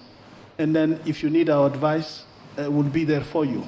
But the world is yours. And especially this nuclear field is yours because it's a commitment for many years to come. We talk about projects that will see their implementation at a time where most of us at this stage will be retired. And I wanted to just tell a story. I was on stage with Secretary Bill Perry from the US. I think he might be on his probably 98 today. But I was on stage with him in Japan, in Hiroshima, in fact, since somebody's talking about Hiroshima. And then we're on the panel, and then there was a young girl in front of us. She was crying, and then we didn't know why she was crying. And then I asked Secretary Peli, do you want me to stop talking? And then we will ask her what's happening. He said, no, you can continue. We'll see her in the end. In the end, she ran to me, and then she came, and then she said, can I have your name card? Because in Japan, that's how the business card, they say, I want your name card. I want your name card. I want your name card. So I was wondering why. I gave her a name card, and then 3 o'clock in the morning, I received a long email from this 16-year-old girl talking about how touched she was to see somebody coming all the way from Africa to talk about nuclear non-proliferation and disarmament and talk about how to make sure Hiroshima never happen again. And then she said her grandfather died during the bombing, and then she was just surprised, and then she wanted to see how I can meet her mother, her parents. And then I went to the mayor of Hiroshima the next day, and then I said, I received this letter from the young girl who was here. Can you find her? And they couldn't find the little girl during my stay, and then I left. And then I received a letter later saying that they found her. And during my next trip, which was early August, always for the commemoration of the Hiroshima Nagasaki, so I met the young girl, and this is when I decided to start the CTBTO youth group by inviting her. And she couldn't fly because she has never taken a plane. And then she came to Vienna, and with Secretary General Ban Ki-moon of the United Nations, we started the CTBTO youth group. And through Bill Perry, the young lady got a scholarship to go to Stanford. And many years later, not many, I mean 4 or 5 years later, I'm in New York at the UN General Assembly, and then I see a lady running into me, hey, Dr. Zebo. And then I'm shocked. Oh, you don't know me, I'm Shizuka, the young girl you met years ago in Japan. Just a story to say that this little girl, she took a chance, she wrote an email, and then circumstances prevailed, and then she had a scholarship through somebody that I respect a lot. Bill Perry was on stage with me, and then her parents subsequently wrote a letter to say how I've changed the life of their daughter. And I say, I did not change. God probably created the condition for a life to be changed during that discussion in Hiroshima. So the point that I'm making, let's create the condition for circumstances to prevail so that we can do more and more. And then you guys are the one who can make that difference. So youngsters, use social media, promote what you've seen and what you've heard today until we go to the next one in Rwanda next year. Thank you.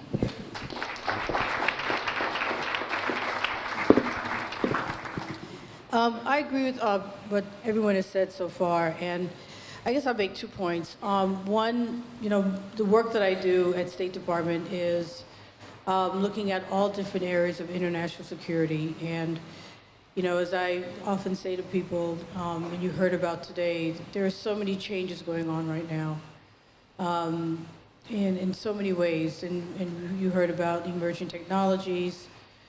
We know the wars that are going on, challenges in different domains, whether they're in space or undersea. There's just disinformation. There's just a lot going on. And so I just encourage young people to be involved and to think about what is the mark that you want to make in terms of helping to make the world a safer place. And what role do you want to play? We talk a lot today about, small modular reactors and the role that can play in combating climate change and ensuring that there's energy for your country.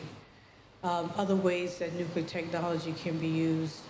We talked about, things that can combat for SDGs, to help SDGs. So think about, as you go about your day and you do your studies and you think about what it is that you want to do, be involved, and as Michelle Obama said, do something and see what's the role that you want to play. The second thing I would say is research. It's important to research. There's so much disinformation out there, as I mentioned. It's very easy to look at the characters on Twitter, to do a quick Instagram, but it also takes even just a little more time to Google and check information and verify what you see and what you read. Disinformation is capable when there's not enough time to research or given to research. And I tell my nieces all the time, I say, Google it.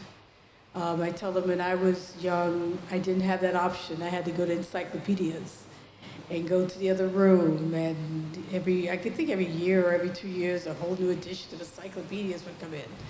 And you replace all the old ones with the new ones. And you don't have to do that. So you don't even have to do that. All you need is get online and just Google and compare resources that you see. So I just want to encourage all of you about the value of research, the value of checking facts, the value of questioning. Always question. And just make sure that what you're reading and what you're seeing, is as close to facts as possible. So, thanks.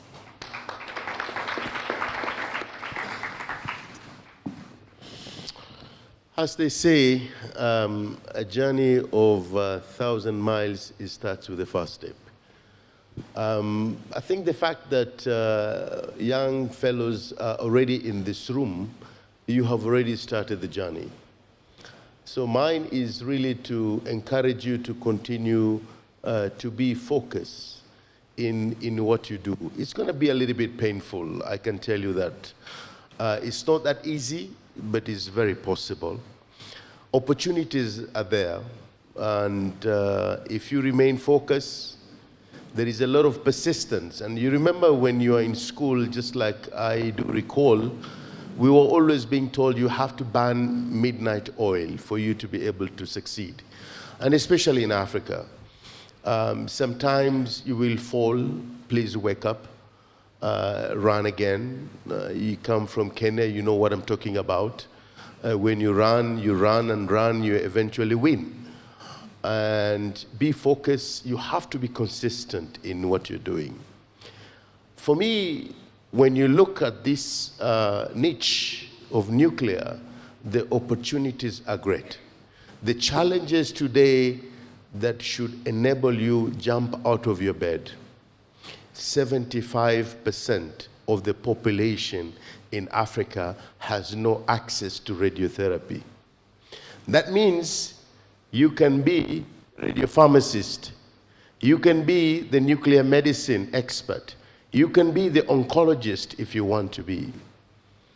And you know that 600 million people have no access to reliable source of energy. That means you can be an expert in nuclear power program. That means you can play a role being a regulator somewhere. And you know that 400 million people in Africa have no access to reliable, clean source of water. That means you can be one of those isotope hydrologists that you can dream of. Opportunities are there. Just like my senior colleague just said, I also have 4 girls and 1 boy. One is on ICT.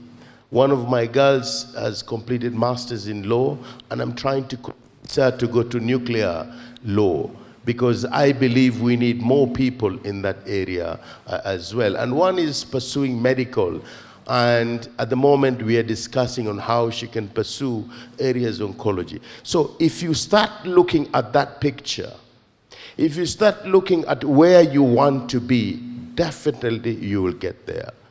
So we're gonna be here for now, but we will not be here forever. We need replacement stock, and I don't see anybody better than you. Keep it up and be focused, stay on that line. You are on the right trajectory and you'll be successful.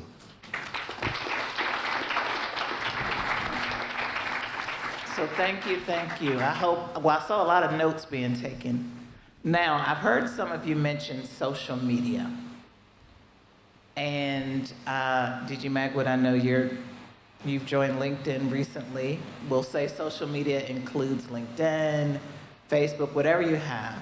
And I'm curious as to whether you believe and this question is for all of you, whether you believe that there's a role for social media in communication around nuclear, and whether you personally believe that social media is an opportunity in a way for people, young, seasoned, whatever, to expand their reach to the community or their brand. So we can consider social media everything that is, used online, as I've mentioned in some of these. So why don't we start with you, Commissioner Wright, first? Okay. So when I was a younger parent, we didn't have social media. We didn't have cell phones. I had a rotary dial phone. I remember the first time that I had an iPhone, before that it was a BlackBerry, if you remember. I texted for the first time in front of my daughter, who was very young at the time, and she said, "Dad, I'm so proud of you." Now I can't live without the blasted thing. And I told the story a minute ago about the saying down south about the misinformation and lies can get halfway around the world before the truth gets its pants on. That's the importance of having a social media presence, right? You just can't have a cell phone or a LinkedIn, Instagram, Facebook, whatever account and not have a plan for using it if you are in an agency today, an organization at all, because you need to be able to manage whatever's happening. It's a great crisis management tool. So it has a place. It needs to be used responsibly, and you need to monitor what is on there, just like I monitor my kids.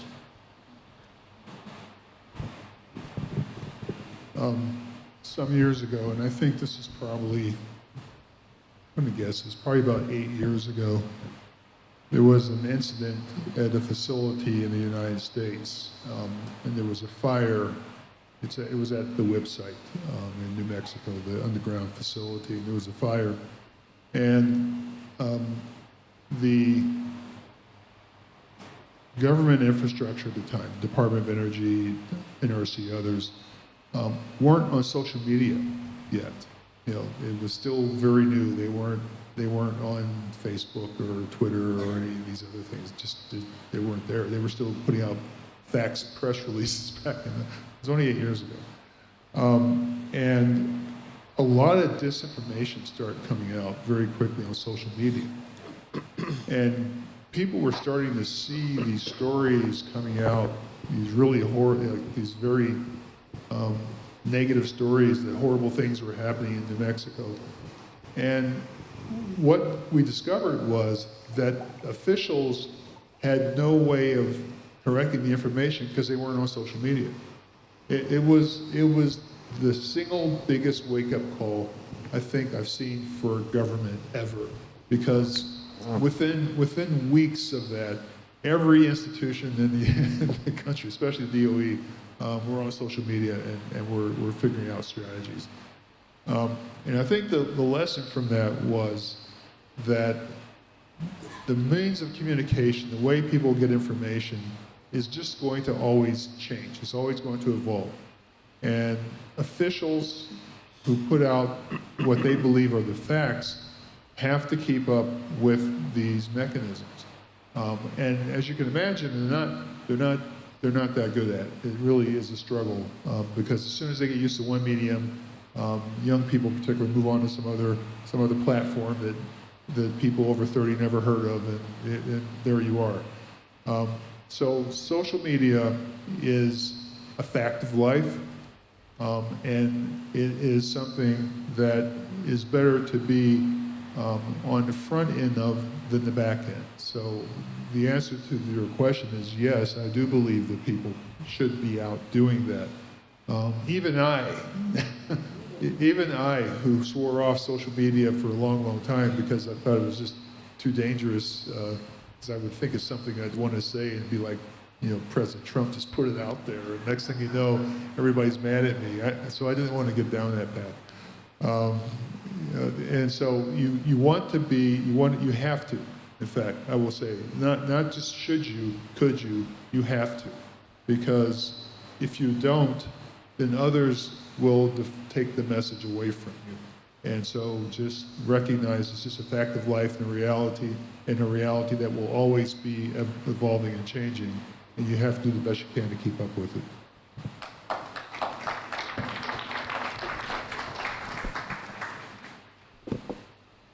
Well, as a very conservative civil servant, I must say, I thought it was even rude to communicate via WhatsApp.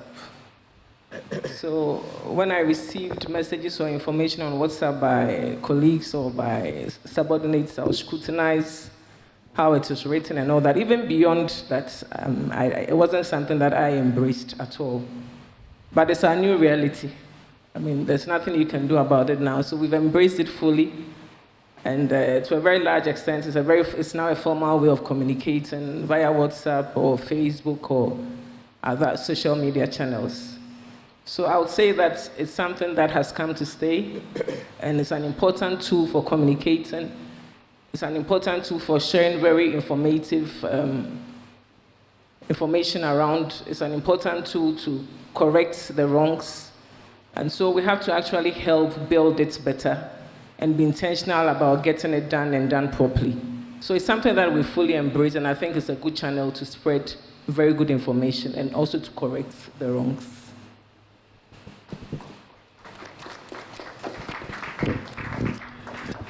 Alicia, I guess since I'm the one who mentioned social media, I just wanted to say that one thing our young fellow nuclear practitioners could start or could have done is to put Kenya, US Africa, Kenya 20, hashtag US Africa, Kenya 24, and then start tweeting and then you will see how far that will go.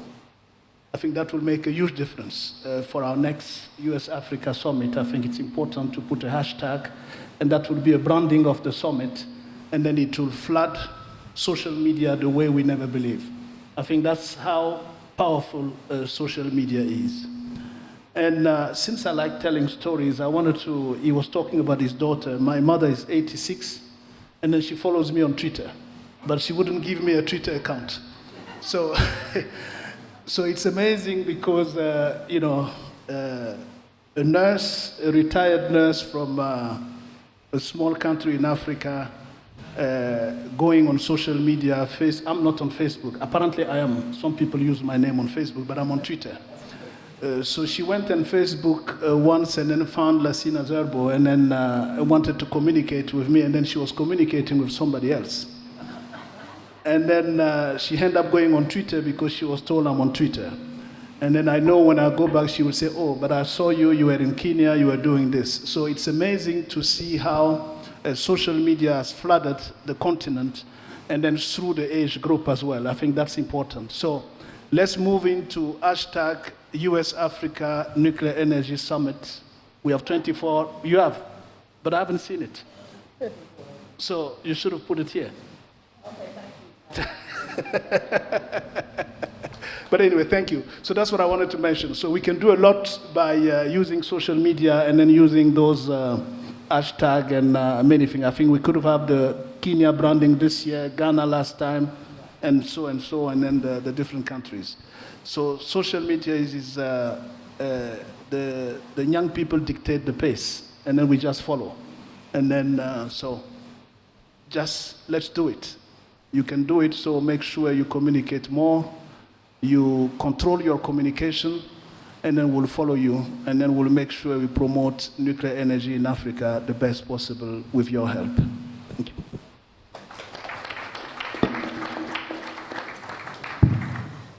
I think that social media is important and a good thing. I didn't actually use social media very much until I started an organization, and I realized that I had to have social media to let people know about the organization, to get some attention to it, to get members to join. And then once I did it, I just really started liking it. I really started to use it on a regular basis. I realized I had to get on different types of social media because different groups, types like to follow different types of ones. So some follow Twitter, some follow LinkedIn, don't like Twitter, some follow Instagram, don't like the other ones. So I realized I had to get proficient in all of them, and so that was the reason why I really started using it. But then I also recognized that it is a way, and this has been mentioned already, to try to get the truth out there, and be one resource. I have an official one for my office. I have my own in terms of Twitter, and so it's another way to try to get information out there that people can look at. And I enjoyed, we didn't mention YouTube so much, but I'm starting to follow this a lot on YouTube, so I'm starting to actually, I don't post on YouTube, but I actually like the podcasts on YouTube and Spotify now. I listen to the podcast on Spotify. So it started with the usual, with the Twitter and then the Facebook and everything, but now I enjoy reading as much as I've enjoyed putting things out there. And as I said earlier, it's, all of these resources are so helpful to learn from and to try to parse out the actual truth as much as we can on different things. So I'm all for social media. I think it's good. Used responsibly, it's good.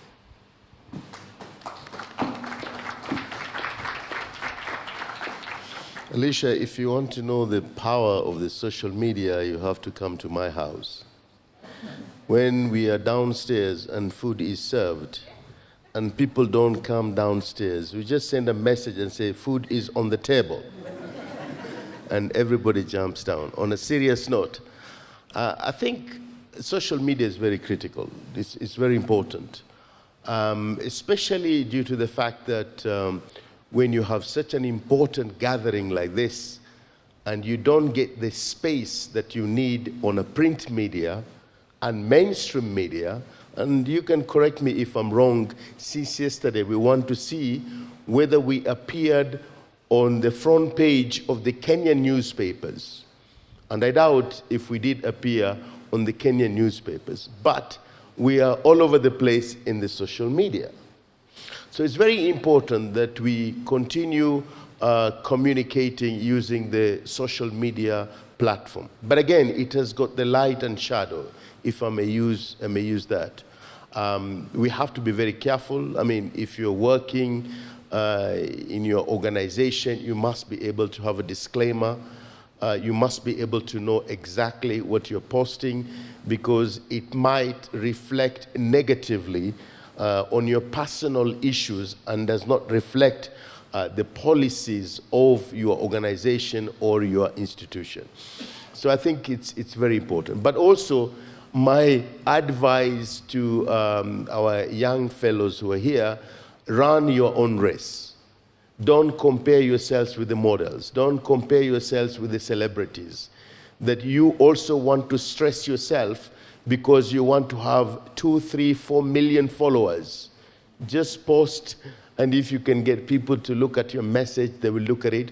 And some of them, maybe they do not repost or they do not resend, but they have found, they have seen, they have read your message.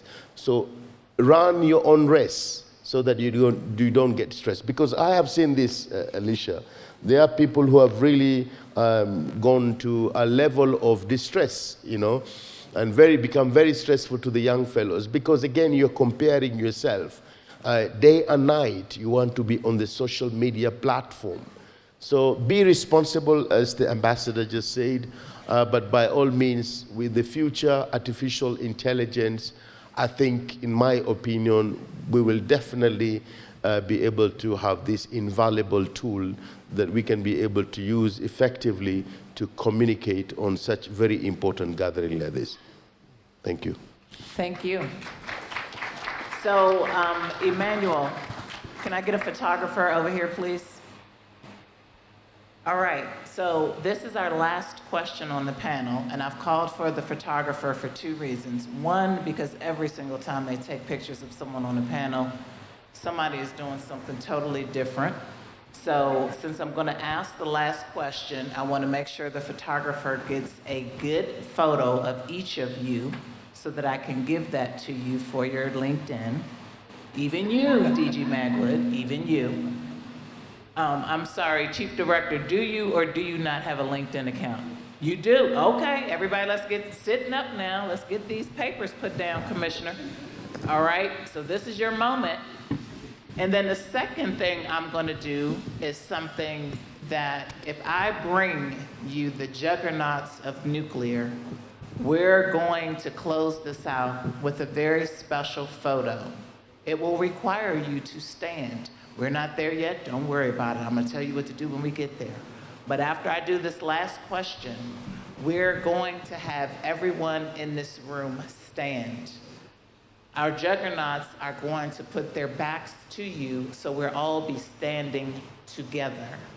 Each one of them will have a photo of everyone in this room and this moment. Know that they are with you. Know that they have paved a way for you, and I'm going to ask you respectfully to stand in this room as we honor these people on this stage. I know it's never been done before. Don't worry about it. I do stuff. Okay, so we ready for the last question? Yes. You all are ready to stand in a few minutes. I need my people way, way, way in the back to start moving up, all right? All right, we ready? This last question is, what lesson have you learned in your career? What is the biggest lesson that you've learned? And I will start first. The biggest lesson that I've learned in my career is, I wasn't worried about me getting the picture, don't worry about me. The biggest lesson that I've learned in my career is the importance of working with others. I am a huge introvert by nature. If I don't have to talk to people, that is a good day. Being in the house for 2 years during the pandemic was a blessing from the Lord himself. But working with people, there is always an opportunity to learn, to have an advocate when you're not in the room, to be able to call on somebody. Like I contacted each one of these people personally on this panel and asked them to show up for you. The value of working with people, not thinking that you alone are going to be able to do it, but working with people is the biggest lesson that I've learned. So we'll go down the row. You all be ready. This is your moment. This is your moment. All right, photographer. You ready, Carl? Okay, Commissioner.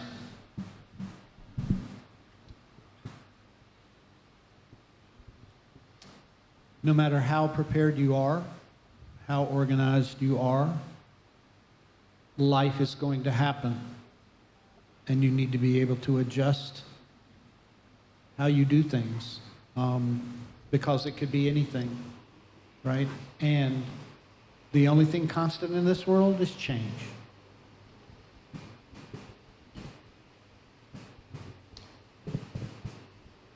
We, as some people in Kenya know, and several people in Ghana know, we do these, what we call mentoring workshops. We have high school students who meet with very senior people from around the world who give them encouragement about becoming involved in science and technology.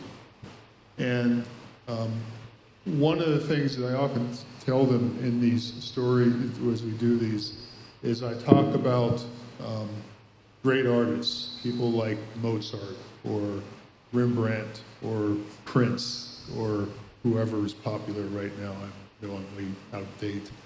And I talked about the fact that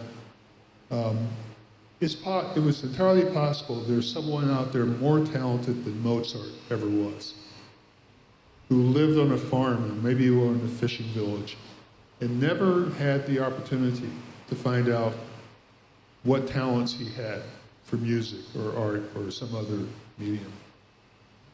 And you step back and you think about what an awful waste that would be to waste those talents. And when I tell these kids, and so I'm going to say for all of you, no matter what age you are, that the most important thing that you can do in your life is to begin to figure out, what your thing is.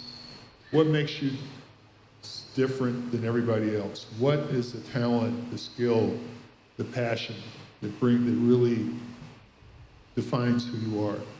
And if you can find a way to apply that in everyday life, in your work, in your career, that's magic. So that's what I've learned. Peculiar set of skills that every one of us has. Find a way to use that to greatest benefit. Because if you waste that, it's not just a waste for you, it's a waste for the whole society. And in keeping with that, finding people who have these skills and getting them the opportunity to use them and exercise them is the greatest satisfaction anyone can ever have. So that's what I've learned over the years.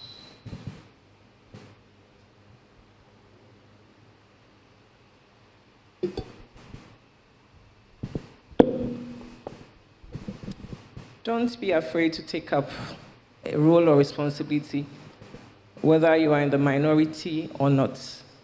Take up the challenge in life, because you never know who you'll be impacting and which lives you'll be changing. Being a woman in a very male-dominated space has taught me a lot of lessons, and it's brought some reality to life. But if I hadn't been there, a lot of people would have suffered.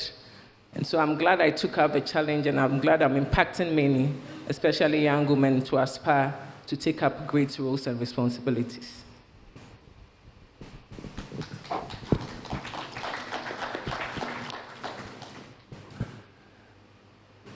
The lesson that I've learned over my career is that you have to believe in yourself, to embody what you believe in, and then to have the passion for it. You don't just do something because you're told to do. If you don't feel it in your guts, don't go for it. If you feel it, go for it. Circumstances will prevail, and then you will achieve what you really and sincerely believe in. And that has been throughout my career. When I believe in something and then I say, I'm going for it, I embody it, I feel it deep inside me, and then I go for it, and then things will align. Like the example of meeting you today, Bill Makud will talk about things that are common in what we want to do.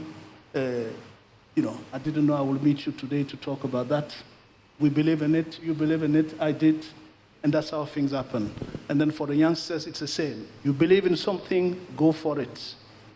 Trust yourself, and then you will see things, and we say God would align circumstances for you to achieve what you have to do. So it's insight. Thank you. I think there's two things that I would say when I think about my life and what's meaningful. One is the joy of accomplishing something that you worked so hard for. The harder it is, the longer it takes to accomplish, the bigger the joy when you actually get it.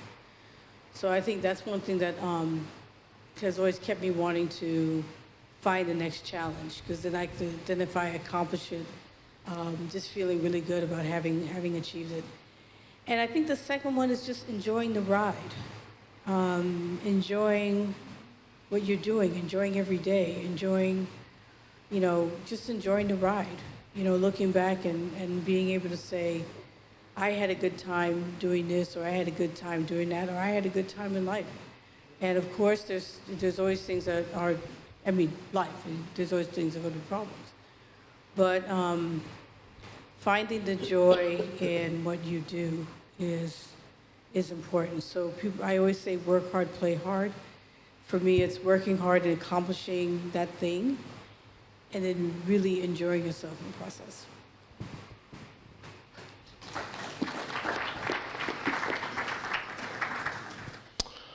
For me, really is about the power of thinking big and remaining positive in whatever you're thinking. The lessons that I have learned in my life over many years is that however bad the situation is, it will not always be the same. It will change for better if you're going to be consistent, if you're going to persist, and if you're going to continue thinking big and be positive in whatever you do. Thank you. So thank you all. So I want you on your feet, everyone, on your feet. No, you all sit for just 1 second. These people have shaped the landscape of nuclear. I want your biggest round of applause.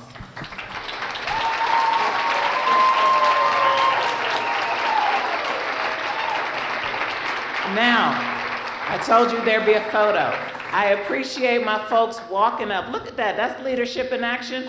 I need these rows filled in the middles, the aisles. So those of you in the back that we might not be able to see, come on up. I see Nana, who must be like 7 feet. Get on up here. Pull on up. Pull up, because there's a picture coming, and y'all are going to want to see your faces in it. Pull up in these aisles. You're not going to lose your seat. This is the last event of the day. Pull up, pull up, pull up. Hurry up, hurry up. Walk, walk, walk. Oh, my goodness. Energy, energy. All right. You all, we're going to have you right up here in front. Pull up, pull up. Now you understand the assignment. Pull up.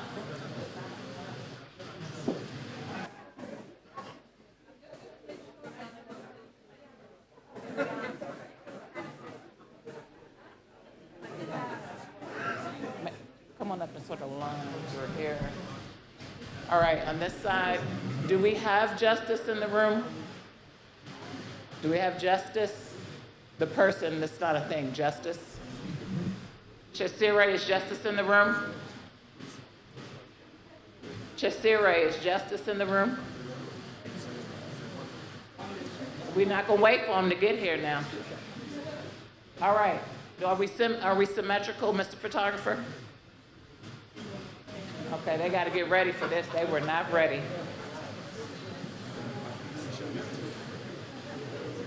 No, we're not doing that. You all are the juggernauts. You're not stooping down. So if they're short behind you, they better move over. I'm not accommodating short people today. Oh, this is looking beautiful, you saints. You look beautiful. Oh my goodness. Okay, where's my photographer? We ready? Okay.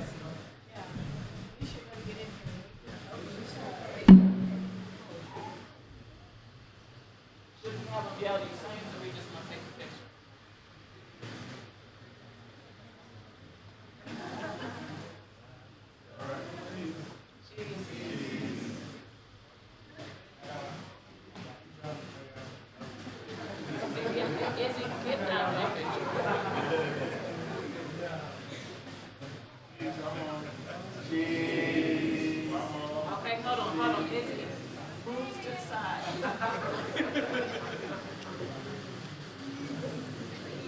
Izzy, stand up. I accept you stooping down. All right, move on. And you saints. Yes, you saints. Oh, they are just. So 3, 2, 1, you say. Again, 3, 2, 1, you say. 3, 2, 1, you say. Thank you.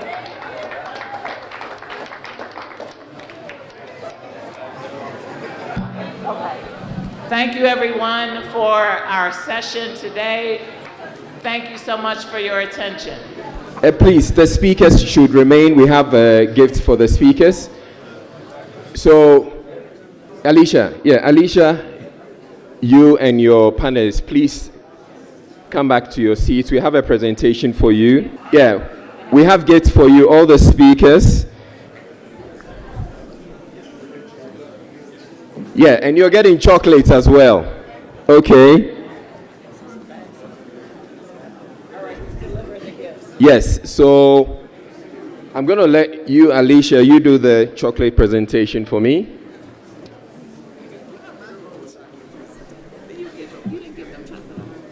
No, I haven't. Okay, so after the chocolate presentations for the speakers, and then the gifts. Do we have everyone up here? There's one person missing.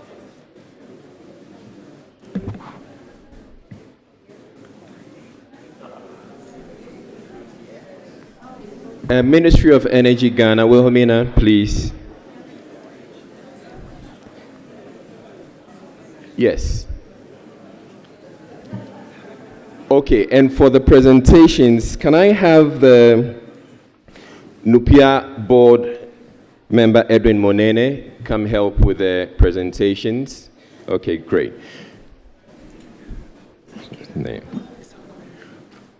All right, so please bring we're going to start from the very end, Professor Shokat, so you can start from that end. No, you stay there. Okay. Let's send, yeah.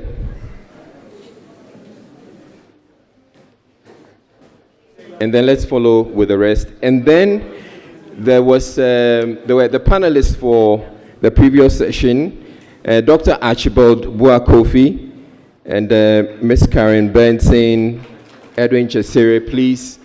We also have presentations for you, gifts for you, so please come forward.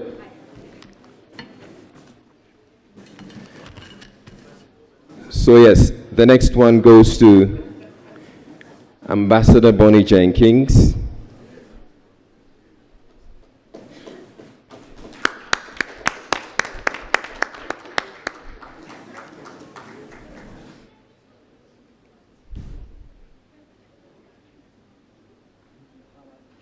And then Dr. Lasina Zebo.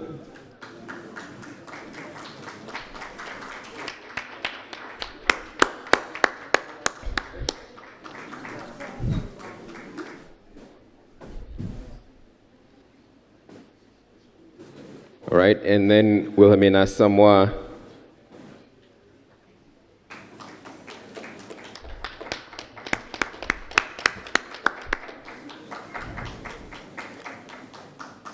And thank you, Edwin Monene. I'll have, all right, so you present the last one. Then I would also have Commissioner Wright who would help with the next set of presentations.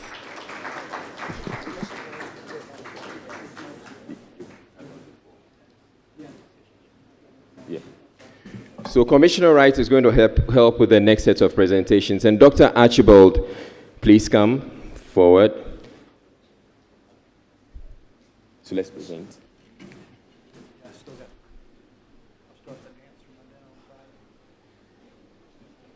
Okay, Commissioner Wright, you're going to present it. No, Commissioner Wright is going to present to Archibald because Archibald was on the previous session. Commissioner Wright, so what happens here is every speaker gets one, and Commissioner Wright has had one in a previous session. Please.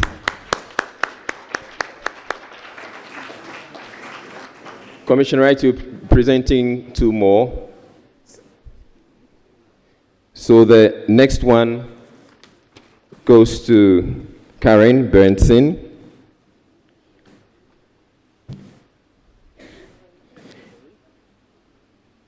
And then Edwin Giseri gets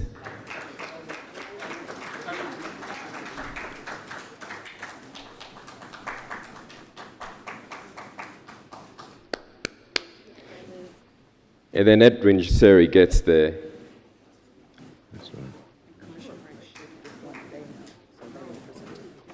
okay.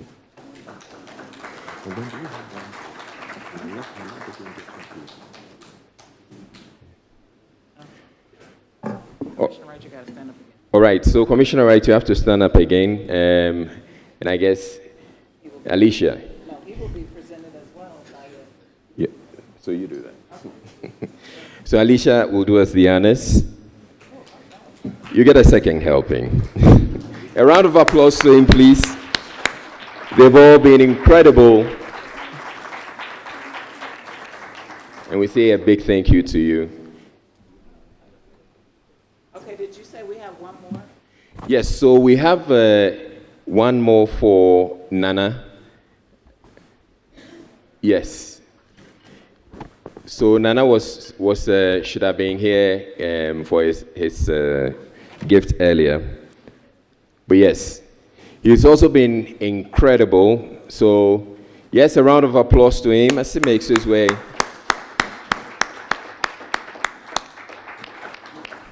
Okay.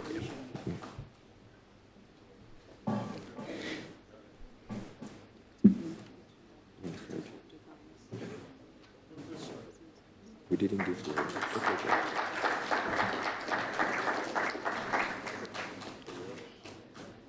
And then one more for Dr. Winifred in Dubai.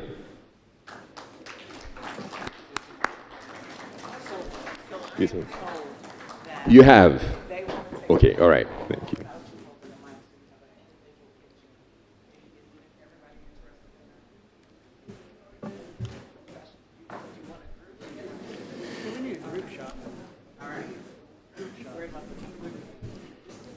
Okay, so we're going to take some group photographs, but while they're taking the group photographs, I want to put out some announcements, some very important announcements. So there's an evening cocktail, and that's going to be at 7:30. It's going to be at the Hall of Africa foyer. That's on the ground floor. And the ground floor, the Hall of Africa foyer is where we're going to be relocating. So our subsequent sessions are going to happen there on the ground floor. It's also to, help you out. You're not going to come up the elevator anymore. You just stay on the ground floor. We like you like that, and we're nice like that. But that's where the evening cocktail is going to happen, and so you get to see it for the first time.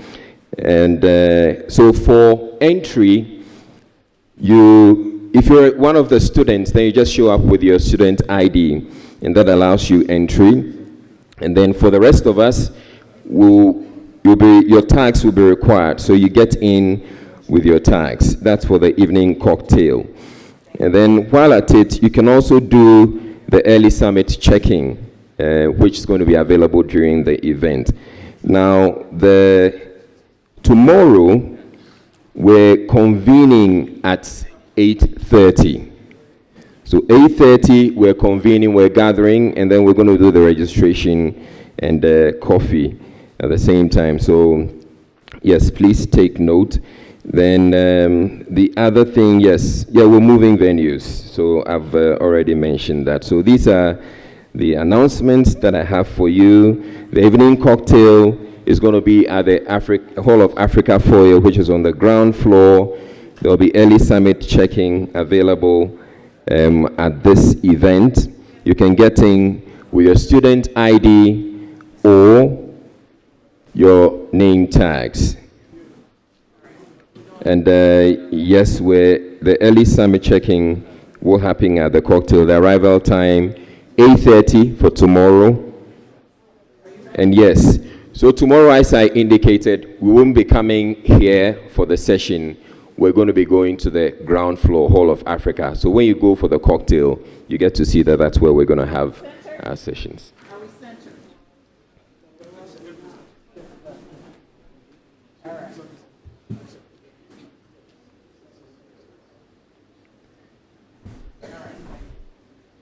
So this is the part where the photographer takes charge and he's commanding the very big people.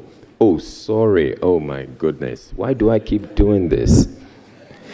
The huge people. Oh, no. That doesn't work either. The very important people, the juggernauts.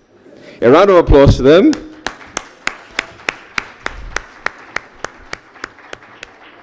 Okay. Thank you. Thank you. Thank you all. So yes, that's the end of the session for today. So next up is the evening cocktail. In the meantime, there's coffee and conversations in the foyer. Thank you all, and have a good evening.